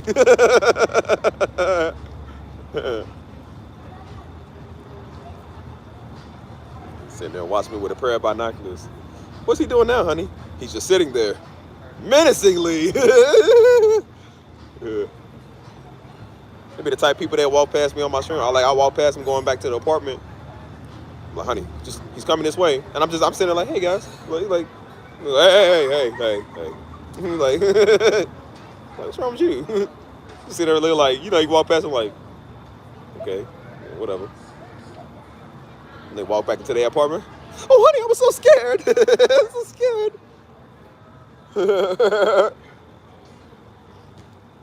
My honey called the collection agency. We're moving out of here by the end of the week. We're moving. I don't feel safe. Nah, I know what it is. This woman probably be staring at me, looking at me. You know that's usually how it be though, right? She wants her a nice black guy. Can't get enough of the Stevester. That's why I said, I know why Negroes hate me. I'm the Negro that show up everywhere you go at. I'm on your feed. I'm on your timeline. I be in your area. I be in your friend groups. We are the few, the proud, the many. Woo! Oh, dang.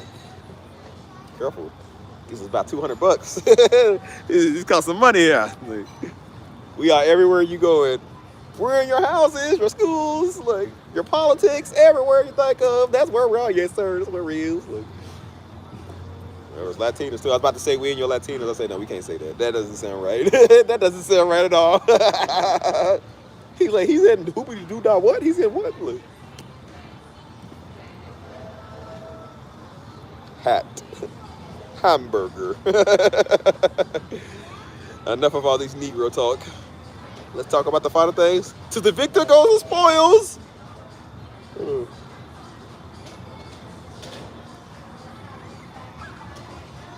I know one day somebody gonna clip everything that I say that's out of context. I'm over talking about we in your Latinos. I'm talking about stinky meat meisters. I'm over doing cooking with Steve. I'm over talking about then we beat the meat. I said people gonna clip everything I say out of context and do a diss track video. And be like, people, he's telling the people of God to beat their meat. I said, that's not what I meant. I said, bro, I was trying to say like, he was saying it. I was about to like start just like hitting the board and stuff. And then I told him, I said, okay, now what we do next is we beat the meat. I said, no, we can't. I said, I forgot, you can't say that. We don't beat the meat, people. As a brother in here struggling now, like, we beat the meat, yeah.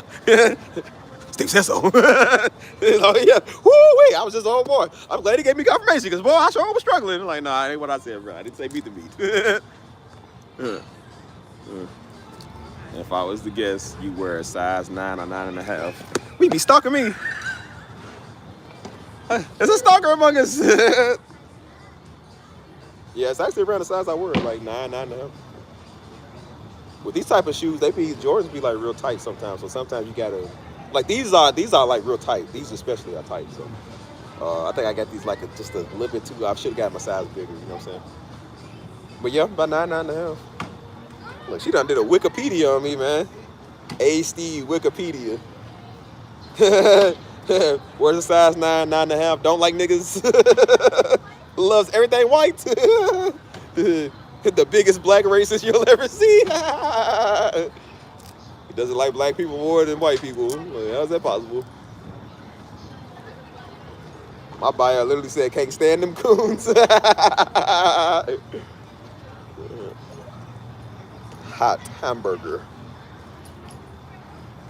No, that's a good estimate. Yeah, if you would have said like a size 11 or something, man, you capped it. I don't want no size 11.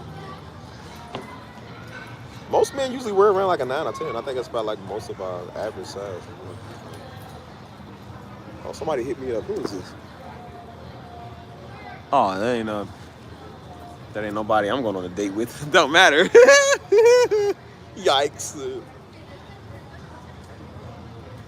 Y'all want me to live stream my first date with y'all? Like if I can start going on dates, y'all want me to live stream it with y'all? And show y'all what it's like. Bro, that'd probably be the most uncomfortable date. Cause I know a girl gonna be like, who are you talking to? Like, I'm talking to them. Like, who's them? like I'm Deadpool talking to the stream or something. Or like I'm Dora talking like Do you see the woman? Say, hola, woman. Point to the fork. I need a fork to eat. She's like, who are you talking to? I'm talking to them. She's like, there's nobody there. I done got so used to doing live stream, the phone don't even be on. I be thinking I'm talking to the phone. Like, who am I talking to? I be talking to myself sometimes. Like, bro, who you talking to? I said, Steve, you need a woman. You're losing it. You're losing it. I said, this is the first step to being crazy, man. People, you're in denial. You're denying you're crazy. I said, Steve, get a woman. You're losing it. Don't be crazy.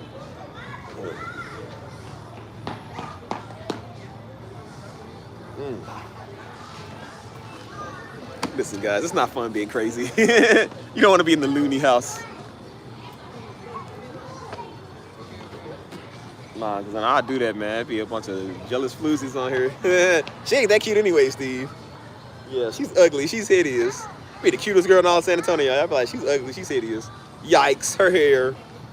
Her dimples. Her pimples. She's simple. You're an nympho, Steve. No, she's not. That's not what you think, Steve.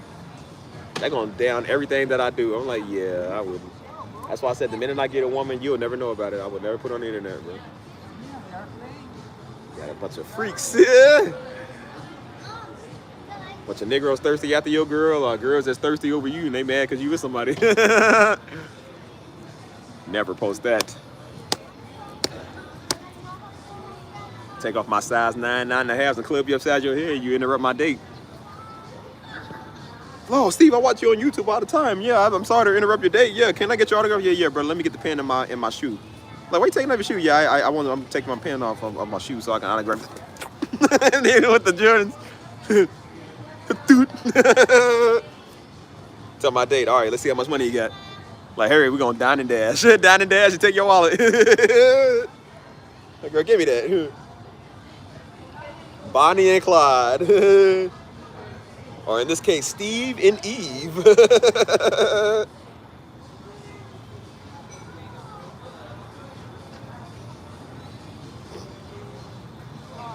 That's why I told you, don't approach me in public if you see me. Please leave me be. I don't know what I'm gonna do to you. If I see you, you walk up on me. I don't like people walking up on me.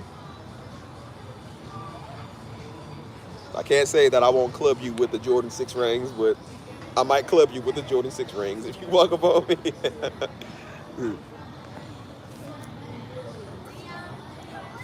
Yeah, all that matters nowadays is as long as she, not a he, or a sklee, or a glee, or a mahui. I was just playing. Oh, that came out. No, I'm sorry. You know, I'm just playing with you. Come on. Jeez, lighten up. Gosh, you're so uptight. Just lighten up. I'm just playing. Gosh. Can't even do a joke on this channel no more. You're just so obtuse. You're so obtuse about everything, man. You're not a cute, you're obtuse, man. Gosh, calm down. I was just playing. The name rhymes. Yeah, you wear nothing but J's. No, I wear other stuff. Sometimes I wear like Vans. I wear like Converse. Like, I wear like an all solid Converse, like the low tops. Like my favorite is the white with the red and blue on it. I wear like a lot of white and red and blue stuff. You know? I wear like those little Chelsea boots and stuff like that too. Like around this time when it's fall, I wear like the Chelsea boots. They go with like the nice attire, the sweaters and stuff. I wear that. I got some dress good casual stuff. Yeah. But most of my shoes are J's. Man, I got like 12 pairs of J's. I think I got a lot of J's, dude. Stuff I don't even wear. I'm trying to get more. I'm like, bro, you don't even wear the stuff you even get. Man. That's the nigga in me. I can't get rid of. Bro. That's the nigga side I can't get rid of. I said, yep, I need more J's.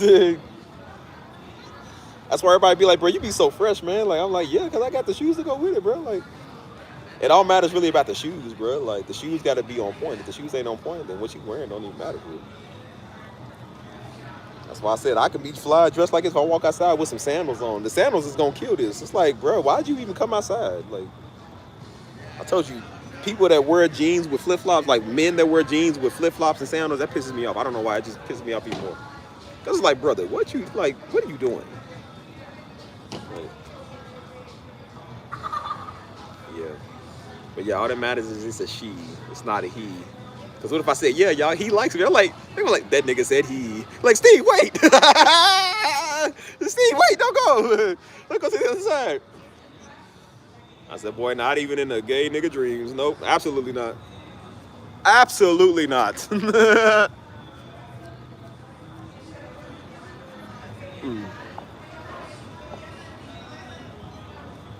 I love women too much, man. I don't know how you do it. I don't know how Negroes do it. I love women way too much. Even if y'all unbearable, man. I don't, sometimes y'all not shut up. But you know what? We love you anyways. Be the biggest gaslighters in the world, but I would still choose y'all before I choose a nigga.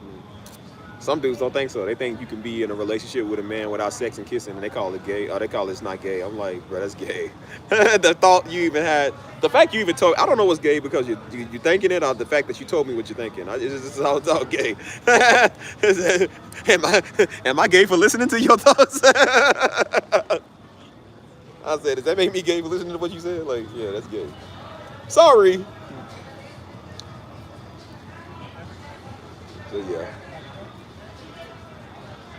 That's why I tell people, don't tell me what you're thinking no more, because I don't need to know. I don't want to know what your impulsive thoughts. I really don't, bro. My Facebook is filled with thirsty guys trying to marry me. I'm like, no thanks. I enjoy being single. That's the same with me, boy. My Facebook be full with all these heifers. Facebook, Instagram, YouTube, Chatterbox, they all filled. I'm like, ew. I said, girl, I'm ashamed you thought you had a chance. Well, I can see why. I mean, when you good looking, that's just what happened. Like I said, you ain't no ugly woman, so I can see that. I can definitely see why they all up on you. I said, but when it comes to me, I ain't no ugly man either. So the thing is, niggas attract women and men nowadays. These niggas in my DM like, hey, bro, I want to hang out with you. Like, why? I would love to get to know you. Absolutely not. I said, you can know these rights and lefts. That's what you can know. I'm like, well, I don't know you. Nigga talking about, can we be best friends? That's gay. You like, bro, who says that? Like, bro, talking about, can we be best friends? What? Whenever they start talking funny, block. Block. That's why I said my page be filled with thirsty women too. There be some thirsty. They tell you too. They be like, I'm trying to be all up on you. Like, women don't have no boundaries. They'll tell you what they want, like right there. They don't come out. They don't care if they come out strong. They'll tell you. I'm just like, dang, girl, you know me. Like, you didn't care. You didn't know me. Man, give me a chance to know you first. I don't know you. One girl told me, man, she just met me too, bro. She told me, she said, you know, I'm already getting her. She said, my ring size is like a 6. I said, excuse me? She said, yeah, just know we gonna lock it down. She said, yeah. She said, I'm feeling you. I'm just gonna tell you now, I'm gonna cuff you. I'm feeling you. She said, my ring size is about a 6. I'm just letting you know I'm serious. I said, hey, yo. Hey, yo. Love the determination, but daggone, girl, like, shoot. And I said, yep, that's gonna be the fastest talking I ever did. Talked for about 2 weeks, nigga disappeared. I said, yeah, girl. I said, yeah, you playing around. I'll let talking. I said, the ones talk the most, they gonna be the ones that ain't gonna be serious the most. Look what happened. They ain't serious. Look at her, she was cute little Mexican, but I said, girl, you talk too much. Talk too much. She kept saying, what you doing tonight? What you doing tonight? I said, sleep, nigga. I said, girl, I got it. She's like, oh, come on, we go out. I said, girl, I got an early flight in the morning going to Louisville. I'm not going nowhere. She said, stay up on the phone with me. Why? Bro, I'm tired, man. I gotta go to bed. I said, I gotta catch this flight in the morning, man. Nigga sleepy. I'm trying to go sleep.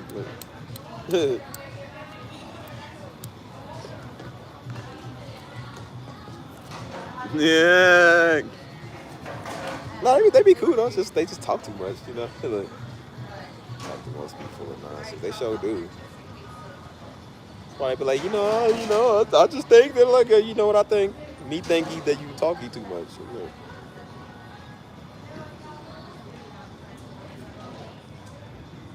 They do. They be like extreme, man. Some of them do be kind of like too far. They be like, yo, you know, I was I don't. They be like, yeah, you know, I was feeling you, you know what I'm saying? They was like, you know, I like you, all blah. Then I already try to ask you your intentions, like, what you want? They be like, yeah, everybody just be thirsty on me. I'm the one dude that's not, like, really thirsty on people. I don't really do that. Like, I'll show interest, but I won't really, like, be thirsty on them.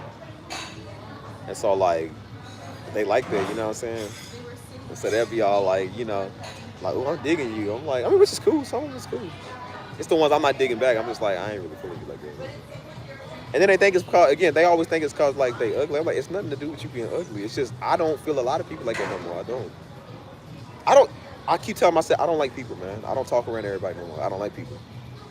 And then when I like you, I start not to like you because I like you too much. I'm like, bro, I just don't, man. Like, I'm bad at texting. I'm bad at responding. I don't respond to really anybody like that no more. And it's not because I'm mean. It's just, I just don't want to talk. I don't like wasting my words. I'm like, bro, I'd rather be playing video games, like eating cheddar cheese or something like, bro. I'd rather be doing something that's worth my while, man. Everything that in the whole bar park really glizzy or something. Like, I'd rather be doing something else, dude.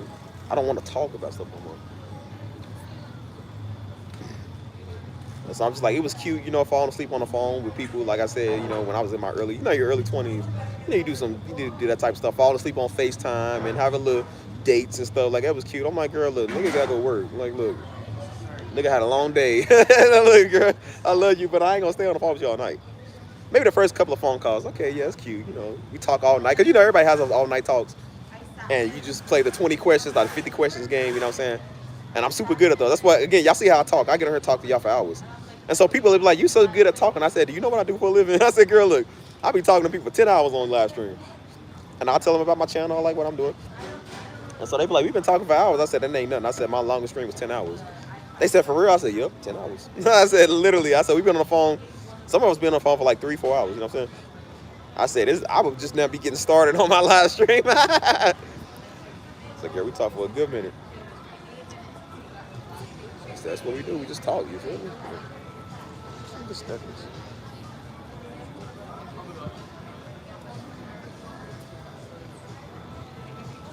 Because again, talking's not hard. You know what I'm saying? Some of them be a little too serious though, man. They be all, I don't know.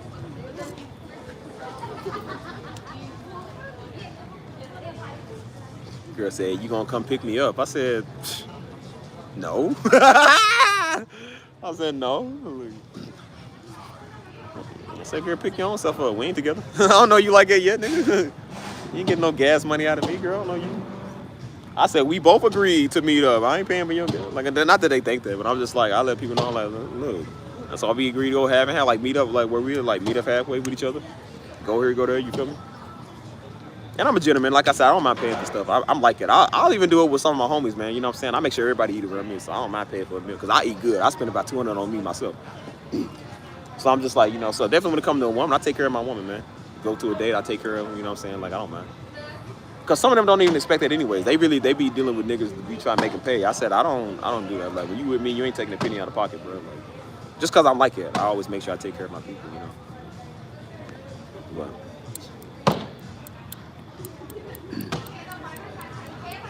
yeah. They don't want to take the time to get to know you. They trying to get a free meal. I said, girl, Stevie is the last person you'll get something free from. You know what's free that you can get these jokes. For these jokes. Because now I got a channel. Back then I ain't had a channel, so whatever. I got a channel now, so I can tell everybody how the first day went. I said, so girl with the rigmarole forehead, man. Girl look like you can play connect the dots on her forehead. The whole Sahara Desert can fit on that thing. I said, bro, the whole Sahara Desert can fit on that thing, man. It's so hot to it looking wannabe. I say, girl, look at this nigga. Like, girl, you ain't fooling nobody. Look, they already laughing.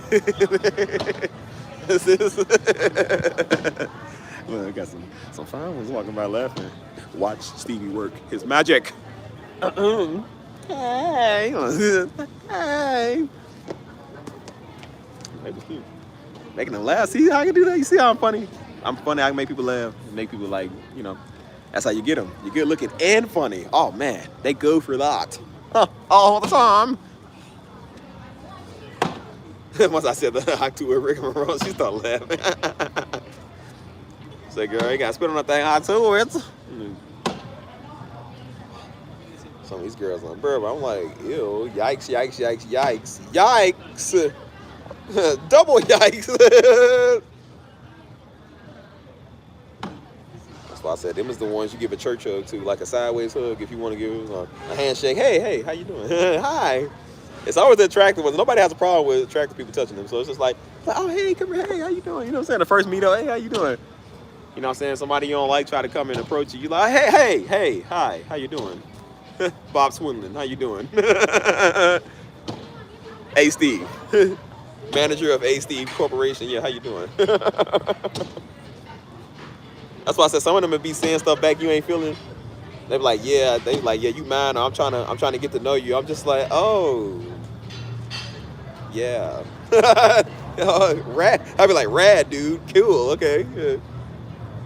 Oh, barnacles.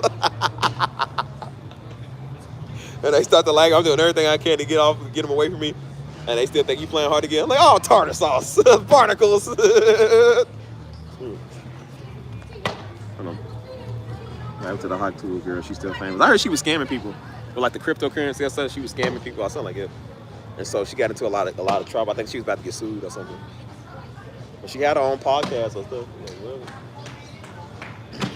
I mean, she seemed kind of cool. I mean, I don't know. Like, I don't know people like that, so I can't say. I said, that's my top Y, girl. Oh, man. I feel like white girls have all the same look. They kind of have that same similar look, dog. Like, especially, I think she was in Nashville. So, like, around Nashville, Kentucky, they all look the same. They all got, like, that country girl look, like the tannish type. They always wear, like, the light blue jeans with, like, the little crop tops with, like, the dirty Air Forces. I don't know what it is with that look.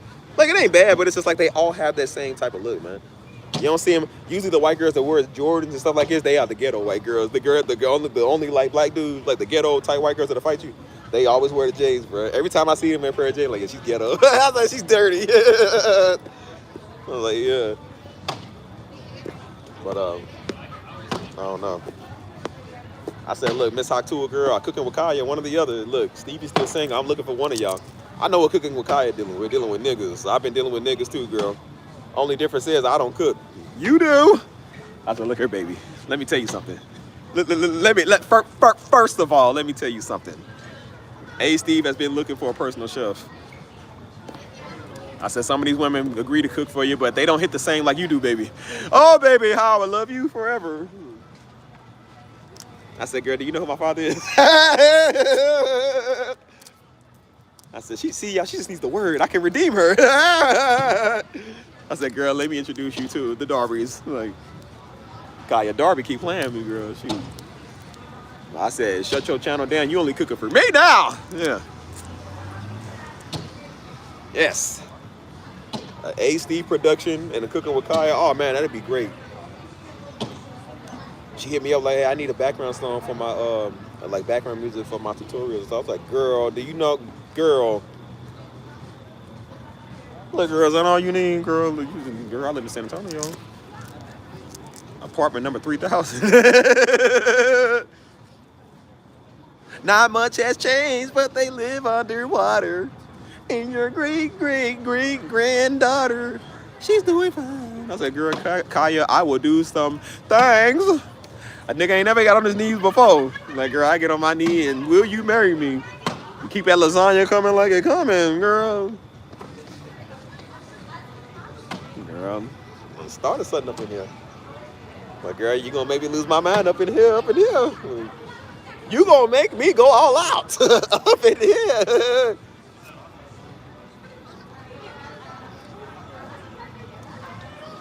I ain't gonna lie, that's a fine woman too, bro. Dark skin, beautiful. Braces, I love braces, man. Something about a brace face, I love that, man. Like, that's why I said a black woman with braces, that's the cutest thing I've ever seen, dude. Like, I love that. I love a woman with braces in general, but it's something about a black girl when they got braces. It's so cute, because it make it look innocent, man. They just like so cute. That skin with that smile, oh, it's beautiful, man. I love that, you know what I'm saying? So, need me a brace face woman in my life, boy. That's why I said the Mexican I talked to a while back, she was brace face. Like, I like that. They just think so cute. You know what I'm saying? Like, they look so innocent. She cook too. I said, girl, now all you need is the word. I said, we'll worry about that part later. Just come here. Just come here first. Come here first. And then I can introduce you to that later.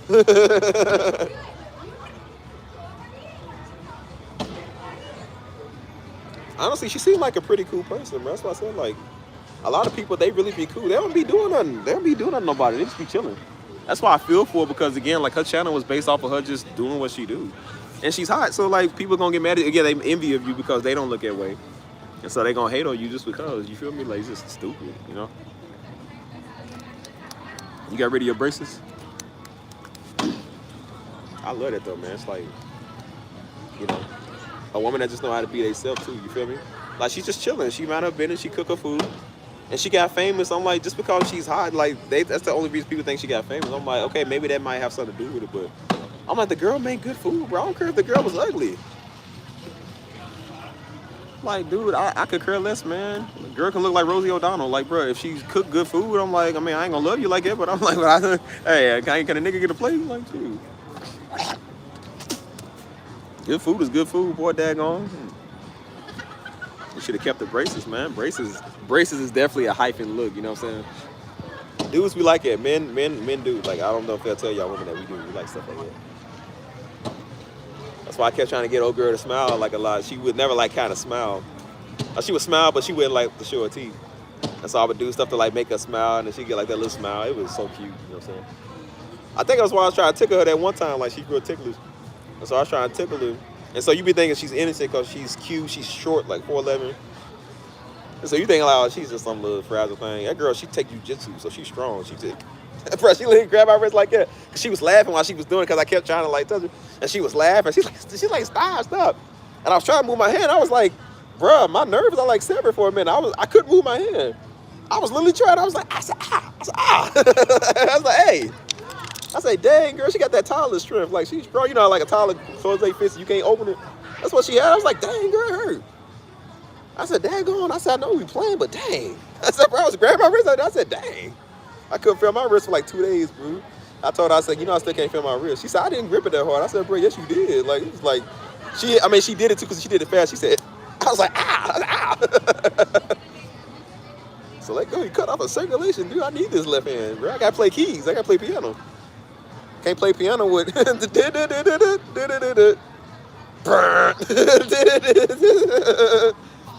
like, you know, maybe a nigga stiff arm, man. Dang.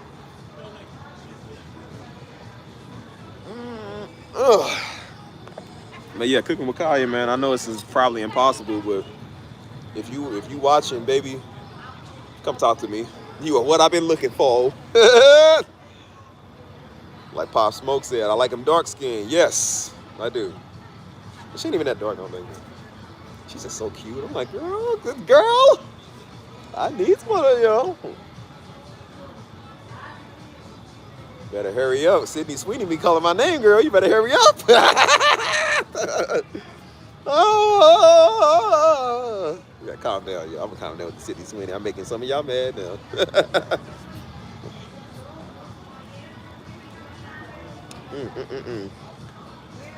We'll see. Don't be surprised if I ever meet one of them in real life, bro. So I'm like, hey, yeah, I follow A Steve. He was talking about you, girl. She's like, who? And she see all his channels, you know, it ain't the biggest, but she's like, oh, he's attractive, he's good looking. She's like, let me hit him up. That'd be the only person I ever respond to. She was like, hey, your dad's message changed my life. I said, girl, did they? Girl, which one? I said, really? Mine too. Like, yes, girl. What the girl? Hey, listen, girl, I would love to discuss stuff about you. Can we sit down and talk? Can we meet? Are you in San Antonio? Wherever you is, I'll catch a flight to you. I said, girl, don't worry. First flight over to a nigga soon. Like, watch. She's the only one that has a right to DM me talking about Pastor Darby. The rest of y'all, I don't hear nothing y'all got to say. I don't hear nothing you got to say. I'm like, yeah, delete, block. So yeah, she the only one I'm taking fan mail from. She's like, yeah, your father changed my life. I said, girl, did he? When and where? I'm like, girl, I need to know that. Like, there was this one girl. Hold on, I'm answering that. Hold on. There was this one girl from Dallas. A couple of years back in like 2018, about a year after Daddy died. She had beautiful black woman. Beautiful. We still follow each other. She's beautiful, man. She had DM me, man. And she's kind of, I don't say she's big time, but like she's like really advanced black woman. Like she's beautiful too. And she hit me up. She said, hey, I just wanted to tell you. She was like, yeah, your dad, like, she said, I watch your dad all the time. She's like, he really changed my life and stuff. And, you know, I'm still part of the ministry. Like, I watch you all the time. And so I was like, I said, do you? Really? Do you? I said, do you for real? She was like, yeah. And so, I mean, she's fit. She takes care of it. She's always fit, working out and stuff. And so she would tell me all the time. She was like, I would comment on like some of her like working out photos. Like she always like stays looking good. And so she would comment on something like me working out. She was like, "You look good." I'm like, okay. And then she would do something like post her gains and stuff. I was like, I said, "You look good." You know what I'm saying? Shit, I'm trying to look like you on your level. I said, "Girl." So we was just sitting there like going back and forth, just talking. I said, "Girl, you better stop. You better stop it." So we had a Dallas conference back in 2019. And so she was supposed to be there. She went to Turks and Caicos. Her mama was gonna go to the conference. And so she told me, she said, "I didn't know y'all was gonna be in Dallas." She said, "If I would have knew, I would have stayed." You know what I'm saying? And so I told Mama about it. I said, "Yeah." I said, "Mom, we got some people from Dallas that know us." You know what I'm saying? And so I told Mama about old girl. I said, "Yeah, Mama, she's cool." And so what's Mama say? What's the first thing she said? "Is she black?" She says, I said, "Yeah, she's black, Mama." Because I guess Mama didn't know I like black girl. I said, "Mama, I like Mama, stop." I said, "Yeah." I said, "Mama, she's fine. Mama, she's fine, black woman." I said, "Mama, listen. Hold on. Steve, would you ever go on a Pop the Balloon date show?" Absolutely not, man. I'm popping everybody's balloon, even my own. Nah, I just don't like that stuff. I think it's so dumb sometimes. I'm popping all the balloons. Like, girl, your hair, yikes, pop. I know they'll be rating me too. I'm a pop their balloon for them. Like, girl, you ugly. Yeah, you ain't my type. What you thought because you didn't pop the balloon? I wasn't gonna look, girl. I still don't like you. Pop, pop. Wow. That's why I said I go down the line like some of the dudes is like, "Girl, you ugly. You look like your hair too small." I said, "Girl, your feet, what's up with that? Your outfit, yikes." Like, you look like my uncle. Like, girl, you look like somebody's granny. I'm like, "Girl, nah, I don't want you." I just go down the line making everybody laugh. Nah, I definitely wouldn't do that, bro.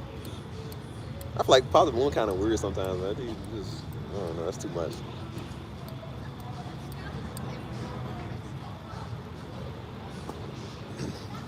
But yeah, she was fine. She hit me up. She said, "Yeah, I watch Pastor Darby." I said, "Do you?" I told her, I said, "Girl, you know we come to Dallas all the time, right?" That's when I lived in Kentucky. I said, "We come to Dallas all the time, right? You know that, right?" I mean, she's fine, you know, beautiful. Because again, I thought all ugly people watch Daddy. You know what I'm saying? And then you see some fine ones. He's like, "Oh man, I didn't know beautiful people love the word too. I thought the word was for ugly people." I said, "Man, that's crazy." She like one of the only people I did kind of respond to when she was like, "Your father changed my life." I was like, "Really? Did he?" Ouch. So all them other niggas, I'm like, yeah. They're like, "You probably get this lot." I do. Why you telling me again, brother? They say, "Hey, first off, I want to just slide left, I'll delete." Leave me alone. And no, I don't do it to be nasty. Like I said, there's a lot of people I don't even answer because it happens all the time. Like, it happens on Facebook a lot, so I don't always see it on Facebook because, again, like, I don't have random mail pop up on there. So if I see, like, message requests or something, I'm just like, who could be sending me a message request? Some woman did do that, though. She was just like, "Hey, I watched the ministry. I noticed you, though." She was like, "So, you know, I live in Florida if you're interested." At the time, I was like, I mean, no. Because, again, I didn't like people doing it because they knew Daddy. I don't like people that do that stuff, you know. But at the time, I was like, I mean, well... I was like, I do like Florida, though. And she wasn't, like, really bad, though. But I was just like, I don't know about that. Yeah. Like I said, you got to be a pretty fine wine to do that to me. But like, "Yeah, I know your daddy." I'm like, "Do you?" Cooking with Kyle. I was like, "Yeah, your dad's message just popped up on my timeline. Like, I watched him." I was like, "Girl, what did I mention he's my father?" Do you want to know other things, the whole scoop? I can have a one-on-one conversation with you. Because like I said, I'm smooth with the words. Once I know when I start talking to you, I got you. I already know it. Once I start talking, I got you. If I can get you to listen, I got you. That's why I said you start off as friends, you start off as being cool. And then what you do after that? You start talking. When they see that, they're attracted to that, and then what they do, they start liking you. And then now they realize they like you. It happens all the time. That's why I said, like, that's why I tell people, man, be cautious. Don't be in my DM like that. I don't create nothing but stalkers. That's why I said you're going to be real shocked when you realize, like, dude, I ain't one of your typical regular niggas, but what? I thought that was a loose dog back there behind me. I said, "Oh, no, but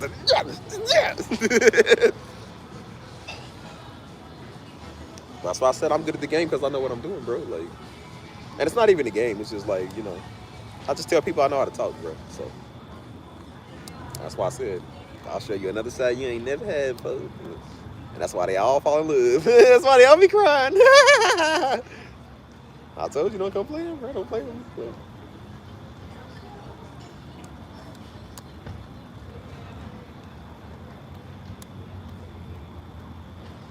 Anyways, further to say, Cooking with Kaya, if you watching, give me a you can't give me a call because you ain't got my number, but just you can comment something or mention me in your latest video or something. You know. I'm down. I'm down, of course. Anyways, y'all, what we talking about? What we doing? We supposed to be off for this thing. How long is the stream? How long have I been on the stream, y'all? Just talking a bunch of nonsense. I'm tired. Sorry, it's 10 o'clock already? Daggone, man. What time did we go live? How long have we been on here? Hold up.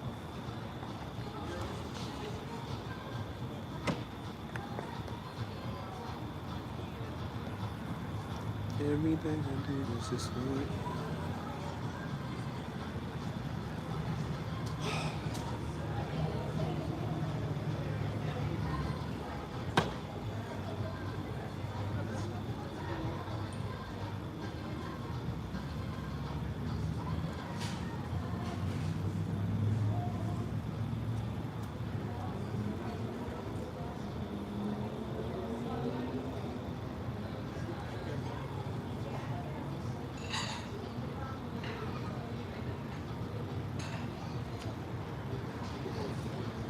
What do y'all want, man? Why y'all looking at me like that? What do you want? Can I help y'all, Negroes? How long is the stream, y'all? Somebody, give me the time.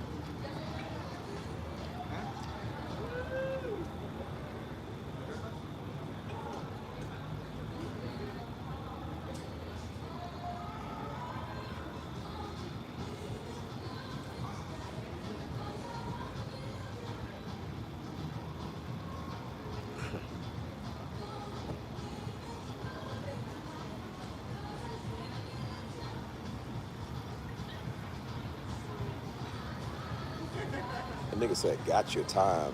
And then you asked for the time. I'm reading something else, y'all. My date. Said, got your time. I said, it's supposed to be today, nigga. Like, well, whatever. Yeah, I got all the time in the world now. I don't know what it said. Well, I don't say date. It's more of a, well, yeah, I guess. I don't know.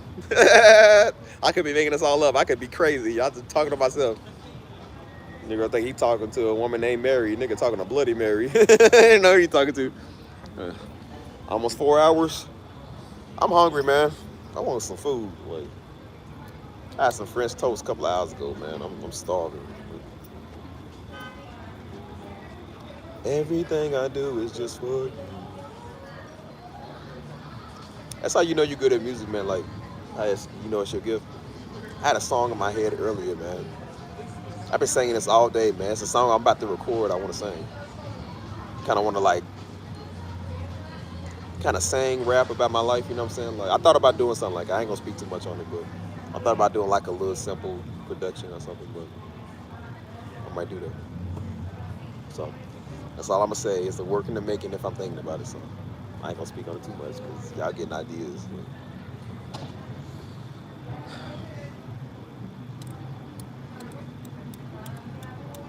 Anyways, you want to do some music tonight? Music? Making about 6-7 beats tonight? Is that what you want? Is that what keeps the people going? Is it derogatory? Or provocative or whatever? Everything I do is for you.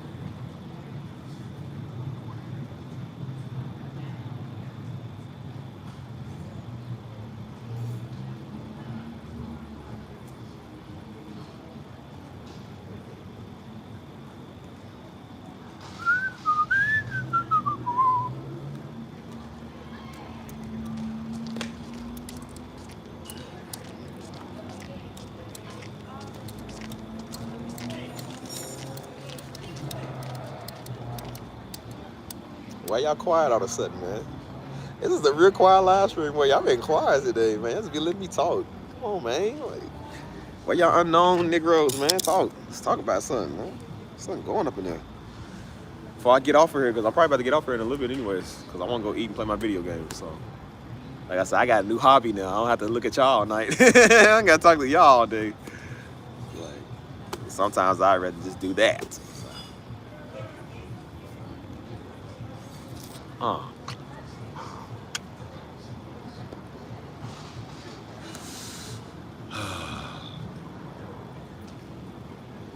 I would say, man, learn to love and cherish your life, though. I would say that, if anything. That's why I speak so hard on it, man, because I'm like, just want you to live and experience life, you know what I mean?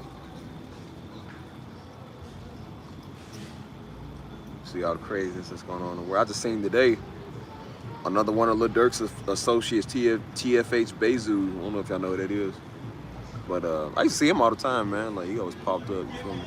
I kind of like his demeanor, man, because he came off as a real man. Like, he was a real street dude. Like, he was real militant, the way he talked, the way he moved, man. Just heard he got killed yesterday, man, you know what I'm saying? That's why I said everybody around Lil Durk, man, it's like they be dying or something, bro, you know what I'm saying? That's why I'm just like, dang, man. Like, he's considered OG. He won number, like, I think 35, you know what I'm saying? But to them, that's old, because most people in Chicago don't make it over, like, 12, 15 years old, you feel me? Like, so I'm just like, dang, man, you know what I'm saying? That's what I be thinking about, like, when it comes to some of these people. I said, man, they done lost everything, man, you feel me? Like, when you look at YoungBoy, man, like, YoungBoy had a lot of his homies dying, you feel me? And then you look at Durk, man, he had a lot of his homies dying. Look at all these rappers, all their homies be dying. It's like, at the end of the day, man, like, whichever side you for, whatever people think they side they for, I'm like, there is no winners, man. There is no winners, dude. Like, that's why I said it's like almost like everybody around Lil Durk, man, just be dying, dude. Like, you know what I'm saying? And so I be thinking, I'm just like, you know, there's some rumors that everybody's like, he's sacrificing people, and we don't know how true that is, you know what I'm saying? But even if he ain't, I'm just like, imagine what somebody got to deal with, man. It's like, that's sad, bro. Imagine losing, it was hard losing Diddy, man. Imagine losing, like what he done lost, man. You know, they homies are like they brothers, man. And he even said, this years ago, even when he was still losing people, he said death don't even affect him like that no more. He said he don't cry about it no more. It's kind of just like, oh, they got killed or whatever. They died, all right, whatever. And I said, that's not normal, man. That's sad, bro. Like, it's crazy. Like, I remember the drill scene, man, when the drill scene first came in, man. I remember it was another dude, he was around back in like 2014, OTF Nunu. And that's his blood cousin. His blood cousin got killed, you feel me? And then he was raising up King Von, man. King Von got killed. And now another one of the associates got killed. Then his own brother got killed. Like, dang, man, everybody around this dude be dying, bro. It's crazy. And I said, whatever you call it, a sacrifice, or you call it just being from Chicago, man, that's not a good life, man. That's a sad life, bro. Like, for real.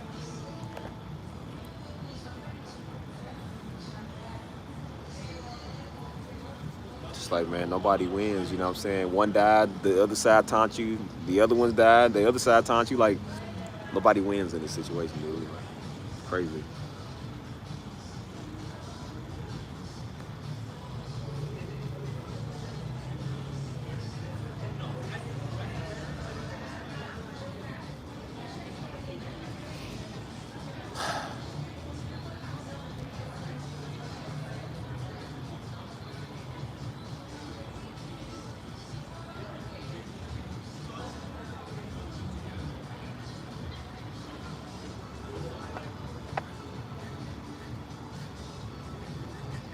But yeah, just live your life, man.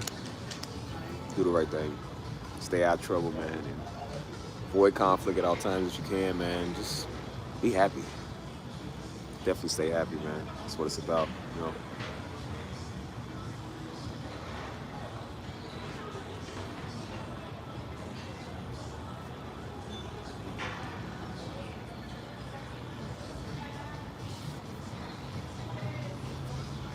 But yeah. I don't know what else I'm gonna say, man. Y'all ain't saying that, so I'm probably finna get off here. Told y'all keep the conversation going, I'll keep it coming. But when y'all stop talking, man, that's when I'm done, bro. I done did enough for the night. Stuff take a lot out of you. So I ain't staying until no 2 in the morning. I was trying to force conversation. I was just like, well, let me see if I talk about this, I talk about that.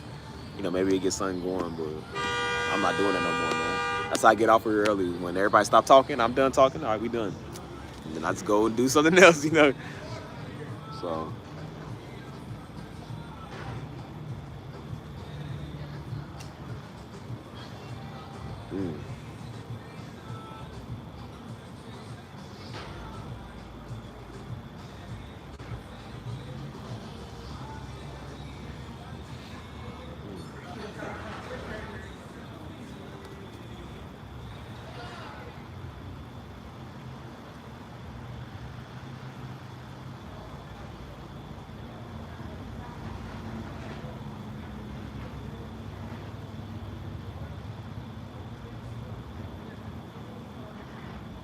Yeah,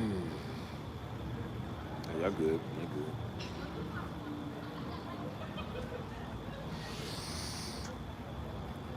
good. Hmm.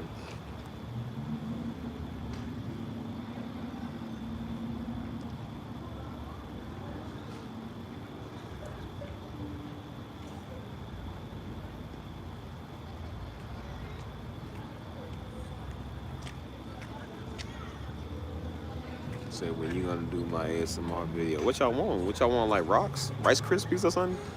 Pour the milk on the Rice Krispies and listen to a snap crackle pop or something? That'll probably get views too. I ain't gonna lie to you. Listen to the snap crackle pop.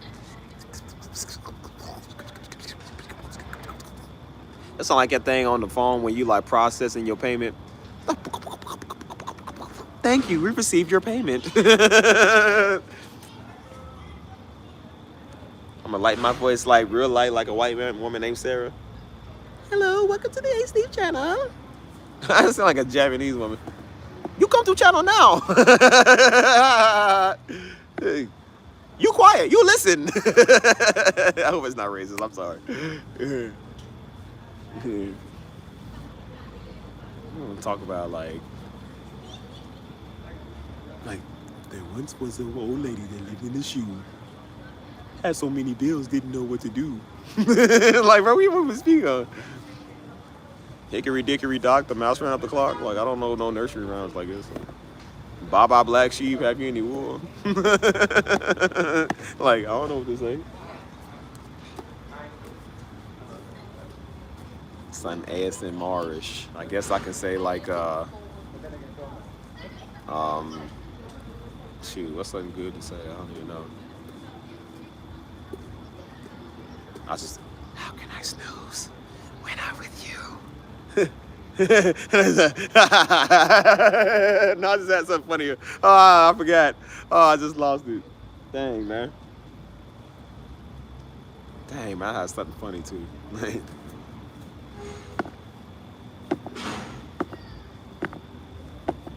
I would start off small prices, like the little engine that could or something. I would say, like the little engine says, I think I can, I think I can, I think I can, I think I can. You can do it, says the big engine. I think I can, I think I can, I think I can, I think I can. All seems well, but wait a minute. What's this? The little engine, the railroad tracks are coming to an end. It's a cliff, he's gonna fall. Hit your brakes! For the love of God, hit your brakes! I think I can, I think I can, I think I can. Ah, blam, blam, blam. Like, it goes to like turn and stuff. It's like, man, what in the world this nigga done did? I'm like, what the? I got that off a movie, bro. That was Major Payne, that's what it was. I said, that story sounded familiar, bro. That was Major Payne. Hold on. You know, I've heard that before. There's a lot of women that told me that. And they said my voice is like real soothing. Hold on. I made a video eating Sonic ice cream and people actually watched it. Bruh, they'll watch anything, dude. I can make a video of me literally doing this. Like, literally doing that. People watch it. People literally watch a waffle for 10 hours, dude. Literally, they watch a video of an egg or a waffle for 10 hours. I said, bro, imagine what I can do within 10 hours, man. I can sit here and do the nigga that owe you money look for 10 hours. The same old 10-hour look, somebody will watch it. I can do anything, man. People will watch it.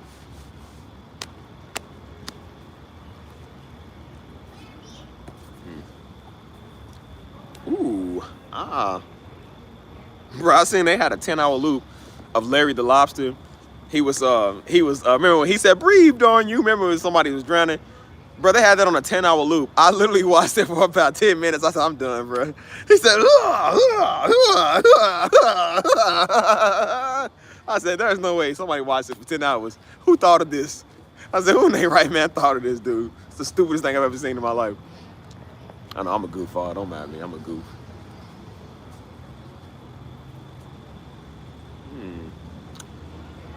Ooh, yeah. Don't you want to take a ride in me?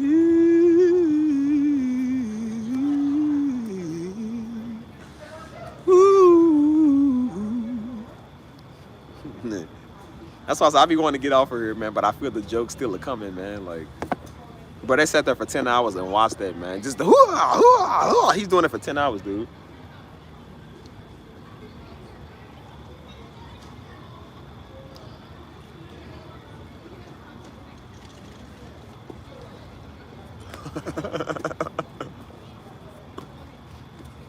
Hey, man. I get out here and do an ASMR live stream with my British voice. That's why I say I got a couple of people in here from London. They be laughing at me when I do my British voice. We're having ghetto parties and bottles of water.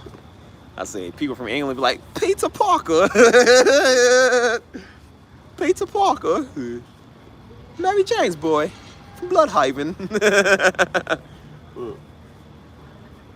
You got one more time to bloody look at me like that with that bloody look on your face. Like, bro, I ain't talking like it. Are you bloody mad? Like, good God, man, are you hourly?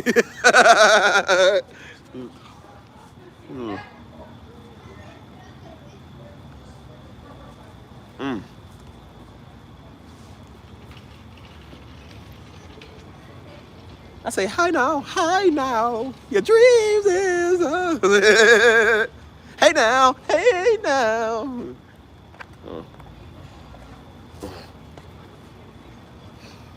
Trying my British accent. I kind of wish I did have an Idris Elba accent, bro. Like, I'm stupid. Cause it's more like women love a dude with Idris Elba, like that talk like that. You feel me? So I kind of wish I had that, but I don't. I know I'm dumb. I got my own ribs hurt. I gotta check my heart rate, bro, cause I be doing the most out here.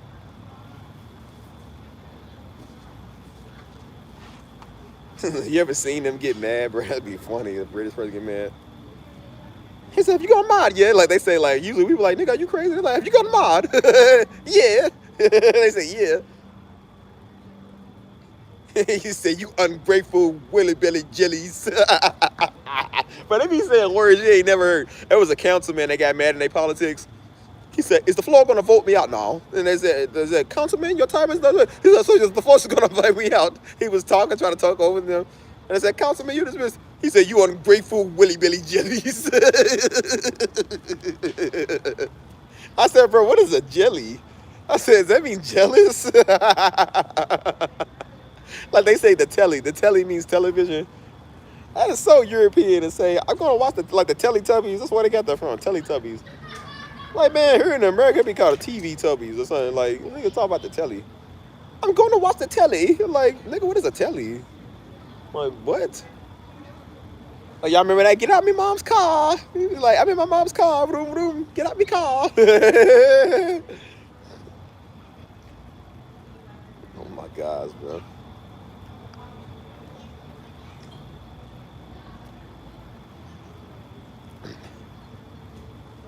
I be hearing them talk, man. I'm just like, bro, I can't take y'all serious, man. Like, they be insulting each other. That's why I said they be doing, like, drive-by insults. Like, it's not... Like, I'll prove to you my worth, sir. My name isn't Shelly Bishop. A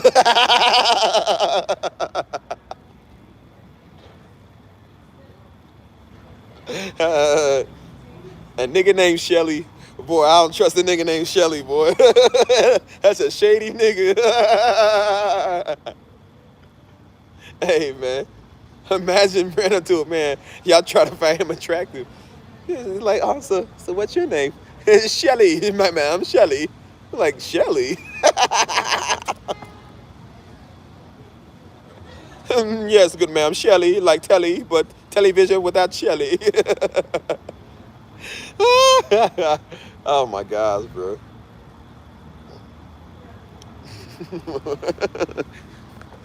Hey man, Steve, I swear when you talk South, I'll be falling asleep. I should do it like, "So, welcome to the A Steve ASMR." I should do ASMR too.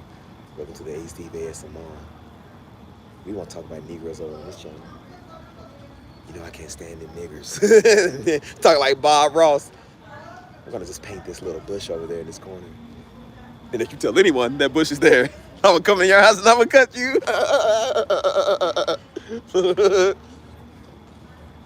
Oh, why don't we draw something new, Riley? Let's paint something extraordinary.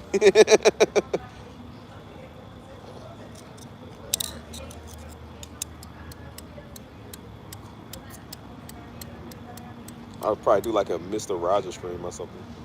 Do diddly do do do do do do do do. Bloom bling bloom bling. Come in the house. Boom, baby. It's a beautiful day in this niggerhood. It's a beautiful day for a nigger. Won't you be mine? Won't you be mine? I can say I've always loved the people just like you, but now I live with white people away from you. So it's a beautiful day in this niggerhood. You know, neighbor. Won't you please, pretty please, won't you be my nigger? Oh my gosh. Hey friend, it's okay to be sad sometimes. You know, many people make me sad sometimes. We call them niggers. Take the little choo-choo train to the little puppet land. Yep, that's Negro land right there. Literally Negro land.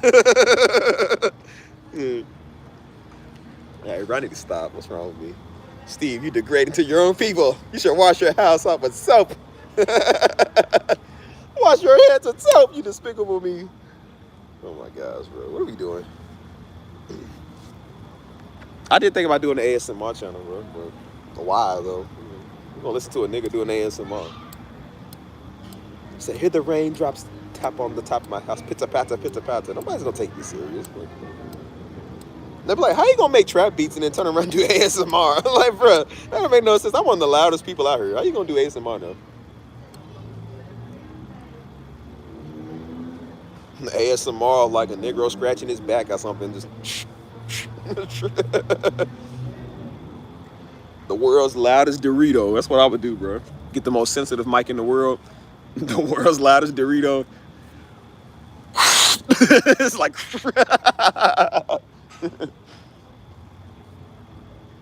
the world's most silent therapeutic like meditation. You sitting there like gently let everything on the inside that comes out.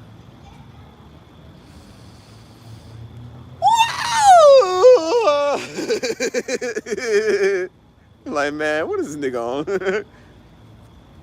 They gonna think I'm on type of medication. Like, man, look. Ouch.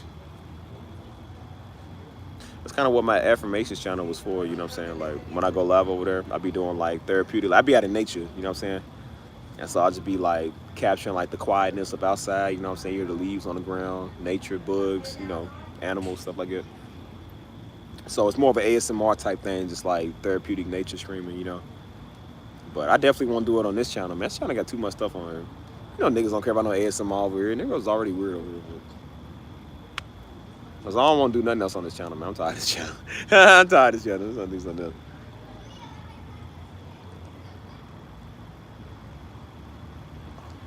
Y'all overstayed y'all welcome. I was supposed to be gone. I'm still talking to y'all, man.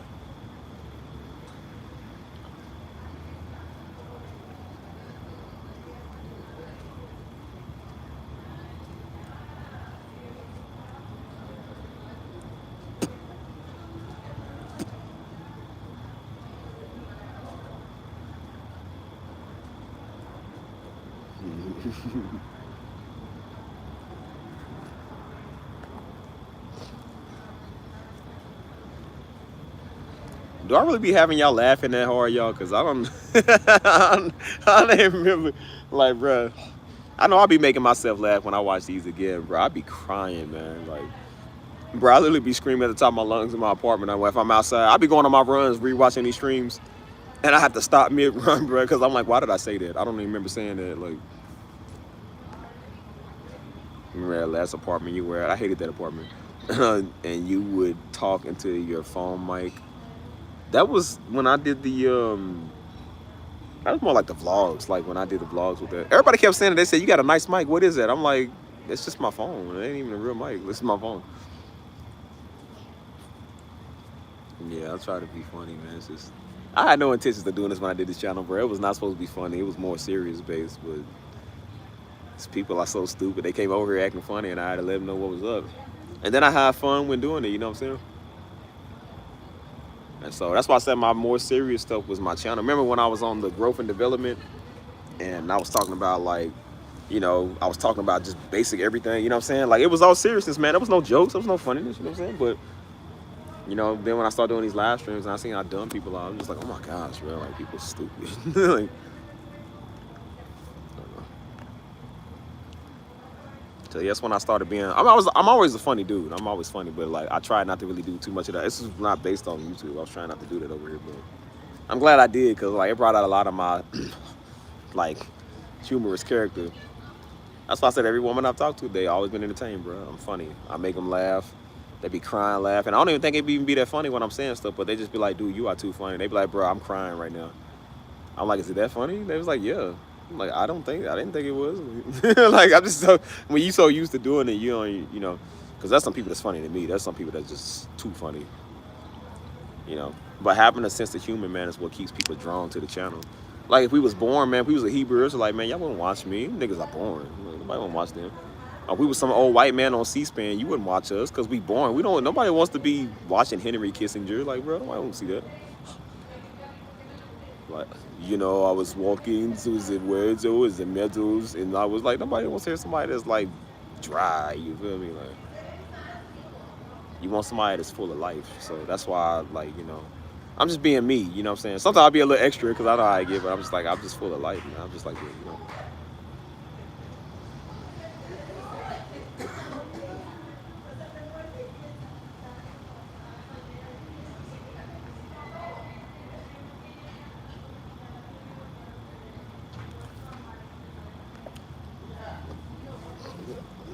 So it's funny.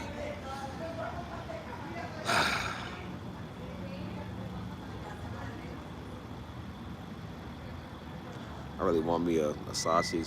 I'm about to say sausage, egg, and biscuit. Not cheese grits. I was about to say cheese grits too.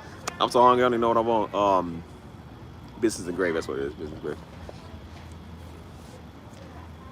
About who you are and you don't apologize for it. I sure don't. Somebody saying sorry to not a nigga, man. I don't care if I hurt your feelings, man. I ain't saying sorry to you. You better be dying. Like, I ain't saying sorry to you at all. People can't stand comedy, man. That's why I say I'm like, well, then leave us alone. Stay from over here.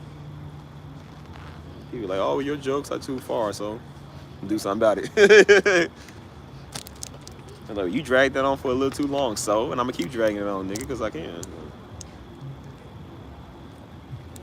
When people don't realize you ain't getting no apology from me, I'm not saying sorry to you. I don't know you, so I'm not saying apology to you. And even if I did, I still wouldn't say sorry. So no one asked me. It's not personal, so if you take it personal, that's your problem. How's a nigga gonna come over here personal and get like, nigga, shut up? And I said, yep, and we all be a dumb Hebrew Israelite like you. Like, if we was all personal and weird, like, nobody would like you. No, like, people that already don't like you, they like me. So. And the only people that don't like me is them people. So I'm like, they don't count. They not people. They apes. So I don't care. I'll listen to 3/5 Human, man. Come on.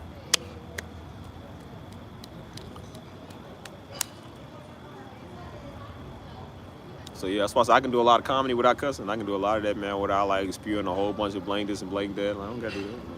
I'm just naturally funny. That's why people be mad, because I ain't got cuss to get at you. I said, I'm just ride you out just the way that I know how to. Like, I ain't got to say nothing. I ain't got to do nothing. I'm just going to be me, be authentic how I'm being, and that's it. And if you don't like it, I said, well, sucks for you. And that's why I said channel ain't for everybody. And I like it like that. I don't want everybody over on this channel. I don't want everybody over here messing with me, bothering me. I don't like that. So that's why I said the ones that can't take comedy, look at them. They are some of the most boring individuals in the world, dude. The most dry individuals in the world. Like, nobody likes them.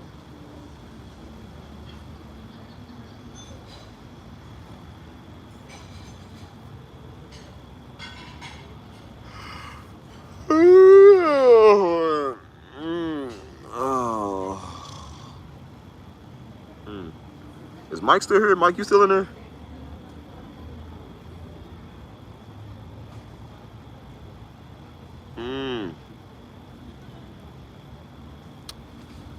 Oh man.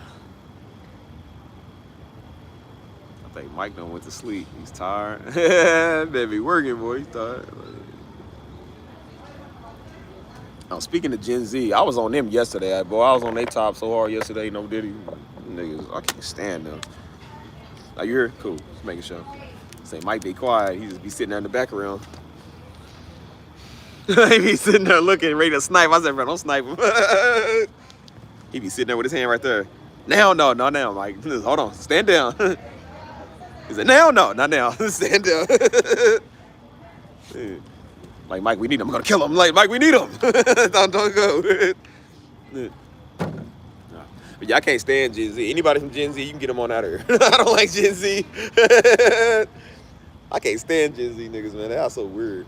That's why now you see now they coming out with clubs 25 and up. Because they know people over 25 usually have some common sense. Anybody on the 25 be dumb, bro. Like, they be slow. Oh, you finished watching the show with you? All right? Cool. Yeah. Well, I was saying I'm building my community, man. Y'all want to come over? Janice, you can be in my Discord if you want to. I'm building my community over there. So I've been adding a lot of people over there now. You feel me? Like, I ain't adding no weirdos no more. hey, bro. The niggas still mad because they got 86, bro. They still mad. They said, first off, let me tell you something here. Heifer. I said, look here, walking cocoa bean. Ain't nobody ask you what you think. Yo, sour melon. Nobody know you. I don't like a nigga. And then, like I said, what my community is, like I said, if anybody act up, I can throw off. Like, no, I ain't got paid. I don't charge nobody nothing. Like I said, I test people for a minute. Like I said, I'll see how you are if I add you. And I'm like, now I have to do that because I'm like, I was just trying to add a lot of other people, man. And like, some people come in funny. They be weird. You feel me? But, you know, the ones that seem civil, they seem cool. Like, I don't mind that. You know what I'm saying? It's all about community, so I'm growing community. I said, it's them other niggas, man. They be, don't trust them niggas over there. They be, you know. So, yeah. I feel like if I can trust, if I seem like you pretty cool, you don't start nothing, I don't mind. Like, I don't mind adding you over there, so. Yeah, you can drop the link for them if whoever got the link, M-Bill or Mike or whatever, you want to drop the link for them. And whoever else is in here, man, like I said, if you've been here for a minute, like, you talk. If you talk, not the ones that don't talk. But the ones you talk, you can be in there. Because, again, we ain't going to be doing this YouTube stuff like that much. I'm trying to do something else, so. Y'all not going to be able to see dear old Stevie like that as much. Once a month or once a week. No music, no nothing. Y'all going to be fiending. Silly gooseball.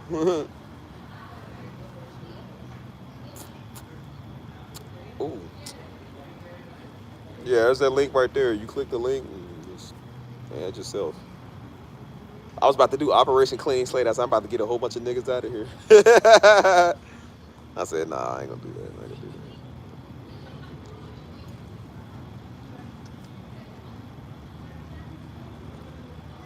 I mean, if I have to, I will.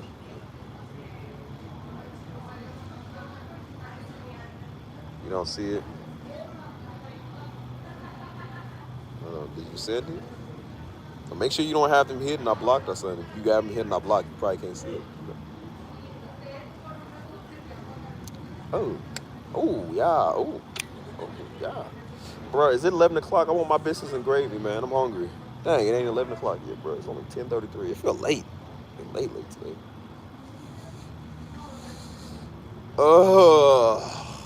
Man. I'm tired, y'all. If you don't see it on here, if it's hard to send it, if you don't see it, I'll just send it to you. See it. I don't know. Dang, man, turn your brights off, man. I can't even see. Dang.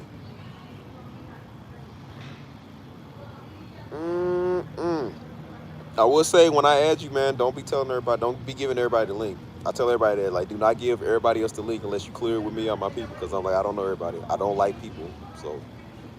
Anybody I see in there that I don't know, I will be kicking, I will be throwing. And if people come over and start stuff, I will be kicking and I will be throwing. I don't like people. I don't do that stuff.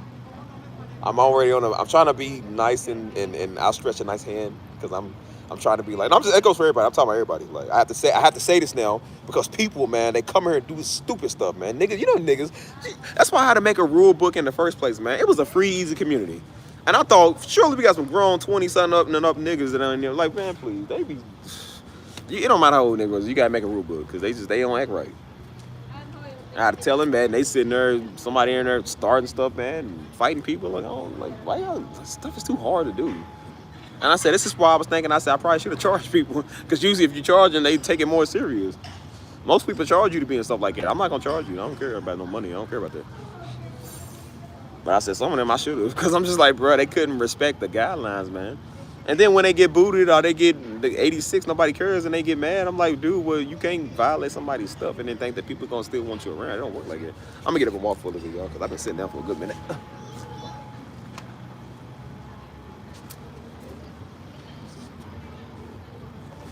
Yeah, I have a very short tolerance for people that start stuff, man. I don't like that. I don't think it's hard to just have something free and easy, you know what I mean? This is probably the longest live stream I actually like sat down and not really walked around the move. I ain't like really went nowhere. But yeah, I don't like that stuff, bro. Again, I don't think it's hard to be a part of something, especially if people are welcoming you with open arms and they not charging you. I said, what else could you want better than free? Like, it's literally free. You ain't charged nothing. You ain't got to really do nothing to get in there. Just be cool. And I told you, the Negro show you that they just can't even be cool. So that's why I was like, I stopped sharing the link. I stopped even sending it to people, man, because they can't act right, man. They get on your nerves. And so like, I would just rather not, bro, honestly. Like, rather not. Like, so. So, yeah, I'm at a point now where I said I'm done dealing with niggas. I have a zero tolerance for idiots. Anybody that get on my nerves, man, I got a zero tolerance for it. So I said, anybody like that, I will be blocking. I ain't gonna speak to you. I said, I just block people now. You know what I'm saying?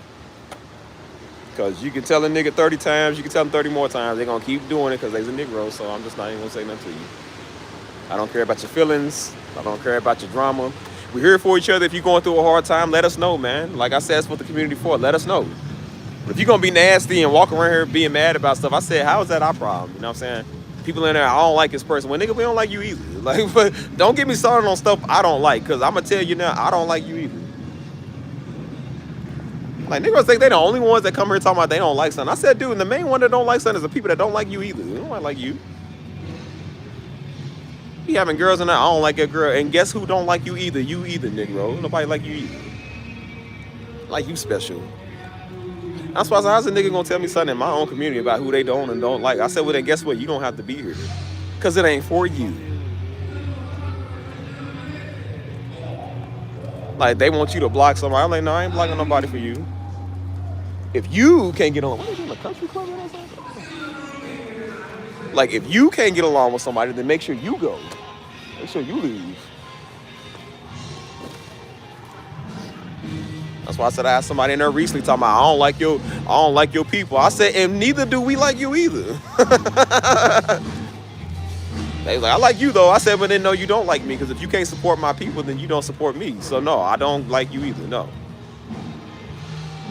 I won't support you one-on-one. No, you don't. No, you don't. I said, you come where everybody is, or you don't come here at all. That's just how it works. You know what I'm saying? I said, you support my people, that's the way you support me. Okay. Yeah, it is. It's a real chill community, man. We about to get back on it. We about to get back involved in some stuff over there, you know what I'm saying? Like, it's just getting bigger and bigger. I told you the community's about to get bigger and bigger than it is now, man. And I said, anybody that's, well, no, I won't say anybody, because, I mean, not everybody can be on it, you know what I'm saying? Like, yeah, so I get it, you know what I'm saying? But most people, what they'll do, they'll kick a lot of, like, idle members, you know what I'm saying? Like, people that just be sitting there. Like, even the other Discord I'm in, with that place, they'll ask people, they say, hey, if you still want to be in here, let us know. We need to have a verbal confirmation or whatever, because they was like, we're going to start throwing people that's just sitting there inactive. They was like, our community's getting too big, so we got to start kind of, you know. And I get that. I said, so when the community does get a lot bigger, I said, I might have to start letting people know, like, if you ain't going to be in here, then don't be here, you know what I'm saying? Like, I don't want people just sitting by, because I'm like, we going to be in here, man, talking about real stuff and doing good things over here, man. I don't want nobody over here meddling and idly watching, man, and spying and stuff like that. They ain't gonna say nothing. But I'm like, so if you ain't gonna be, the whole point of you being here was to talk. So if you ain't gonna be here and talk, I'm like, then I ain't gonna have you in here. Like, you know, hold on. So yeah, that's what I meant to ask you. What's going on with LeBron, Chauncey Billups, and NBA? I have no idea. I don't pay attention to that stuff, man. I woke up one morning, man, and seen on the headlines talk about Chauncey Billups. I'm like, Chauncey Billups ain't been in the headlines for like 10 years. Like, what? Talking about they got arrested. I'm like, it's no surprise to me. That ain't got nothing to do with me. All I know is I didn't get a slice of the money, so I don't care. You gonna break me off a piece of that illegal money, I'll be quiet. Like, it'd be my favorite player, whoever you is. I don't know what's going on with nothing. I don't keep in tact with no celebrities, no sports players.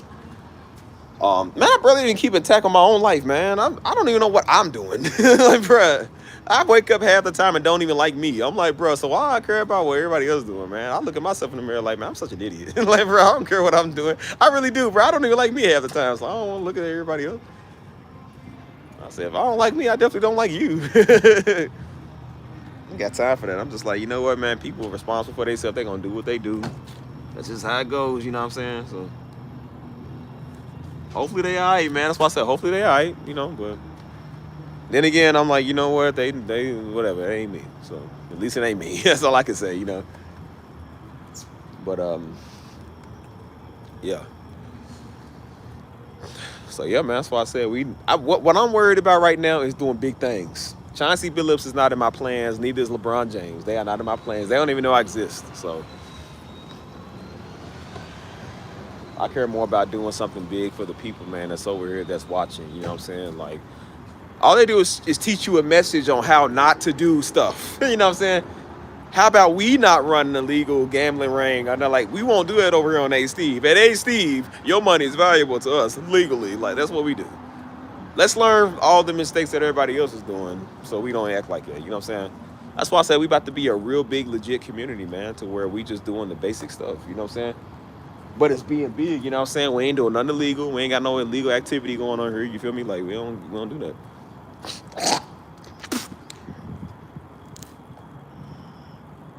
That's why I said I'm so serious about my people, man. I'm so serious about stuff. Like, I would literally be like, you know, if anybody comes in here disturbing that peace, I'm serious, man. I don't play that. Like, anybody comes in here wrong, disturbing the peace, you know what I'm saying? If we find out, like, hey, man, this person is here, they known for doing this, or they did this, I did that. Like, I don't play that, man. I'm so serious about my people, man. Like, I was 86 niggas. I don't play. I told you, because y'all my people, man. You know what I'm saying? If I was with y'all in real life in public and somebody disrespected y'all, I'm fighting. I'm fighting them over y'all. I mean that. I'm not playing. I will fight somebody over y'all, bro. I don't play that, you know? So, I'm going to make sure I protect my folk, man. Protect my folk, because, again, an audience will be, a content creator would be nothing without their audience, you know what I'm saying? Without their supporters. So, you know, it don't matter if you're cooking with Kaya or you're casting it, you know what I'm saying? If you ain't got nobody watching you, you ain't got nobody watching you. So I support the people that support me. And I told you, I'm going to say that every single stream. I'm going to say it every stream. So don't come from my people. And that's why I said we had a couple of people that did that, a couple of Jungle Bunnies that did that, and they found out the hard way. And then they realized when they got the roast, when they figured out that they was toast, like, it ain't funny.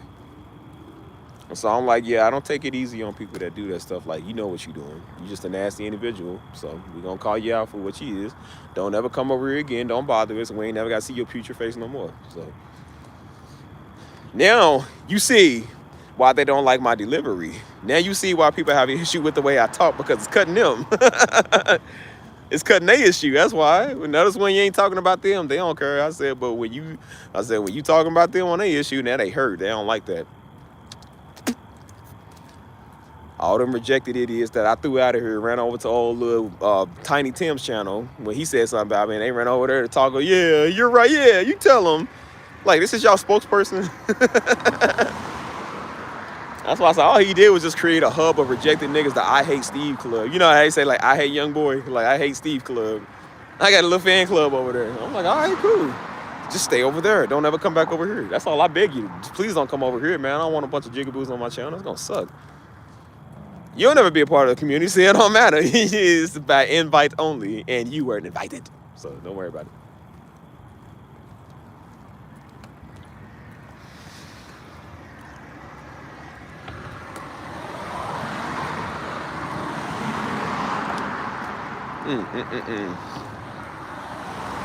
So yeah, like I said, I'm just out here walking, taking a stroll. Then once I head on back home, man, we done. I'm going over to Whataburger, get my biscuits and gravy. Man, I was about to say hang with my old lady. I don't have one yet. Not yet. Literally old lady. Girl, daggone 67 years old. Yes, sir. My girl, it's past your bedtime, old lady. You're supposed to be in the bed when I get back. Why are you still up? But, yeah, man. So, like I said, I don't ask for much, man. I really don't. That's why I said you would think it's the easiest stuff. I really don't ask for much, man. You know, same with a relationship or talking to somebody. Just freaking talk, man. Stop playing. Like, that's all I ask people to do. Be a grown adult. You got 30-year-old women out here stupid, don't even know what they want to do. It's like, bro, I'm so tired of dealing with people, man. Like, that's why I said I realized why I don't like to talk to everybody. I don't like playing that. You got grown niggas on this channel. I asked them one thing, like, bro, be respectful, come here and do that. And they too dumb to do that. And so I'm just like, bro, like, people just slow, man. They don't know what they want to do no more. So that's why I said, I'm going to stop talking. I said, there's a season to talk and there's a season to just do. So I told niggas I'm done talking to you. You know the bare basics, you know the right from wrong, you know the do's and the don'ts. And I said, if you come over and do something, I'm just gonna go ahead and throw you. Don't be mad if people get talked about. I said, no. Like, you've been warned. I'm tired of talking to Negroes. I told you, leave us alone. I said, I'm not gonna have a Negro come over here bothering us, bro. I'm not doing that. I'm really not. And I said, nah, man, you're gonna learn how to respect. You're gonna learn how to, like, come here properly. You feel me? Like, you know what I'm saying? So that's why I'm like, you gotta learn how to be, man. You're going to be in somebody's stuff, man. You're going to be in somebody's community. I said, well, then you need to learn how to act. You need to learn how to go about stuff, dude. So that's why I said, I'm done talking. I said, nah, everybody knows. They knows the right from wrong. Everybody won't come here playing and trolling all the time, and then they get called out, and then they get their feelings hurt. And then I don't like how you said that. Well, too bad for you. I told any nigga, you don't like my community, get out. You don't like my channel, get off. I'm not apologizing for calling you a jamook. You a jamook until you don't be one no more. Don't act like that. Don't come for my people again. And they don't like it. I said, well, you know what? We don't like you either. You want to come over here and do that stuff? I said, well, that's what happens. Don't do that. So I'm warning everybody else now. And I'm talking to everybody. It's not a specific person. I'm talking to everybody. Don't do that. Because when you do that, this is what's going to happen. Be respectful. And I mean every word that I say. I don't waste my time no more, dude. You know, the way I've been looking at it lately, I said, you know what? I said, God, bring people in my life that really want to be in my life. That's why I don't cry about stuff like I'm not upset about it. I'm like, okay, well, you don't like me, you stop talking to me. Well, another woman gonna come talk to me. What do I care? You one out of a couple of billion, my nigga. You think you the only special one? Like, girl, please. I said, somebody else gonna come through that look better than you and that treat me better than you could ever treat me. Somebody else gonna come in my community and be a better light to her than you will ever be. Everybody gonna be better than you, so I'm like, it don't matter. You got an issue, then don't never come here again, nigga, and talk to me. I don't care. You ain't my problem. And now my favorite saying is saying, you ain't my problem. The niggas won't come with attitudes. Well, I'm going to show you how much you worth. Not my problem. So don't worry about it. You ain't hurting nothing because you don't join the channel or you won't leave. Then nigga, leave. You wasn't doing nothing over in the first place anyways. So we don't care. Let's go get the ones that want to do something. So yeah. That's why I said everybody that's over there, you're more than welcome to be over there. You know, I tell people I don't mind people, you know, like, you know, saying what's up. And, you know, some people might like hit you like, hey, what's up? You know, like, you know, personally or privately, you know what I'm saying? I don't mind that, you know. But I tell people like, man, don't be going crazy with that stuff, man. You know what I'm saying? Like, some people just, you know, I had to tell this old heifer that, man. She thought that was her personal line to me. I said, nah, dude, that ain't your personal line to me, man, because you want to talk to me. I don't want to talk to you, nigga. Every time something happened, man, that nigga was the first one. Well, I think you. I'm like, bro, I didn't give you this to hit me up every day. Like, bro, that's why I would never respond. I don't respond to people if I don't do that. That's why I say I'm bad at texting now. I do not text people like that no more. I don't, you know. And I like it like that. I love that, bro. Because I used to be like that. I was like, well, somebody text me or they call me, I got to pick up and hey, what's up? I'm like, man, please, it ain't going nowhere. Man, you will get with me when you get with me, man. I ain't got to answer you. I ain't got to talk to you. And it ain't no disrespect. It's just I don't want to speak. I have a right not to speak to you, man. You don't pay my phone bills, so I ain't got to talk to you. Hey, out there, can you hear me?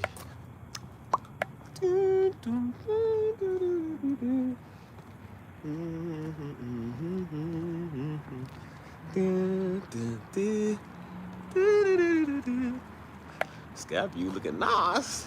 Look at me, I'm all matching. I stay matching, man, looking fresh. Yeah, that boy fresh. Ooh. Do-do-do, do-do-do, do-do-do.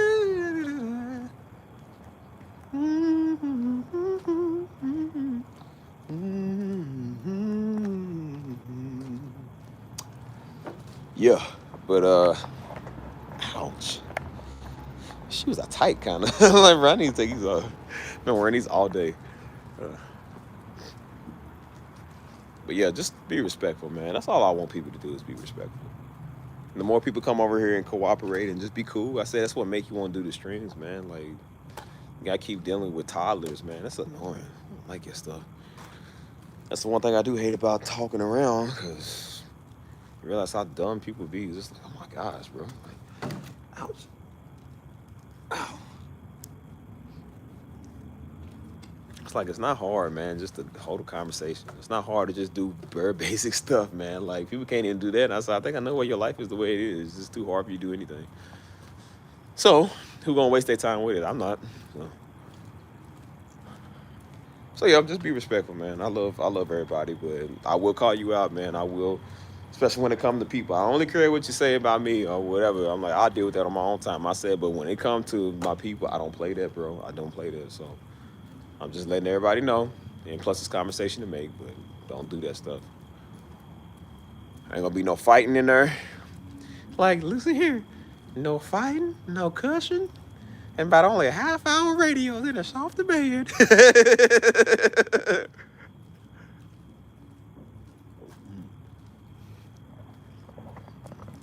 Want to make sure we don't have no problems.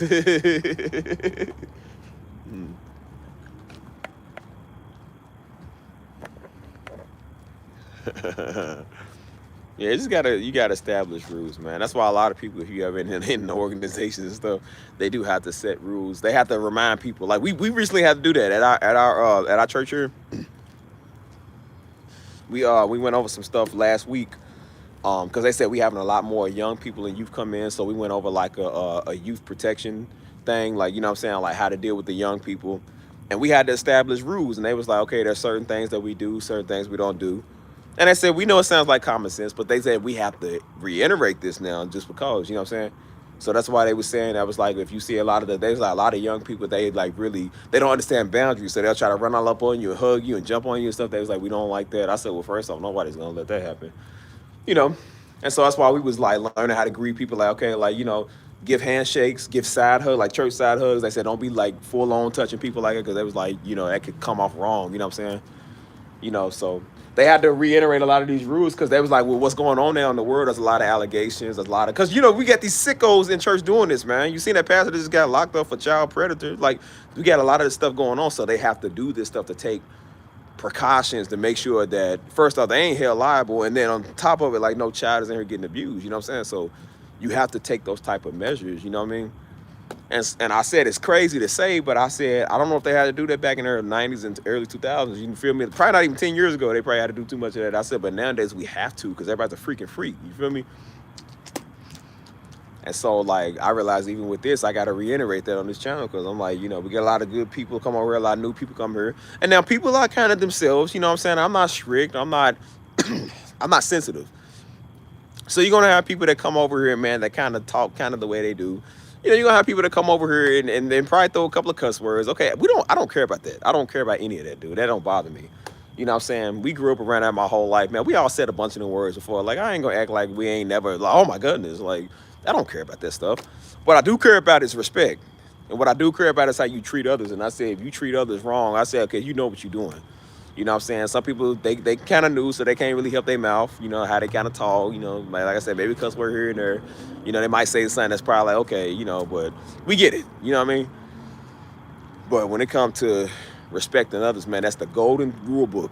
That's the golden ticket. Like, we respect everybody here. You know what I'm saying? If you don't agree with somebody, okay, whatever. And I said, if you don't like somebody, I said, no, you like everybody over here. Because you don't know nobody over here personally, like, unless you do. And I said, if you feel like there's something that's going on with somebody where they kind of coming off that way, then come and let me know. You know what I'm saying? We got a couple of moderators. Like I said, you can let them know what's up. They'll bring it to my attention. Like, that's the way we got to run it now. I didn't think we had to do that. So when I started this, I was like, oh, you know, people understand that. No, they don't. No, they don't. Negroes don't understand jack. That's why you got to keep talking. You know what I'm saying? Yeah. Nobody wants to go through that stuff, man. So that's why I said I just don't, man. Nobody wants allegations. You know what I'm saying? And I don't want crybabies. That's one thing I don't like. I don't like crybabies. I don't like super sensitive people, oversensitized about everything. And it ain't just the women, it's the men too. That's what's wrong with these old little freaking weirdos on the internet. They sensitive because I said something they don't like. You feel me? So I'm making a community where, again, we respectful, but we not over the top. We're not low blowing, and we're not super sensitive, man. I don't like stuff like that. I don't like people like that. I quite frankly have had enough with this super sensitivity mob, man. You know what I'm saying? People over crying all the time and just over the stupid stuff. You feel me? And then niggas won't be in your DM. I'm like, girl, get out my DM. Stop talking to me then. I'm like, I tell everybody, I'm like, bro, you know you're gonna be sensitive. Don't ever say nothing to me again. Why you here? Go away. Like, we don't care. I don't move off of that. You're not getting an apology from me. I don't care about your point of view. So stop talking to me about it. You're not getting no satisfaction from me. I don't care.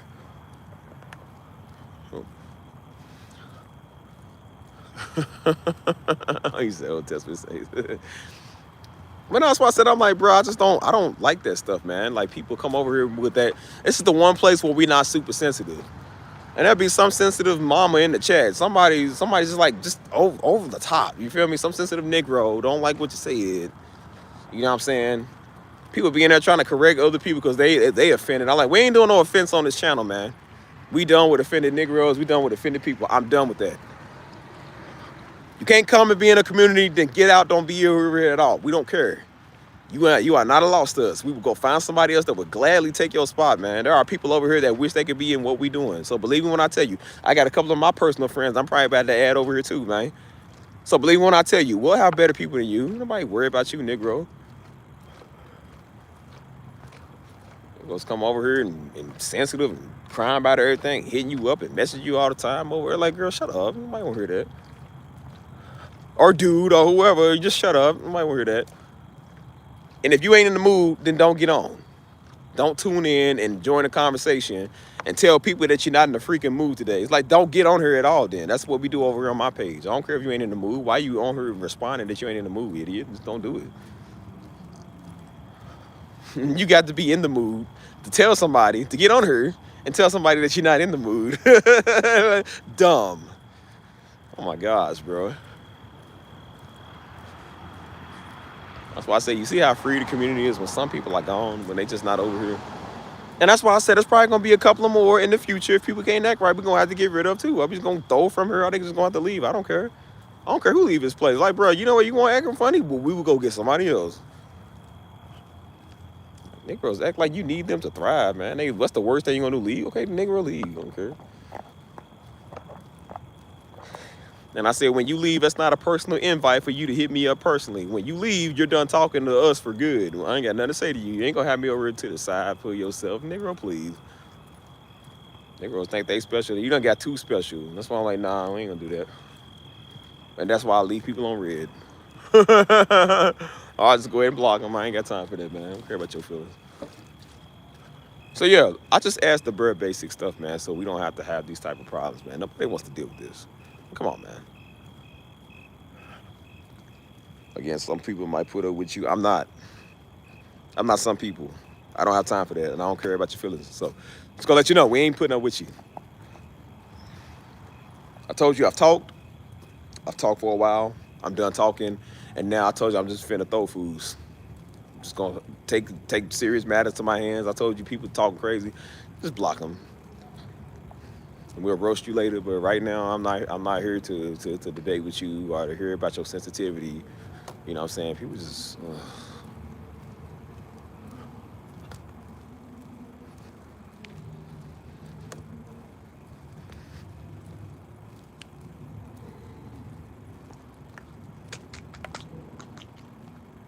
So yeah, just telling you, you're being warned, everybody. You know what I'm saying? Ain't no need of y'all getting in your feelings, getting hurt, and then run over to old boy's channel when you're mad and rejected at me, talking about, you're right, yeah, Steve's a jerk. Go hit up this old Tiny Tim Tutu boy. Yeah, you're right. Yeah, he threw me out of his community, sure did. And if it was me, I would invite him to my community just to have him in so I can throw him out. I can Uncle Phil him out of her. Like, man, please.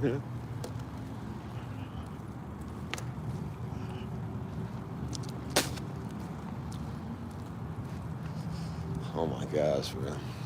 This is why I say I don't pay stuff like that attention no more. Like, I don't even care no more. I told you, just getting gay. I'm tired of dealing with niggas.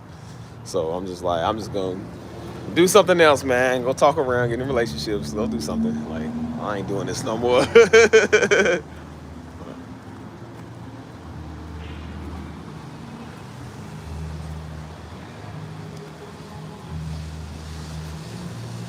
All right.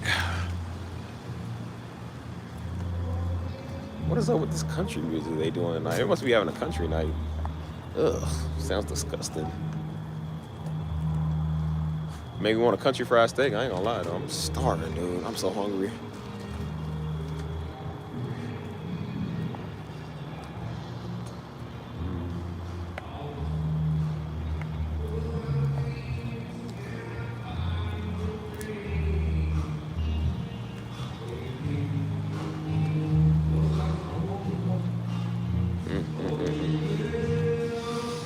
It's cooling off though. It feels good outside, man. Definitely feels good outside, so happy about that. But they literally doing country music in there. I don't know if there's anybody even in there, dude. Must be country music night. I don't know how to take that. I don't know how to take that at all. But country music.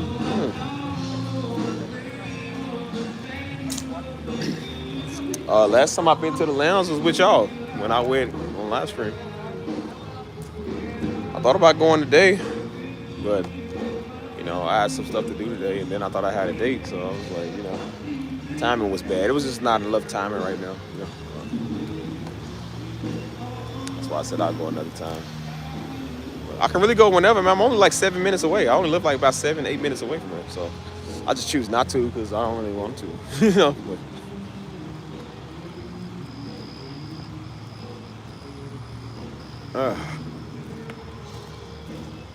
yeah, but,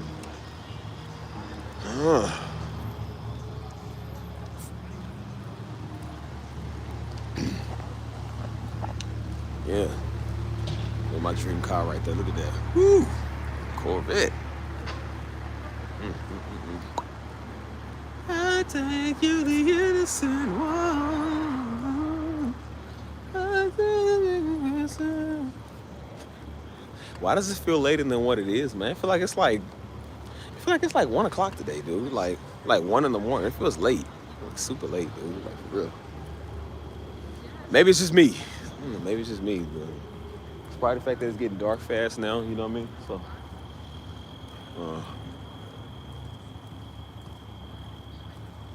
hold on.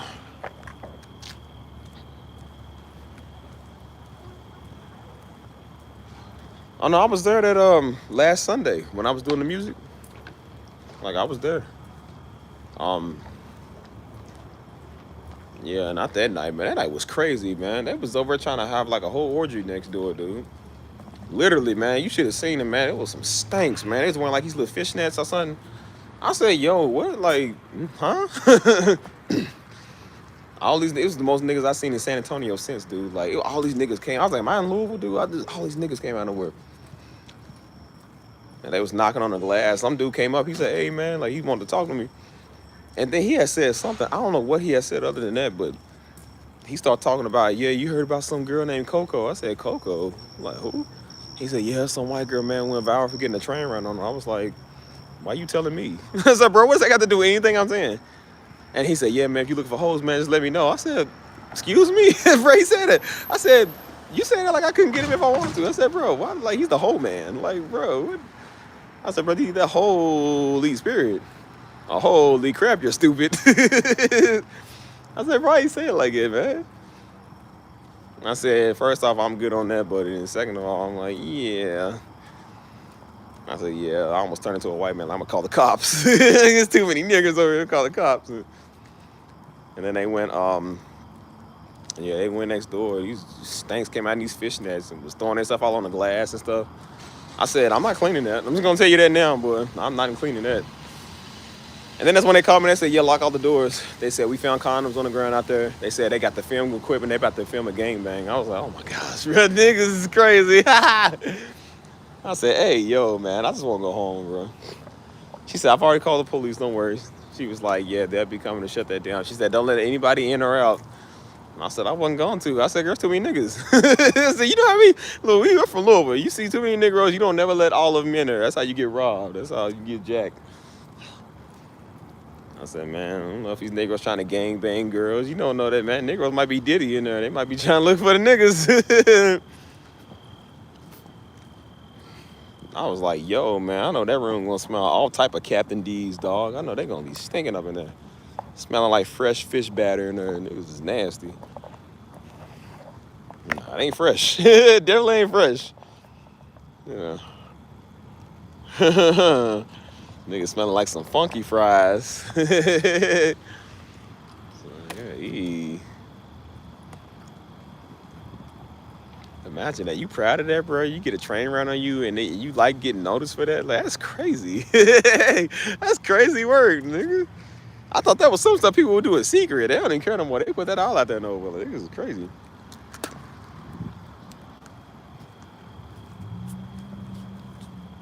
Hold on.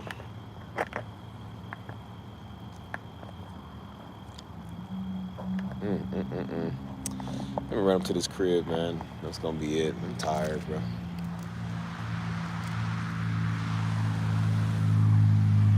I don't think it's the right type of attention, man. You get attention without doing all that. If you want Stevie to notice you, come notice me. I'll notice you. Can't notice you if you don't got a gangbang.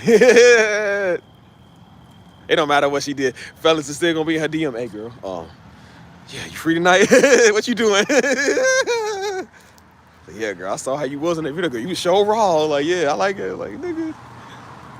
And in public, though, he gonna be like, yeah, she a hoe, man. She a hoe behind closed doors. Can I get a crumb of that, please, girl? Niggas over begging. May I please get some? Please give me some of that sweet stuff that you're packing. Like, niggas is nerds, man.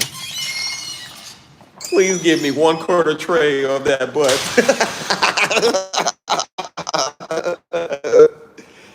Nigga said, can I have a 3/8?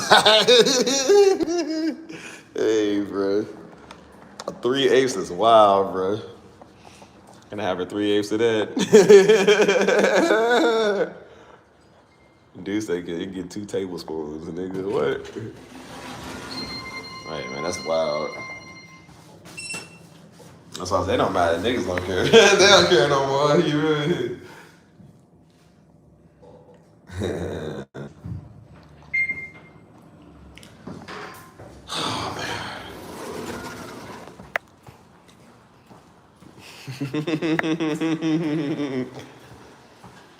I'll say, you know what? I'd rather not. I prefer not. Y'all, it's being real, man. It's getting late. You can get in here and get this business and gravy, man. Call it a night. I'm tired of looking at y'all. Like, move, Tank. Move.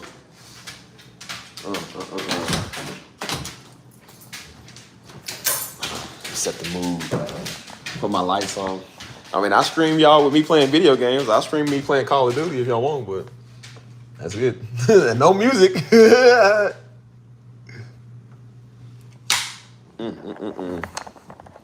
Please give me 1/4 tray of peas. 1/4 tray of that good stuff. Hey, y'all get the reference. Look up Jumpstart First Grade Lunchroom. You'll get what I'm saying. The lunchroom game. You'll get what I'm talking like. That's how they talk. Like these old nasally nosed kids. Please give me 1/4 tray of cookies. And they're talking about, can I have some of what you got on the there, girl? Like, it's like you sound. No. Bro, look at my napping setup. This is how I sleep on my couch. Look at this. I got the ramen noodle blanket. And then I got like the ramen noodle like pillows and stuff like that. I'm such a nerd, man. See, this stuff making me hungry now. I want some hot Cheetos, bro. Starving. Oh, starving. Let me cut my lights on real quick. Hold on. I said I cleaned up the house. I set my whole mood when I turn the lights on and stuff like that.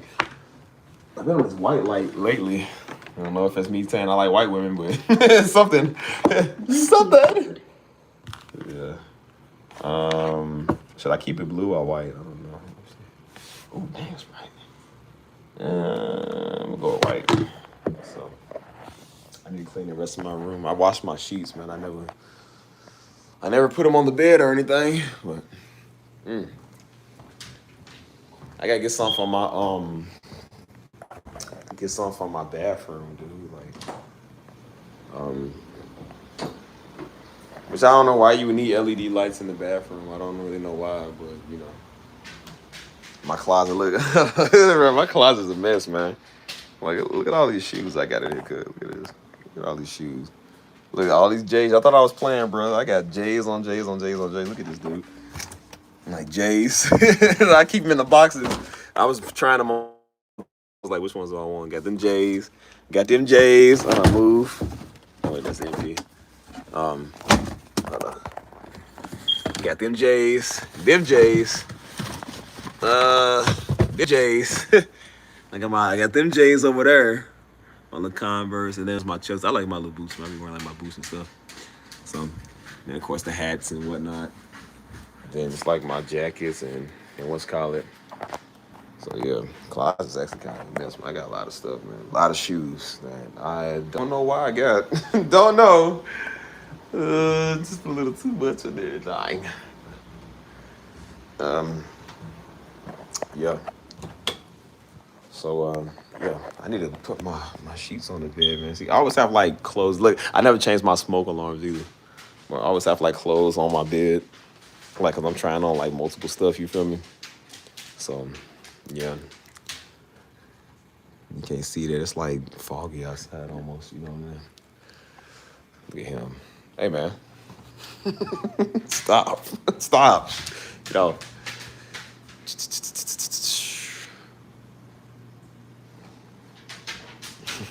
What you got?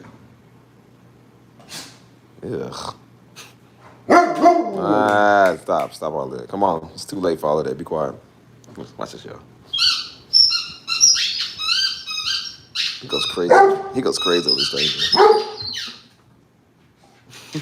What you guys do? Hey, what you got? Come here. What you got? What you guys do? Huh?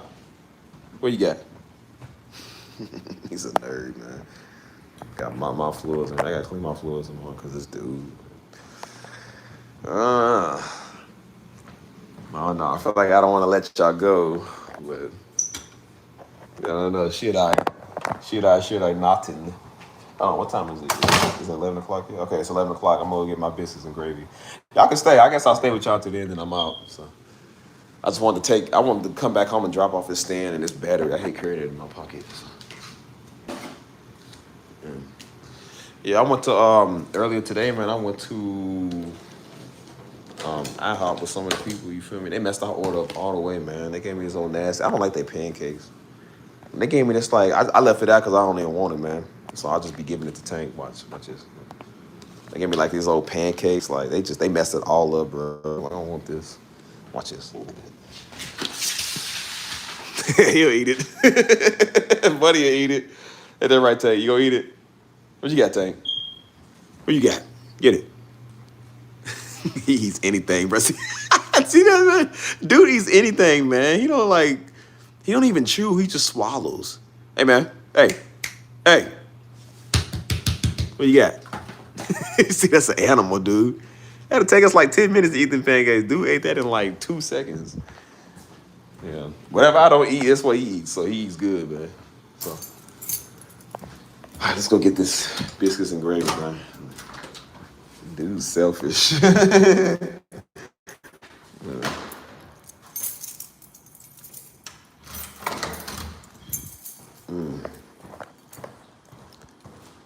Now I got the French bread or the French toast or whatever. It was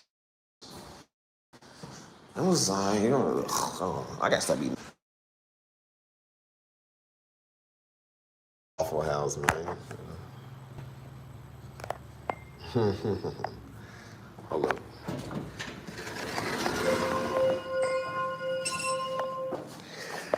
Man, why do y'all watch me? Why do y'all watch me? Why do you love me? Why do you need me? I'll wait forever. Oh.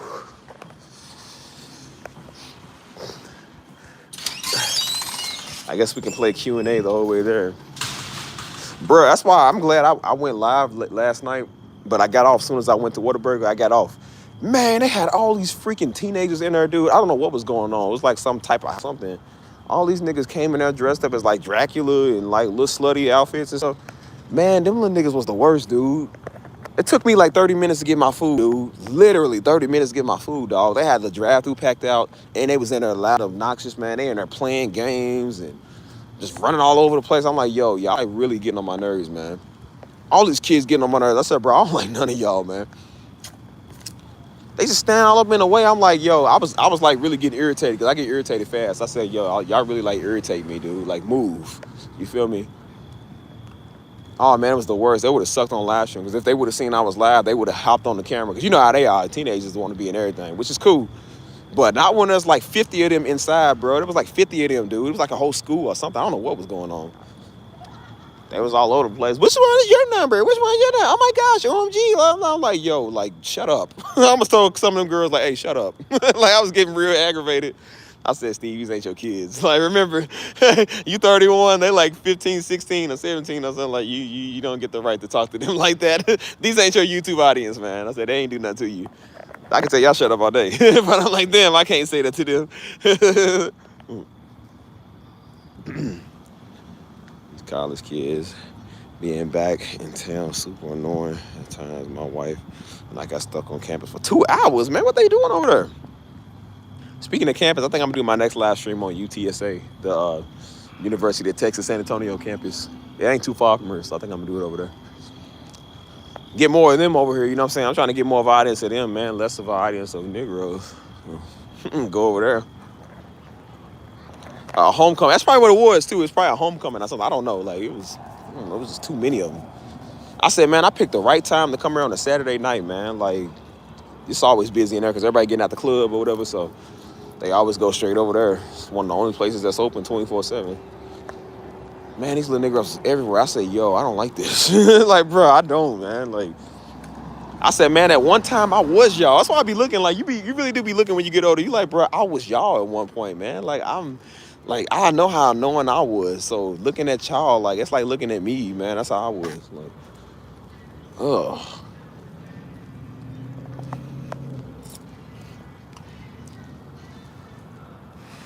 Yeah, that's why I'm like.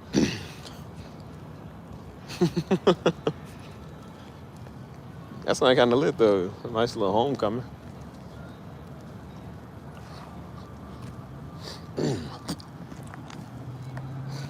Yeah, I thought I was supposed to be having a. That's why I say people gotta communicate, man. They gotta tell you what's they suck at talking, or I don't know. It's just whatever. I was supposed to have a couple of meetups with people, man. I just don't like people, so I'm just like I don't care. You know what I'm saying? I'm just like I don't have time for this, man. Like I don't care.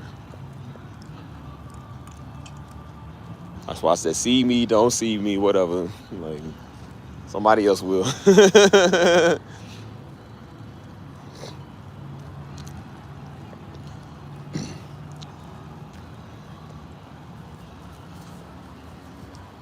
Ouch. That's why I said like I don't know. I just don't like meeting up with everybody. I talking to everybody. Sometimes like I just don't, you know. It's not even that. It's just even people I know. I don't even like being. I don't like to be around everybody, man. I really don't, you know. So, I still got love for everybody, but I just don't really associate with just everything like I used to no more, man. And rightfully so. You don't have to, you know. That's why I'm like, boy, I'm 31 years old, man. I'm grown. I said I'm at the age again where again you always forget you got the right to say no. You know what I'm saying? Because sometimes you be cool. You're like, yeah, I don't mind. I'll come through. I'm like, bro, sometimes I don't want to come through. No, I don't want to. I'm good. I got the right to say nah because I can. You know what I mean? No, I didn't. I heard something about. I don't pay attention to any of this stuff. I really don't. I don't watch any of this stuff. But people be doing it. They be like, yeah, did you see something with TMZ? I'm like, nigga, when do I watch TMZ? Like, bro, I don't know. Somebody was telling me something about somebody named Sabrina Carpenter. I'm like, who? They say, yeah, Sabrina Carpenter. I'm like, is that like Billie Eilish or something? It was like, I mean, kind of. She's a singer. I'm like, I ain't never heard of her, dude. I don't know who that is. Like, bro, I don't know people like that. I said, if you gonna tell me the latest news about some trending, barely teenage, almost in her early 20s white girl, I said, I don't know nothing about that. I'm just gonna tell you that now. I definitely, if it's anybody, if it's any trend that I will follow, I definitely don't follow the young white people news. So I'm just gonna tell you that now. I don't know nothing about none of them dudes. So. That stuff make me so mad. I be seeing people do TikToks of that, like they be making like parody, like funny. They be like, "Oh my gosh, Chloe unfollowed her," or it's like some TikToker unfollowed another, like some celebrity, like it's like that old little white girl gossip, like such and such unfollowed her boyfriend or something, and so people be doing like, I guess like to be funny, like, "Oh my God, how are we ever gonna live? How are we gonna like?" Because who cares? Like, how's this news? I be looking at the comments on some stuff that people be saying. They be like, Khloe Kardashian says or something, and everybody's like, okay, anyways, release the Epstein files. That's what everybody says. Like, okay, and do I get to go off work today? Like, nobody cares. Like, it's so stupid. I was like, bro, I'm so tired of hearing all my information from Instagram. That's the first thing you see is like, Lil Duval says, like, bro, why do we care what Lil Duval says? Who cares what Lil Duval says, dude? He was always in the headline for saying something. I'm like, yo, I don't care what Lil Duval talking about, man. Like, I said, bro, every time y'all keep giving niggas platform, they're gonna keep talking, man, just to waste people's time. That's just one dude, man. This is funny. There's this one dude, man. His name is Andre something. He is the most negative. Like when I talk about Uncle Tom Coonery, he's one of them types. I don't know if he really do it for attention or if he's just really hateful. Every time something come about black people, he is the first one. Y'all probably know him. Y'all seen his face. Probably. He's always like, man, F black culture, F black women. Like, dude is so negative about everything. And so he went to the wig store talking about, yeah, this is the ghetto black woman's best paradise or something. And he was in Detroit. And he's known for doing it. He's been trolling for a long time, man. Just trolling, always knocking black people, knocking black women. Like, dude is so negative about everything. So people called him out. They said, yo, man, you need to stop. People gonna do something to you. And he was in Detroit and decided to take a video. Tell me why he got beat up by the white bikers on video. Hey, I said, yo. I said, yeah, them white people you took up for so much, they beat you up. They beat him up outside. They jumped him, and then they beat him up in front of a crowd. And then, like, they had him folded like a lawn chair. I said, see, dummy. Like, this is why I said stop tap dancing for them, because they don't like you, dummy. See? And he tried to say I was assaulted. I'm like, nah, bro. You just ran that mouth too much. You got whooped. Like, I said, see, dude, like I told you, white people fight for us too. They ain't with that. I told you, some of them ain't with that either, dude. I don't know. Well, do you at least watch Josh Johnson's while doing stand-up? Nope, I don't. Man, I don't watch anything, man. All I do is barely even watch my own live streams. I'm like, man, what? I'll be like, what is this nigga talking about? I saw, yeah, wait, it's me. So what's he talking about? I've been on my shows lately. You know what I'm saying? I watch that. I don't really like watching interviews like I used to no more. I don't like watching nothing. I can't stand people. You get on my nerves. Man, what is this line, bro? Hello. Thanks, appreciate it. Well, there's a lot of people in here again tonight, man. Where are these niggas coming from? Bro. I be forgetting I ain't the only nigga in the world. Like, bro, where everybody coming from? Look at this stuff. That burger look good. Look at that, boy. Oof. Y'all ain't had love until you had wild burger. What do y'all be watching? Like, what's one of y'all favorite YouTubes or shows or something? Like, what y'all be watching? Cause y'all be asking me about all this stuff. I'm like, I don't even know what that is, man. Like, I don't follow the trends. I don't keep up with what everybody talking about, what everybody do. I don't do that. I hate that stuff, man. Like, remember when everybody was watching Orange is the New Black? I'm like, what is that show? What is that? And then everybody's watching, what's that show, man, with the bully girl on Netflix or something? I can't remember the name of it. And then everybody's watching Stranger Things. And then everybody's watching, like, they all watch the same stuff, man. That's so annoying. You know what I mean? I don't like it. It's like a fan club, you know? That's probably why I don't like talking to everybody about Darby, man, because everybody watches Darby. I'm like, I don't want to talk about something everybody else do, man. It's so annoying sometimes. Like, why don't you order online? That's a good idea. I don't know. I don't want to pay a fee when I live right here. They're going to charge you like a delivery fee or something.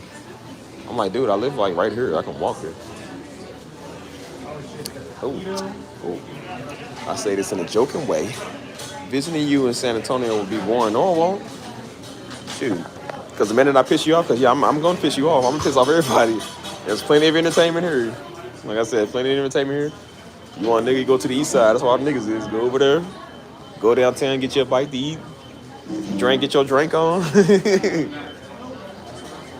So I heard all the people saying, get down on it, come on now, get down on it. Hello. Not standing on the wall, get your head in. Cause I heard all the people saying, like, get down on it, come on now, get down on it, come on now.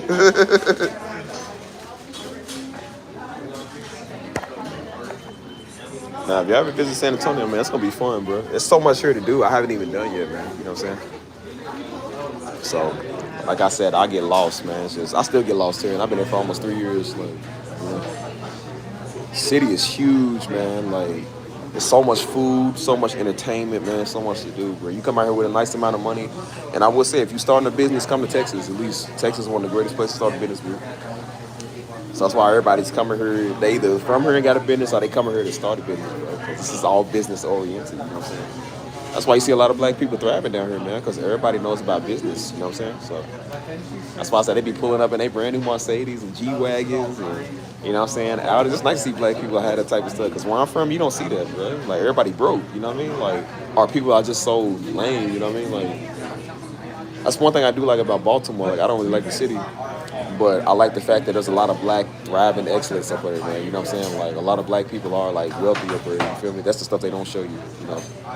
So it's good to see that, man. See how people kind of doing good because we always thought we do bad. You know. Yeah, this thing gonna take forever, man. I thought I was gonna catch him on a good night, man. Where a lot of people in here got a lot of niggas. Man. Must be another homecoming or something, man. I don't know where these people coming from. Hold on.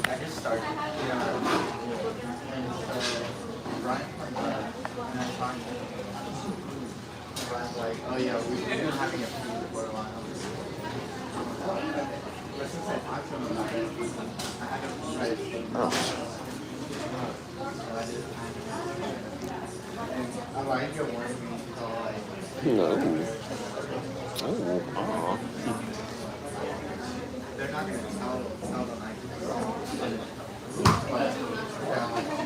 What are y'all staring at? Looking like you want something, like you want to do something. Ooh, look at that boy, he fresh. Yes. Look at that. Ooh.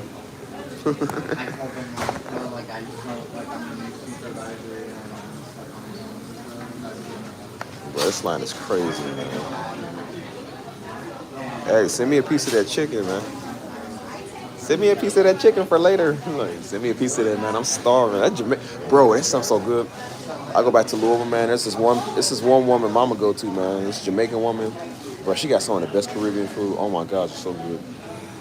I get like a whole thing of rice. It's like oxtails with, it's like rib tips. Jamaican rib tips with rice. Oh my God. It's so good. The seasoning gets on, the jerk seasoning gets on the rice. Oh, it's so good, bro. And they give you like the fried plantains and stuff. Super good, man. You know what I'm saying? That's why I said making a nigga hungry, man. Daggone, forget Whataburger. I want some Jamaican food. Like, look at the menu, though. Look what they got. That's why I get it all the time. Biscuits and gravy. Either that or the breakfast bowl. Look at that. Look good. Ooh. Look at the food, though. That's why I said look at the food. Food is, excellente.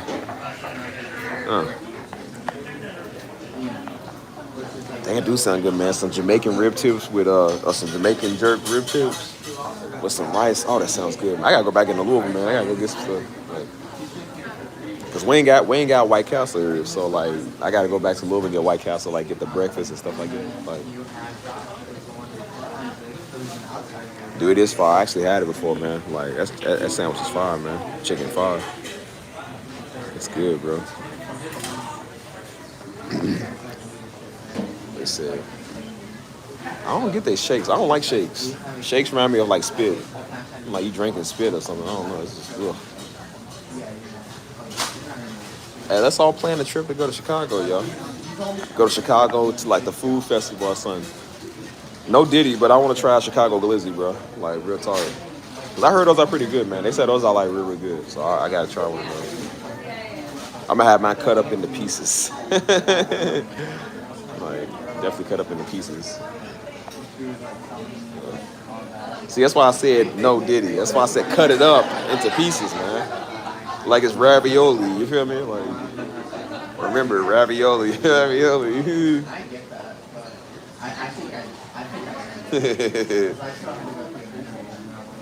Making me hungry talking about Jamaican jerk chicken, nigga.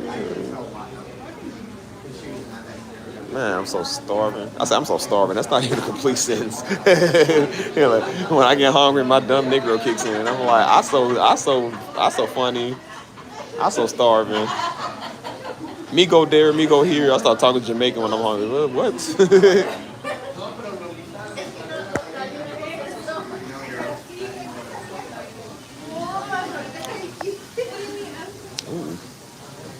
Let's all go to Chicago, y'all. It's either there or San Antonio or Miami. Let's go to Miami. I'll be good there, y'all. Well, I won't be good, but maybe y'all will.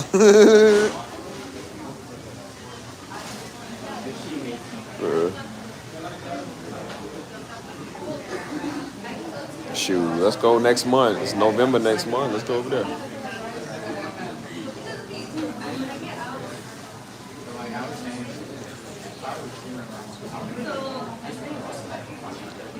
Real talk, let's go to Miami instead, man. Let's go somewhere warm, you feel me? Like, I'm trying to go to Miami. I go there every year, man. I love that place, bro. Miami's like one of my favorite cities. If it ain't San Antonio, it's literally Miami, bro. Like, it's like my favorite city.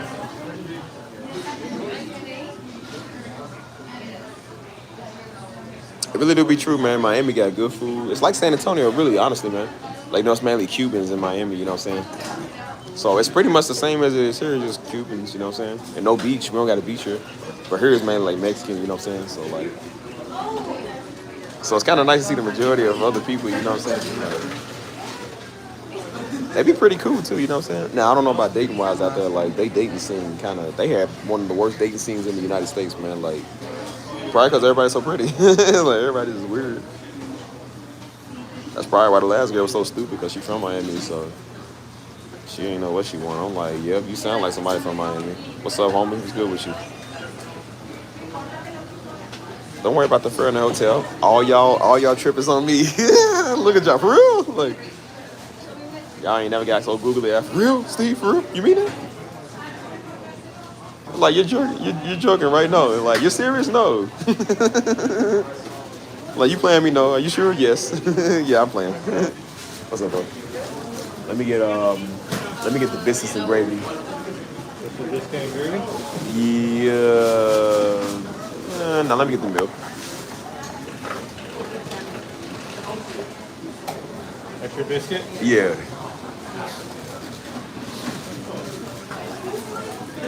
Ready to go?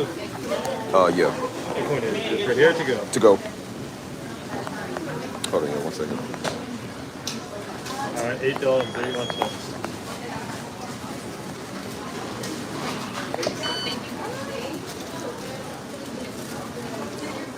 Yeah, where we going at?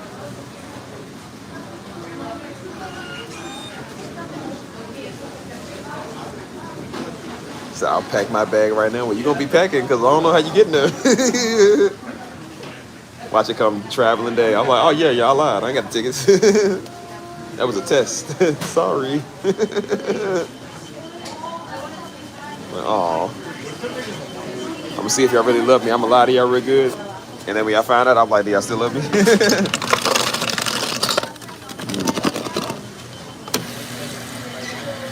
Steve, I can't believe you do that. Like, yeah, I can't believe I did it because I didn't. Like, why would you do that? I don't know. I'm just bored, I guess.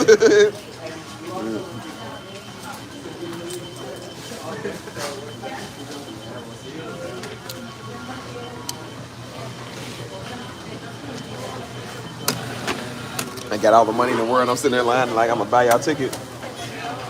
Like, you're a jerk, Steve. Don't you already have more than enough money? I'm like, no. No, absolutely not. You could never have too much money. Believe me.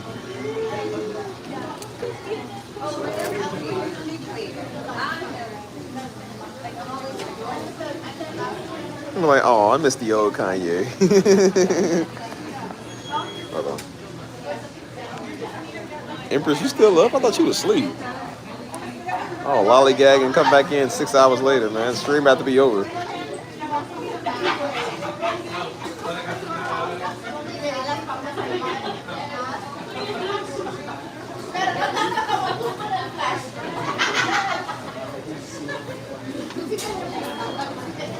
I gotta stop my attitude in public, bro. I be having an attitude when I'm in public. I try not to, man, but people just piss me off, man. They really do piss me off.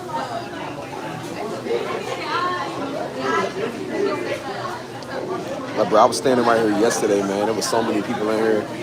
Because there's a lot of people in here now, but it was like all these kids. I don't know where they was coming from, dude. Oh, they was pissing me off, yo.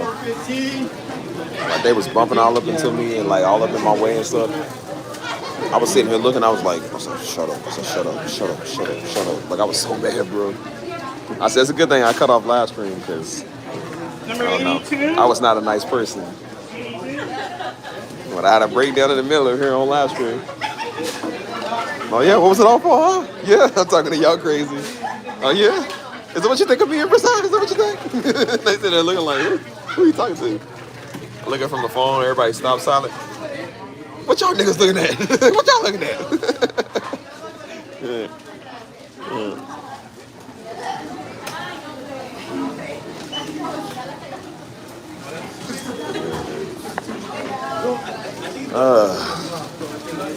Stuff be mad annoying, you know what I'm saying?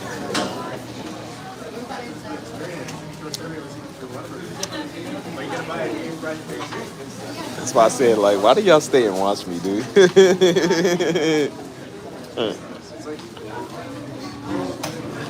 Y'all see me get off here? All right, y'all. I'll catch y'all later, man. I'll catch y'all on another stream. Just to go live like 30 minutes later. I thought you said you was gone. I'm in the back of somebody's trunk. So, guys, I think I'm being kidnapped. But the goal is to be really, really still. Like, man, how you end up in somebody's trunk? You said you was going to bed. Like, yeah, I said that, but, you know. So, funny story. Like, how did I get here? What did I do to deserve this? She is just finding out the news I shared with you last week, Steven. So, oh, did she for real? Well, that's good. That's good. Does everybody else know, or does she the only one to know? Like, they just found out.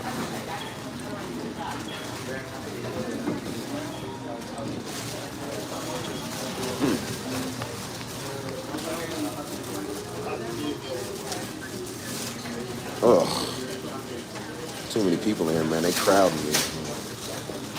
You see how I think everything's about me when I get in my feelings? I'm like, what about me? What about my personal space? Too many people, man. Ugh, I can't stand people.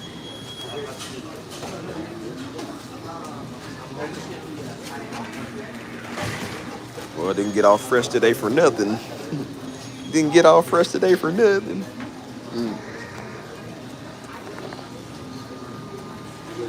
Not even a cup of apple juice, man. It's a cup of strawberry drink.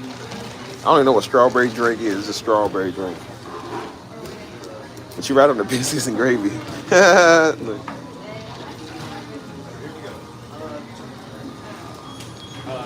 I'll tell you what. You think you know everything about me? You know, if you're so smart, why don't you go tell me the middle name of my middle name? You're so smart. You come over to me channel thinking you know everything. Tell me my middle name, will you?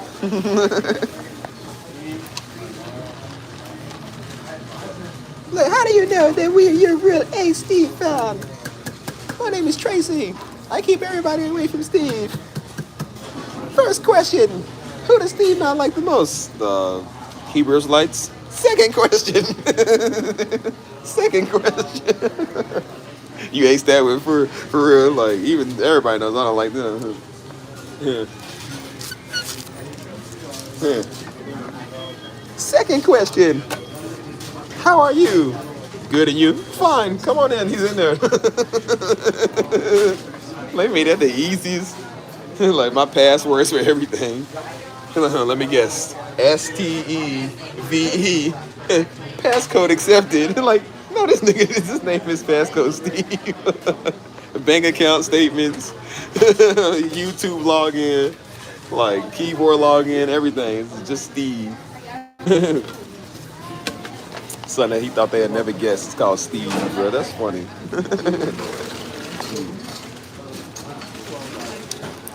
I am showing out. You know why? Because I'm handsome. It's not weird when I do it. Somebody ugly does it. Yeah, it is.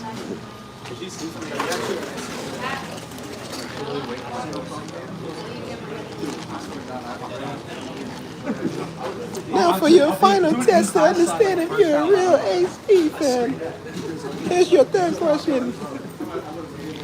Repeat or complete the sentence after me. Knick knack paddywhack. Give a dog a bone. Yeah, okay, yeah. You passed. I'm going on lunch.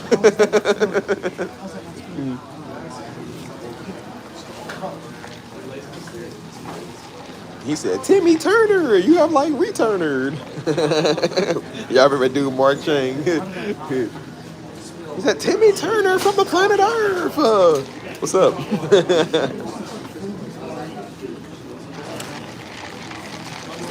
53.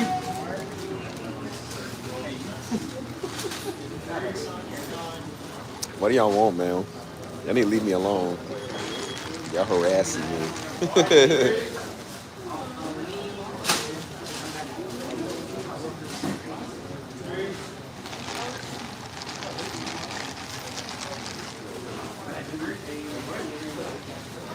What y'all want to talk about? I gotta walk back home, so y'all make a conversation now, because the minute I get in that door, bro, I'm going to sleep.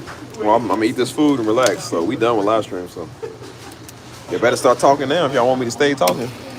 It's a good conversation. Maybe I'll stay outside and eat with y'all, but they're gonna sit there and look at me like a bunch of hungry apes. I can't help you.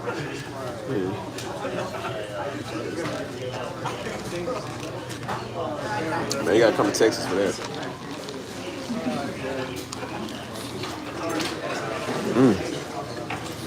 That's why I said we got so much stuff y'all ain't got, man.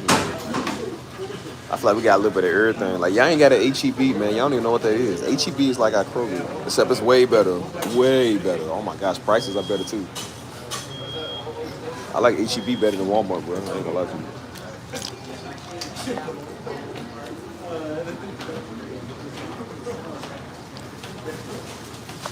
Hold on.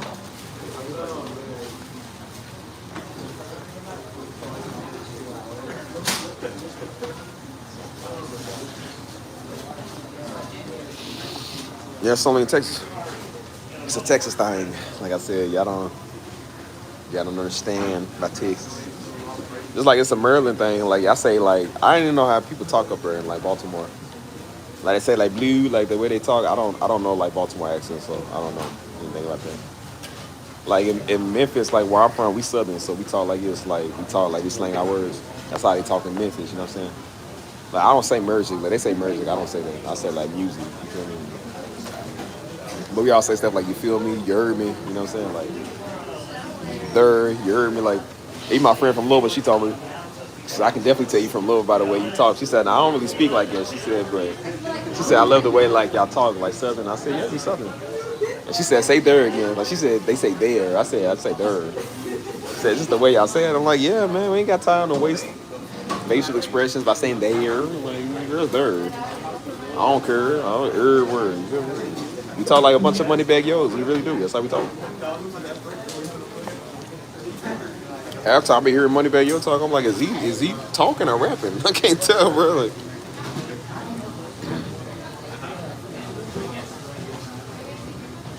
Baltimore accent is like New York to me. I don't really know much of their accents. I don't know anything about Massachusetts. Or is that or Maryland? I said Massachusetts. Look at me, nigga. That's Boston. You said Baltimore.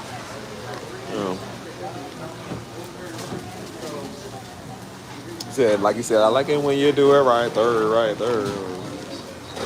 We don't say there. I even told her, I said, we don't say school. I'm like, hey, we're going to school now. We say school. Hey, man, you going to school? You feel me? Like, We don't say the rest of our word. We say school, cool, fool, do. Yeah, feel me? Like, well, we kind of stretch our words. You heard me?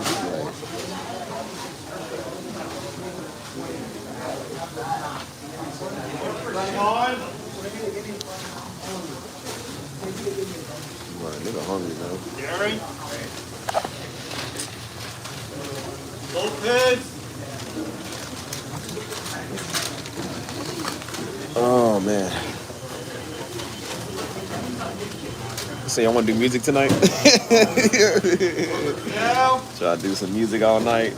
Pull an all-nighter if that's what y'all want. Riley.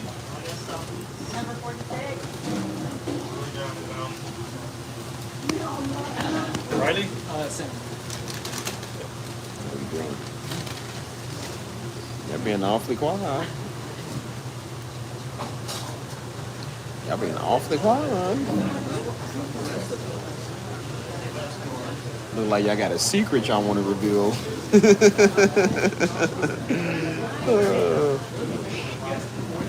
And Steve, I have to inform you. You know why I've been getting mood swings I've been throwing up lately? I said, is it because you're ugly? Like, no, it's just, you know, I missed my time in the month last week. Like, you were getting a new car? Like, no. Like, I want to tell you, Steve, I'm pregnant. Like, from who? From you, silly. Like, you're funny, right? Like, no, Steve, you and you only. Like, girl, that's a daggone line. Girl, that thing was wider than the Pacific Ocean. What you talking? Hey, man, Steve ain't right. You can never tell me you pregnant. I'm like, girl, it ain't about me. Yeah, I know you lying. Like, you talking about you lying. No, I ain't never hopped on that surfboard. No.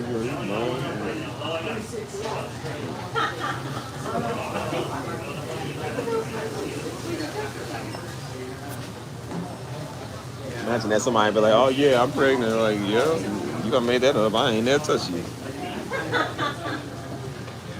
Well, what about that one? Yeah, that doesn't count.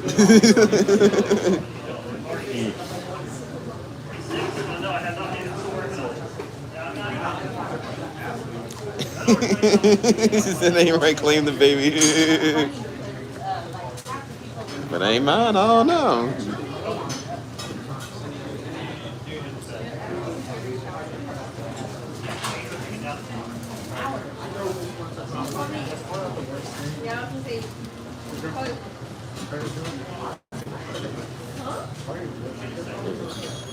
This girl got an attitude, boy. I can't stand people do that, man. They have attitudes and they be trying to like argue for work and stuff like that. I said, girl, you better calm yourself.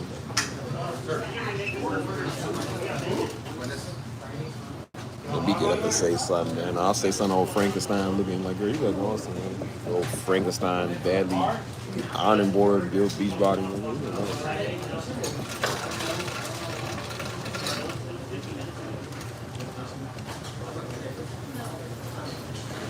Nah, I definitely don't do that. Definitely don't do. You sound like an old buddy that called me talking like, yeah, you a monk or you going around. I said, nigga, please.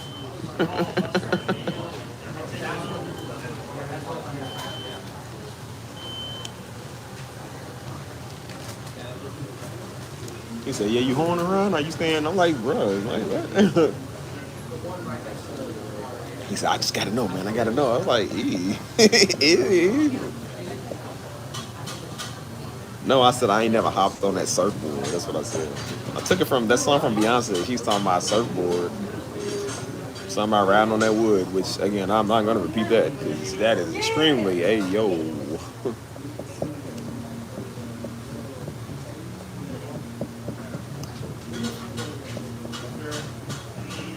Get on my nerves, man. They be rude in here. This girl got this old dirty, hungry look on her face. She's sitting there like, man, what you staring at? Like, you got places to be. You really got going somewhere with that old dirty. Hey, how you doing? See, I'd be nice. Oh, hey, how you doing? Like, ready to get on somebody's case. I'm like, you know what? That's why you look like, hey, how you doing? How you doing? Y'all doing all right? Yeah, we're just discussing the word. Like, yeah, we're just discussing the word, you know, like just, you know, topics of the day.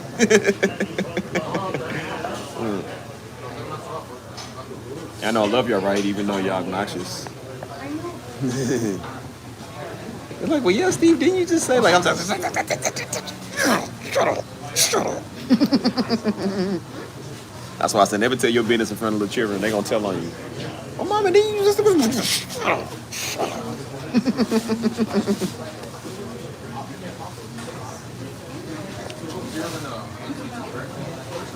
How you doing though? How y'all doing? Doing better than some of these people in here that got an attitude. So I'm just sitting here at the counter, sitting there looking at him like, yeah. Oh, look here, nigga. You can look at him like it all you want to. It ain't gonna make your food come any faster. That's why it couldn't be me. If it worked out, I would do you on purpose. Like I would do it on purpose. Yeah, I'm being a fool. The more somebody stare at me, I'm like, I'm gonna serve you last. I promise you, I'm gonna serve you last. That's why I said I'm like, bro, I don't even smoke, but I would take a smoke break for 15 minutes. I'll stand outside with a cigarette. I don't even smoke it. I just need my extra 15 minutes. Yeah. I get away from people. I need that crank that Soldier Boy break.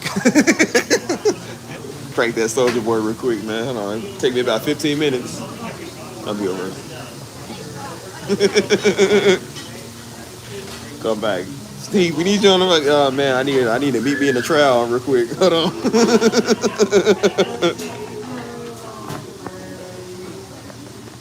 Oh my gosh, bro. So, yep. Like, so he gets to crank that Soldier Boy for 15 minutes. Yep, well. No law that says he can't. I said, y'all can have a smoke break. Y'all can have a day break. It's my God-given right to have to crank that Soldier Boy break. Hey, bro.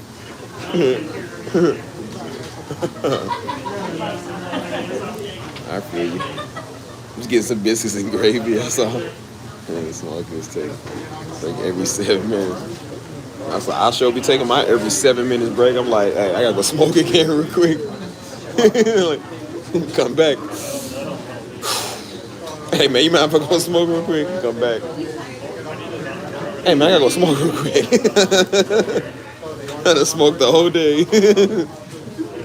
Well, he done smoked his whole 12. The only time he didn't smoke was on his lunch break. Hey man. Go smoke again. I wouldn't be smoking, I'd just be in the bathroom playing games on my phone. Playing like Words with Friends, like Tetris, that's how you feel me? Like.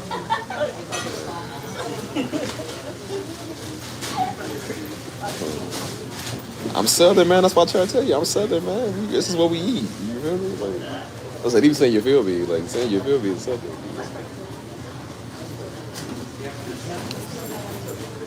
People really having attitudes, man. That's why I said I don't like being out with people, man, when it comes to food and stuff. I can't stand it when they got attitudes over food. It's like, boy, like, you got a better place to go.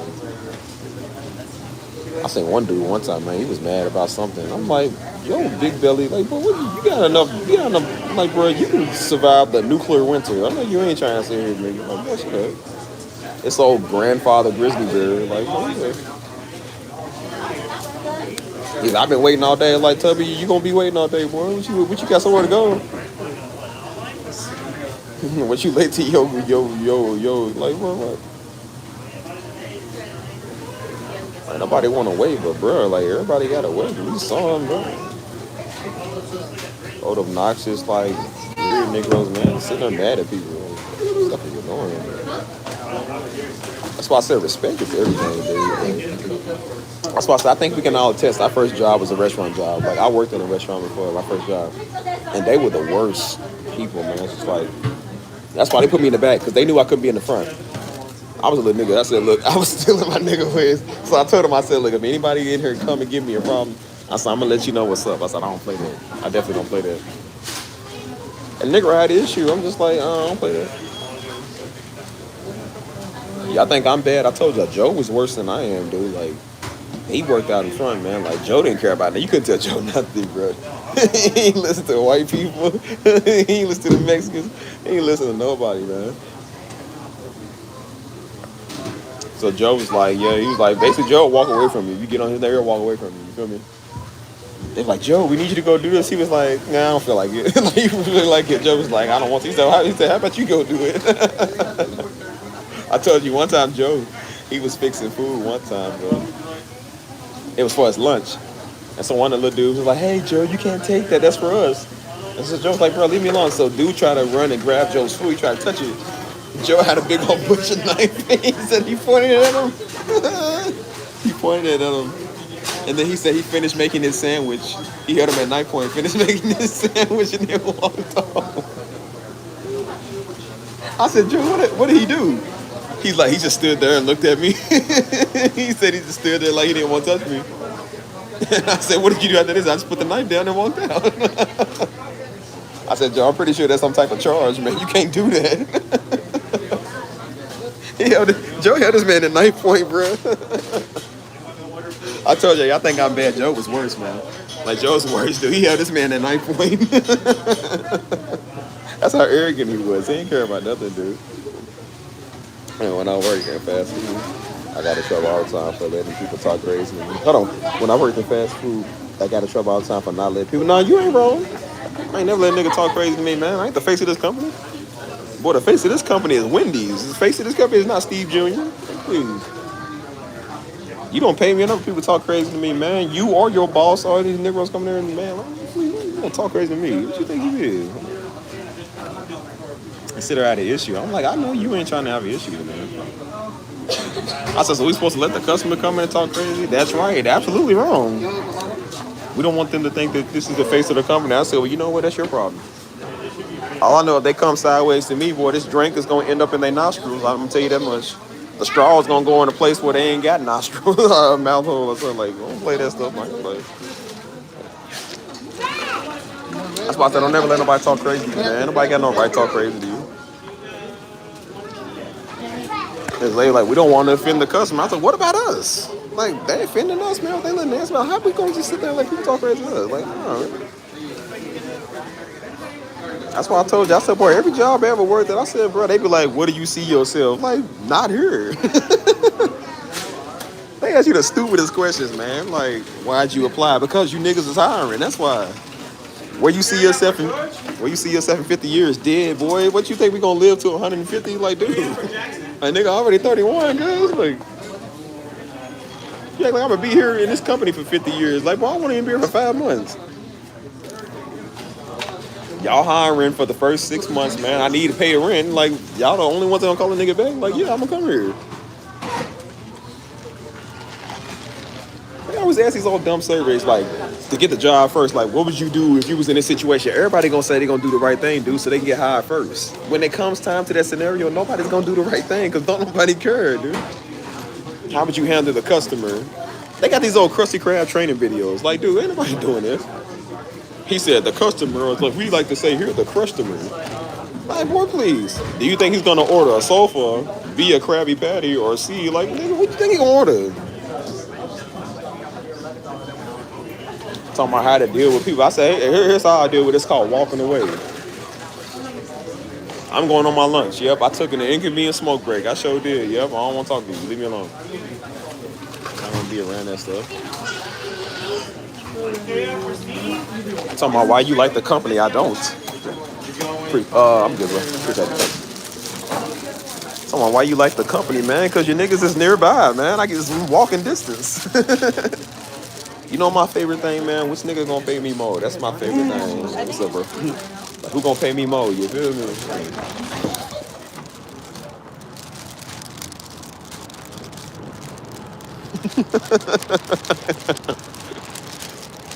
Let me ask you, like, what's your special skill? Like, bro, I can do a backflip with no hands. Like, look, mine, no hands. Like, bro, what do you want? What else do you want me to say on the resume? Talking about what makes you feel like a great qualification for the company. Nobody do, dude. We just want to get paid. We don't care about y'all. Like, we gonna work here for about half a year like everybody else do. And then another situation presents itself, we gonna go over there.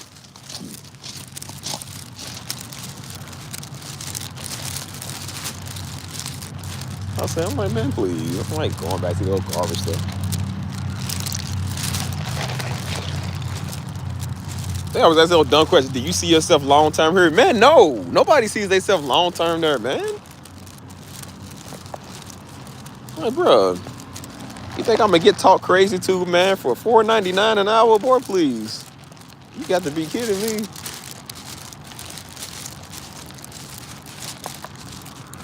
Niggas be stingy with the money, man. And then they try to say, at one of these jobs I was at, man, they try to say that. Because I actually worked over here at this Lowe's before. When I first came here, this Lowe's right here. And I'm going to take you over. I will show y'all this real quick. This is a very iconic spot. I'm going to show y'all. Stay on. But I worked here, man, they was like, if you get any, because people would give you a tip money for helping them load up in their car, because I was a loader. You know what I'm saying? I helped them, like, load their concrete, their wood, all type of stuff, you feel me? Because I'm a very physical, hands-on type person. And so they was like, if anybody ever gives you a tip, they say report that to like the employee funds or like tell the manager. So I'm like, man, please. I said, boy, this tip is going in my pocket. You talking about report it to y'all so y'all can keep it for you fat cats? Absolutely not. I said, man, hey, bro, nigga tripping talking about report the tip money. I said, who's gonna report the tip money? A good Samaritan white boy that's like, oh yeah, the rule book says, boy, forget the rule book. I told the homies, I said, hey, man, we splitting this 3 ways. That's what I tell them. Hey, man, we splitting this 3 ways. They talking about, yeah, tips are not allowed for. I'm like, yeah, man, please. I beg to differ. The customer gave this to me, man. Shoot. So I go split it with them 3. I said, nah, I did the work. I'm going to keep this to myself. Hey, man, I'm going to show y'all something, though. Check it out. So I actually used to work at this, when I first came here to San Antonio. It's the first job that I actually worked at over here, man. You feel me? So, this is the changing point right here. I'm gonna show y'all something. Hold on, check this out. So this is underneath the area I used to work in. This is like we work in this area right here. Check it out. Over here, like they got this stuff right here now. Like it was always kind of like a little lower than this. So I don't really know what they're doing now. Over here, if you see that back here, let me show you. If you see over here, can y'all hear me? Y'all hear me over here? Let me know y'all can hear me first. Hold on. Make sure my signal is good. Hold on.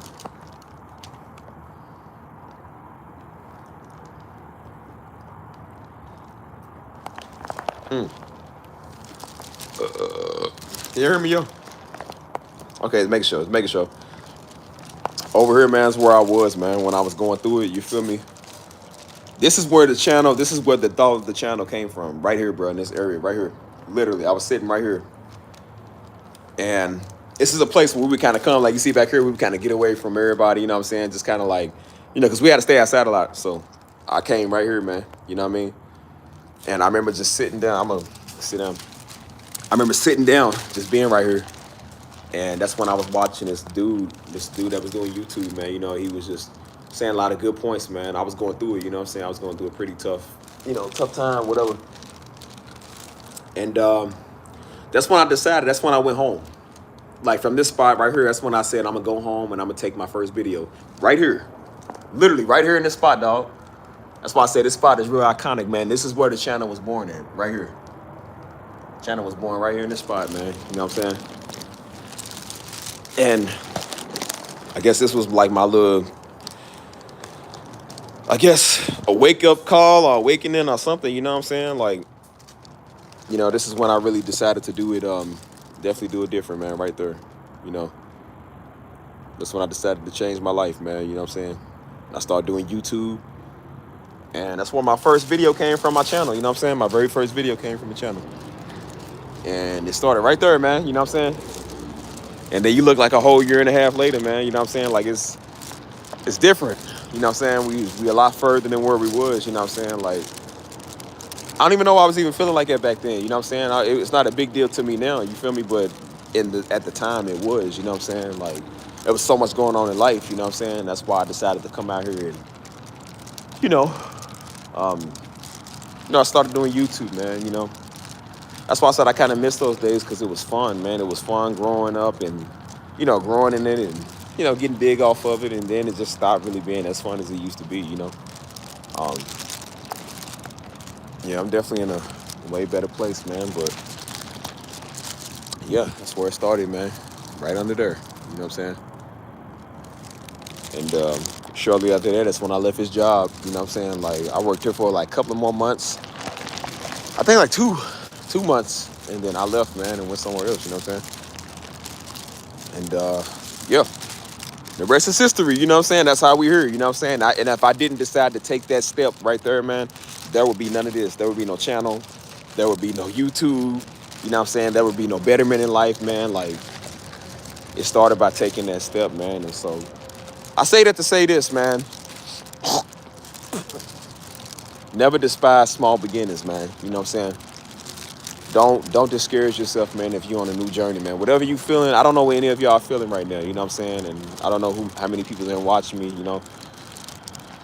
But whatever you feeling, man, if you feeling down, I feeling bad, I feeling depressed, or you know, feeling hopeless, just know I felt all those things, man, when I sat over there. When I sat right over there, man, I was feeling all those things. I was so overwhelmed with life. It was a journey God was taking me on, you know what I'm saying? And just know however you feeling, man, is exactly how I feel, you know what I'm saying? Like, I had a whole face full of just like, bro, I was weeping, man. I had a whole face full of just like tears, you know what I'm saying? Like, I was going through so much, you know what I'm saying? And I knew I wanted more, man. And I sat right there in that spot, man. And I remember I wiped my tears. And I said, because that's where I went to, like, my little away spot. That was my hideout spot. I was like, because, you know, usually when we go through stuff, we don't want nobody seeing us. We don't want nobody messing with us. But it was so heavy that day. I went over there, man. I had to let it out, man. I had to do what I had to do, you know what I'm saying? And so I went to a quiet place where nobody was, man, where I wasn't bothered, you know what I'm saying? And that's when I decided to change my life, you know what I mean? And so just know whatever you feeling, man, just know I felt that too, man, you know what I'm saying? Depression is real, mental health is real. I felt that. I definitely did, you know? And, you know, I definitely just understand, man, that it's going to get better. You know what I'm saying? You see how I turned my situation around, man. Like, you could turn yours around too. Definitely turn yours around. You know, but just know that it took me one act, man. One act of like, okay, I'm going to do this. I'm going to change my life. I'm going to get this going. And that's how I got all of this going now, you know what I'm saying? So just know when you're in that situation like I was, all you need to do is take a chance, man. Definitely take a chance to step out and do something. Whatever it is, man. You some of the most motivated, man, when you in the worst spot, man. That's why I was so good at what I did back then, because I was in the worst spot. You know what I'm saying? I was tired of everything, man. You know, I was tired of my living condition where I was living at. Like, I was tired of the people I was around, man. I was tired of those crappy relationships. Like, I was tired of everything, dude. You feel me? And I decided, I said, nothing's going to change overnight. You got to change it. So I started changing it. And I decided to deal with my life. And I came out and just, you know, I took my first video that day. Once I went home, I think it was June 25th. Took my first video last year. You know what I'm saying? And just seeing where the channel is now, you know what I'm saying? Like, I mean, even though I don't really care for too much of it like I used to, but still, it's still something. That's the real reason I don't really care about it as much as I used to, because, you know, it's already there. It's already kind of like, well, it's already kind of big, you know, it's already doing something. You know, I'm on to bigger and better stuff. I'm not satisfied to all my channels are the same way, you know? But, yeah, man, it all started with me taking a chance, man. So I'm just telling y'all that, man, take a chance, man. I understand. I know it's hard, man. I know it's hard to get out of bed. There was days I didn't want to get out of bed and go to work, you know what I mean? Like, I did not want to talk to anybody. I didn't want to be on social media. Like, usually, I was on social media, like, every day, man. Like, literally posting every day, every other day. I wasn't on social media for, like, 2 weeks, man. That's, like, some of the longest I've ever took, because I'm so used to being on all the time. I wasn't on social media for, like, 2 weeks, man. I think the longest I took, was when Daddy died, man. Like, I was off of social media for about a week. You know what I'm saying? And then, like, you know, I started posting, like, my respectful tributes to him, you know, stuff like that. But 2 weeks, man, was, like, the longest it's really been, man. I was off of it for about 2 weeks, you know. Like, I didn't want to get out of bed, man. Like, I mean, not like get out of bed, but I didn't really want to leave the house, you know what I'm saying? Like, I was just fed up with everything. Everybody pissed me off. I was coming to work, man. I was, like, real short with everybody. I wasn't saying nothing. Like, people knew, you know. But that's why I said in that time I was working. And that's why I had my AirPods in my ear, man. I was listening to knowledge, dude. I was listening to financial knowledge and YouTube knowledge and all type of stuff, man. You feel me? Like, see, I feel like I want to get off of here, but now I feel like I'm talking to y'all. Y'all want to stay tonight? Y'all want me to eat outside and just talk to y'all? Just sit out and talk to y'all? Because I don't know. I wasn't even trying to talk about that over there. You know what I'm saying? But I guess I walked past it.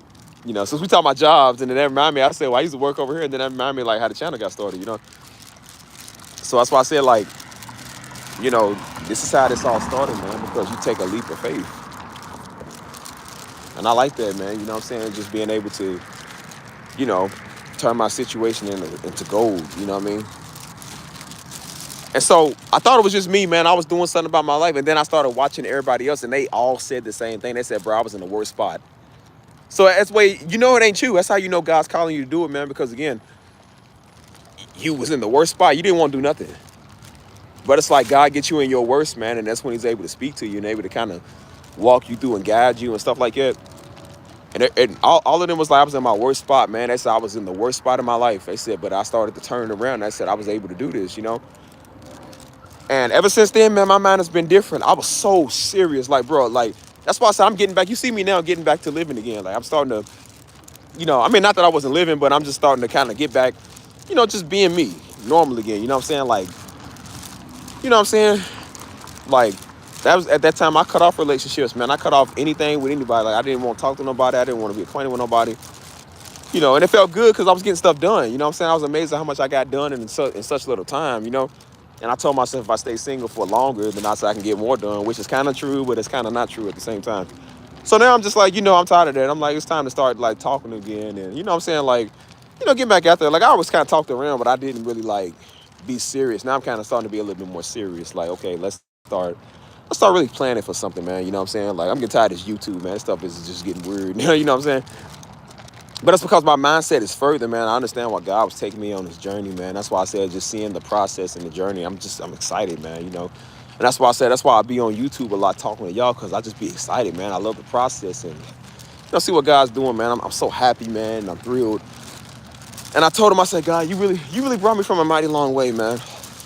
Like, really, man. Like, I remember what that was like, just sitting there feeling helpless, man. You know what I'm saying? And, if it's ever time to know God for yourself, man, it's definitely during that, you know what I'm saying? And, yeah, man. And so that's why I said, like, I used to watch all my vlogs, man. I used to watch all my videos. Like, I would take hours on editing and, you know, I was like, okay, when I get off work, I'm going to go here and do this today. Like, it was a joy. That's why I said it was a joy, man. I remember recording most of them. And I was like, you know, even the one where I was talking about getting shot, man, like, it was supposed to be a short video, but again, there's no re-edits, there's no retakes, no edited script, no nothing. Like, it was just straight up from the heart. So I told from my experience and didn't even realize. I look at the phone, it's going on 30 minutes. I said, dang, I gotta do a part 2. And so I did a part 2, and that's when I was like being serious on it, man. Like, I spread so much just like realness on it, you know what I'm saying? And it was getting just, that's why I said I missed that, you know what I'm saying? Like, even doing my my growth and development video, man. Like, I remember that. I just got off it was Sunday after church. And so I said, I'm gonna take a video, you know what I'm saying? And so I took it in my old apartment, you know what I'm saying? And I was just, you know, sitting there talking. Somebody dropped their AirPod? Hold on. I said somebody hold on. Yeah, so I think somebody dropped their AirPod case. But I was like, you know, I was just talking about like growth and development and stuff. That was fun, man. And so people was listening. They was like, hey, it makes sense. You know what I'm saying? I'm like, I didn't think anybody was really watching me or listening to what I was saying. And that was when I liked the channel, man, because again, it was small. Like, I missed it when it was small, before it was anything. Because now it's big, but I'm like, I don't care about the big. I want the small. Like, I do. That's why I like my Discord, because it's smaller. You know what I'm saying? I like the few people that we got in here that are known people, because it's smaller. I like that. You know what I'm saying? You know, I didn't know we was going to build a big support base or like a big thing over here, you know what I'm saying? And so now that we do, we have that, you know, it's nice. But I don't know, man. Like, I just, I miss the old days, you know what I'm saying? But I understand, like, you know, I understand why they are the old days. Like, okay, it's time to advance, you know what I'm saying? Like, this channel ain't it. There's so much more out here, you know what I'm saying? So much more out here. God's taking you on a newer journey to higher heights, you know what I'm saying? And so I'm making sure that I stay on that. Make it off of me. What in the world is that? But I don't know, man. It's just, you know, but it all came from me just changing my life, man. I had to make that decision for me. Nobody was gonna do it for me. You know what I'm saying? No girl, no ex, no family, no nothing. Like, you got to make that decision for yourself, man. And so that's why I do the channel, man, because again, I want to be inspiring the people who's on that same walk, you know what I'm saying? Like people that need to hear that same thing, you know what I'm saying? I don't know, man. That all just started with just one decision of just changing my life, man, and just doing better. And if I can do that much with one decision, man, think about what you can do with your one decision, bro. Think about how many lives you can affect, how many people you can reach, man, just by you taking a step. You know what I'm saying? That's why I said we never mind what the weirdos talking about, man, what these old freaking fools is talking about. I said because, brother, you wasn't there in that journey, man. You don't know what that was like. You know what I'm saying? People don't know your own personal walk and talks you done have with God. You know what I'm saying? They don't know that.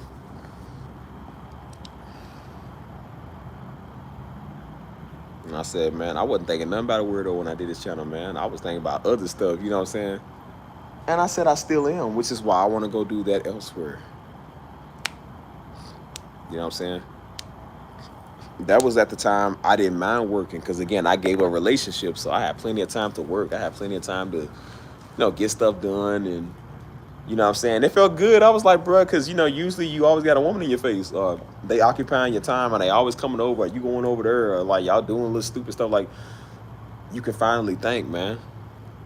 I was getting so much done, man. Like, I was doing this channel and my other channel at the same time, dude. I remember.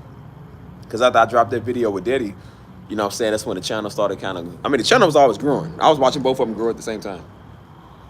And then, like I said, after the video started getting a little bigger, I started focusing more on the other channel, you know what I'm saying? And then that one started getting bigger too at the same time, bro, at the same time. I was getting thousands of views on that one a day, man, like literally thousands of views. And it was just something it was a test experiment. I was trying to see, I said, well, let me see how YouTube operates. This is stuff I ain't never did. So I started operating on YouTube. And then it was ranking and it was easier to get views back then on YouTube than it is now. It's harder because the algorithm changes like every half a year. It's so weird. Back then it was easier. And so I was getting thousands of views a day, man. I was watching one of my videos, man. It was getting 5,000, 6,000, 10,000, 20,000, 30,000. Like, bro, it was going up all the way to the point where it's up to 300 or 230 something thousand, dude. Like, literally, the video got to 230 something thousand views over there. You know what I'm saying? The rest of them are getting thousands on thousands of plays, you know what I'm saying? I'm averaging like over 10,000 streams a week, you know what I'm saying? About 10,000 streams a week, dude, like for real. And then I left the channel alone just to come back to see people are still watching the channel, you know what I'm saying? And I said, that one I like better because I'm like, I don't have to deal with people over there. Like, I like that one better. So I kind of do that one over there. And I got another channel that's kind of like it that I'm trying to get going, you know what I'm saying? And so I'm just like, let me get back to, I stopped doing it because I was focusing on this one and I was focusing on everything else. And I said, I was doing too much, man. 2 different channels and then the 2 music channels and then this channel and then another one. Like, it was just too much, man. And I was doing something for my business and it was too much going on, y'all. So I had to cut some stuff out. I was like, okay, I got to cut some things out because this is not healthy. It's not healthy, man. Like, you hurting yourself. Instead of it being fun, you making it stressful, you know? And I said, you can't do everything at once, so figure out what you're going to do. So I was like, okay. And so I gave those channels a break, started doing this one, and doing the music, and that's it. That's all I really want to do is the music, you feel me? But I'm like, but I can still do these because these are still working, you know? That's why I got so many ideas, but I only got 2 hands, man. You got to just calm down. And so I told you I'm getting it to where some of y'all can deal with this channel for me, so I don't really got to do it, you know what I'm saying? Like, let me put my focus on something else, man, you know what I'm saying? But I loved it at that time, man, you know what I'm saying? It was a small beginning, but look what it's doing. Like, it's building, you know what I'm saying? Look at the music, man. Music was small, but now the music is getting big, you know what I'm saying? Like, I miss those days, you know what I'm saying? I mean, I kind of didn't because they were stressful times, but I missed them, man, because they was simple, you feel me? Like,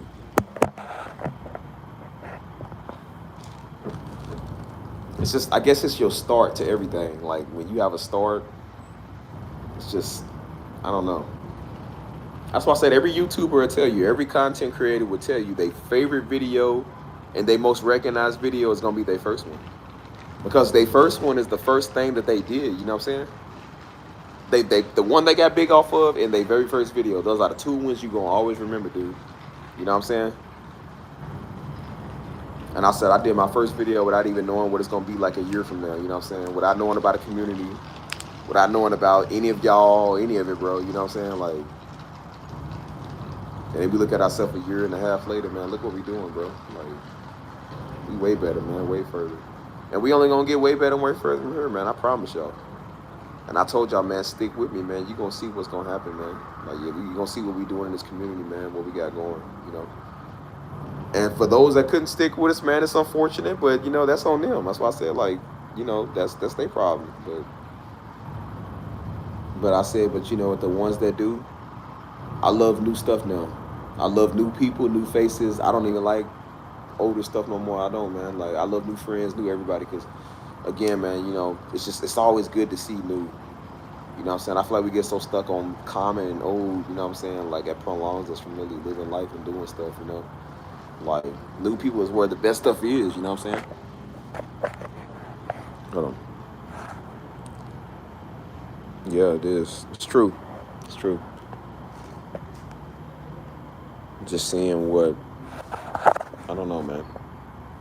That's why I was talking about growth and development, man, you know what I'm saying? Because it's really what it's about, man. It's just growing.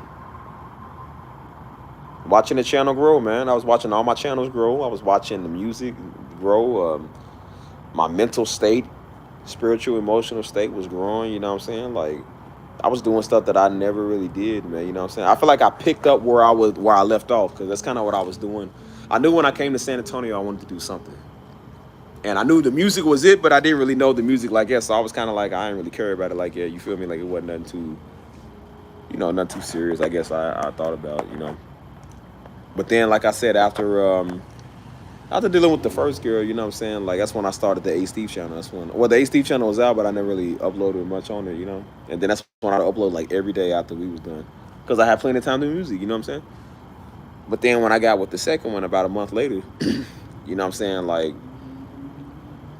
that prolonged me a lot, you know what I'm saying? I wasn't thinking about nothing, you know? So I was barely even uploading, doing anything, you know what I'm saying? And then when we got into it, you know what I'm saying? That's when I started this channel. You know what I'm saying? That's when I was like, I've been single ever since. So I'm just like, I've been able to just do so much, man. Just get so much done. And it's been very nice. You know what I'm saying?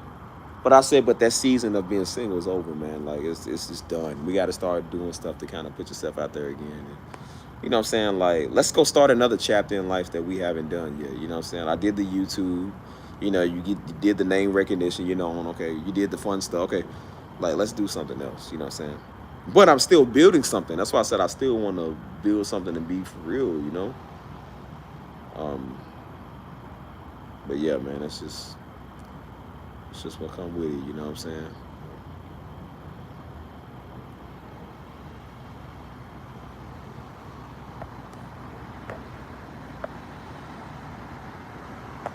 But yeah, man, just thought I'd give y'all a little ramble and a little rant about, you know what I'm saying, where stuff came from, you know what I'm saying? Like, that's why I was telling Buddy today. I said, nah, man, like, what we doing, you know, he was like, he felt like that everything was just, it don't matter. I said, no, it does matter, dude. I said, I don't care what type of state the world is in. I said, God had me do this channel and this music for a reason, you know what I'm saying? So I said, until he says otherwise, I said, it does matter, man. It's for something. And I said, I'm going to keep doing stuff until he say otherwise, you know what I'm saying?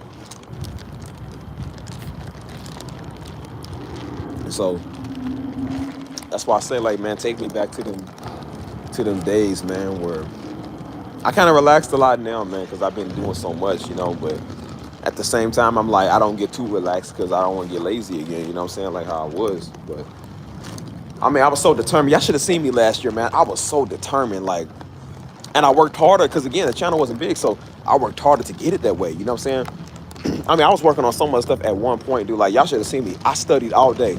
Remember I told you I went to work with my AirPods in my ear? I literally went to work with my AirPods in my ear. I did not talk to I didn't really talk to no, like, the homeboy, I say what's up, you feel me? I say what's up to the homie. But I didn't really want to talk or conversate or nothing. And everybody was kind of like, hey, man, you good? Like, you know, you ain't really, because everybody knows me as Goofy. I was always Goofy. They was like, you know, you good? I'm like, yeah, I'm good. I just want to focus. And they didn't know that me and old girl broke up. So they was like, hey, how are you and such and such? And I was like, we good. You know, that was it. We good. We straight. And just, that was it. You know what I'm saying? Because I'm like, I don't want to talk to them about it because I know when you talk about it, it's going to throw you off. Like, no, I'm not trying to be thrown off. You know what I'm saying? So yeah, I'm just like, you just got to keep striving and moving forward, bro. It's like you're right, he did. Like, you just got to keep striving and moving forward, man. And I worked so hard, man. Like, I'm talking about, like, dude, I worked hard, man. And it felt good because, again, I never really did that. I said the last time I worked that hard, man, was when I came before I came to San Antonio. I worked super hard. I worked the whole year to get here. You feel me? And I said, I felt like I was getting that fire back, man. You know what I'm saying? Like, I was taking control of my life, man. That felt great. Like, I still went through it, but I was doing something about it. And then, because of me and old girl that I was with, like I said, I met these people at church through her cousin them. And they showed me, it's like they came in right on time, man. They showed me a lot of that love, you know what I'm saying? And so that's how I knew everything was going to be all right, man, because I was around them. And I'm still around them to this day, man. Super good Christian-filled people. Like, I love them, you know what I'm saying? And I said, that's what let me know it's good, you know what I'm saying?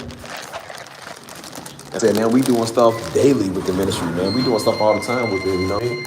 And I said, that's the best thing that came out of this with me and old girl, man, was that I found good God-fearing people I was looking for in the first place, man. I found them. It's not a coincidence, man. God had me with her for a reason, dude, to bring me here. You know what I'm saying?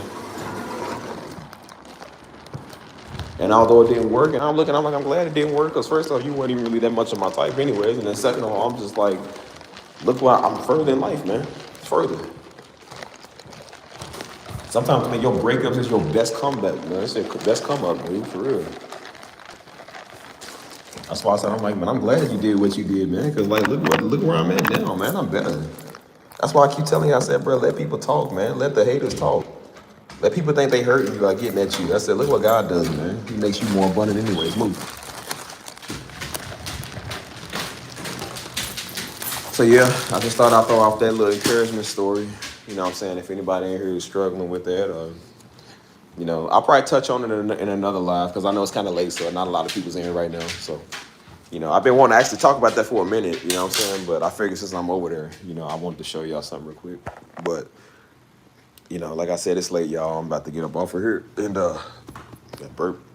I'm about to get up off of here, man, and just relax. And now I'm going to go reflect, because now I done told y'all about this, you know what I'm saying? But get off here, eat this food, and, definitely catch y'all when I catch y'all, man. Y'all stay safe, and we'll see when we do another music live. I don't know. You'll get the notification maybe. So, anyways, I'll catch y'all, man. Y'all stay safe, man. Go bed. And till the next time, we out here, man. Love y'all. Peace.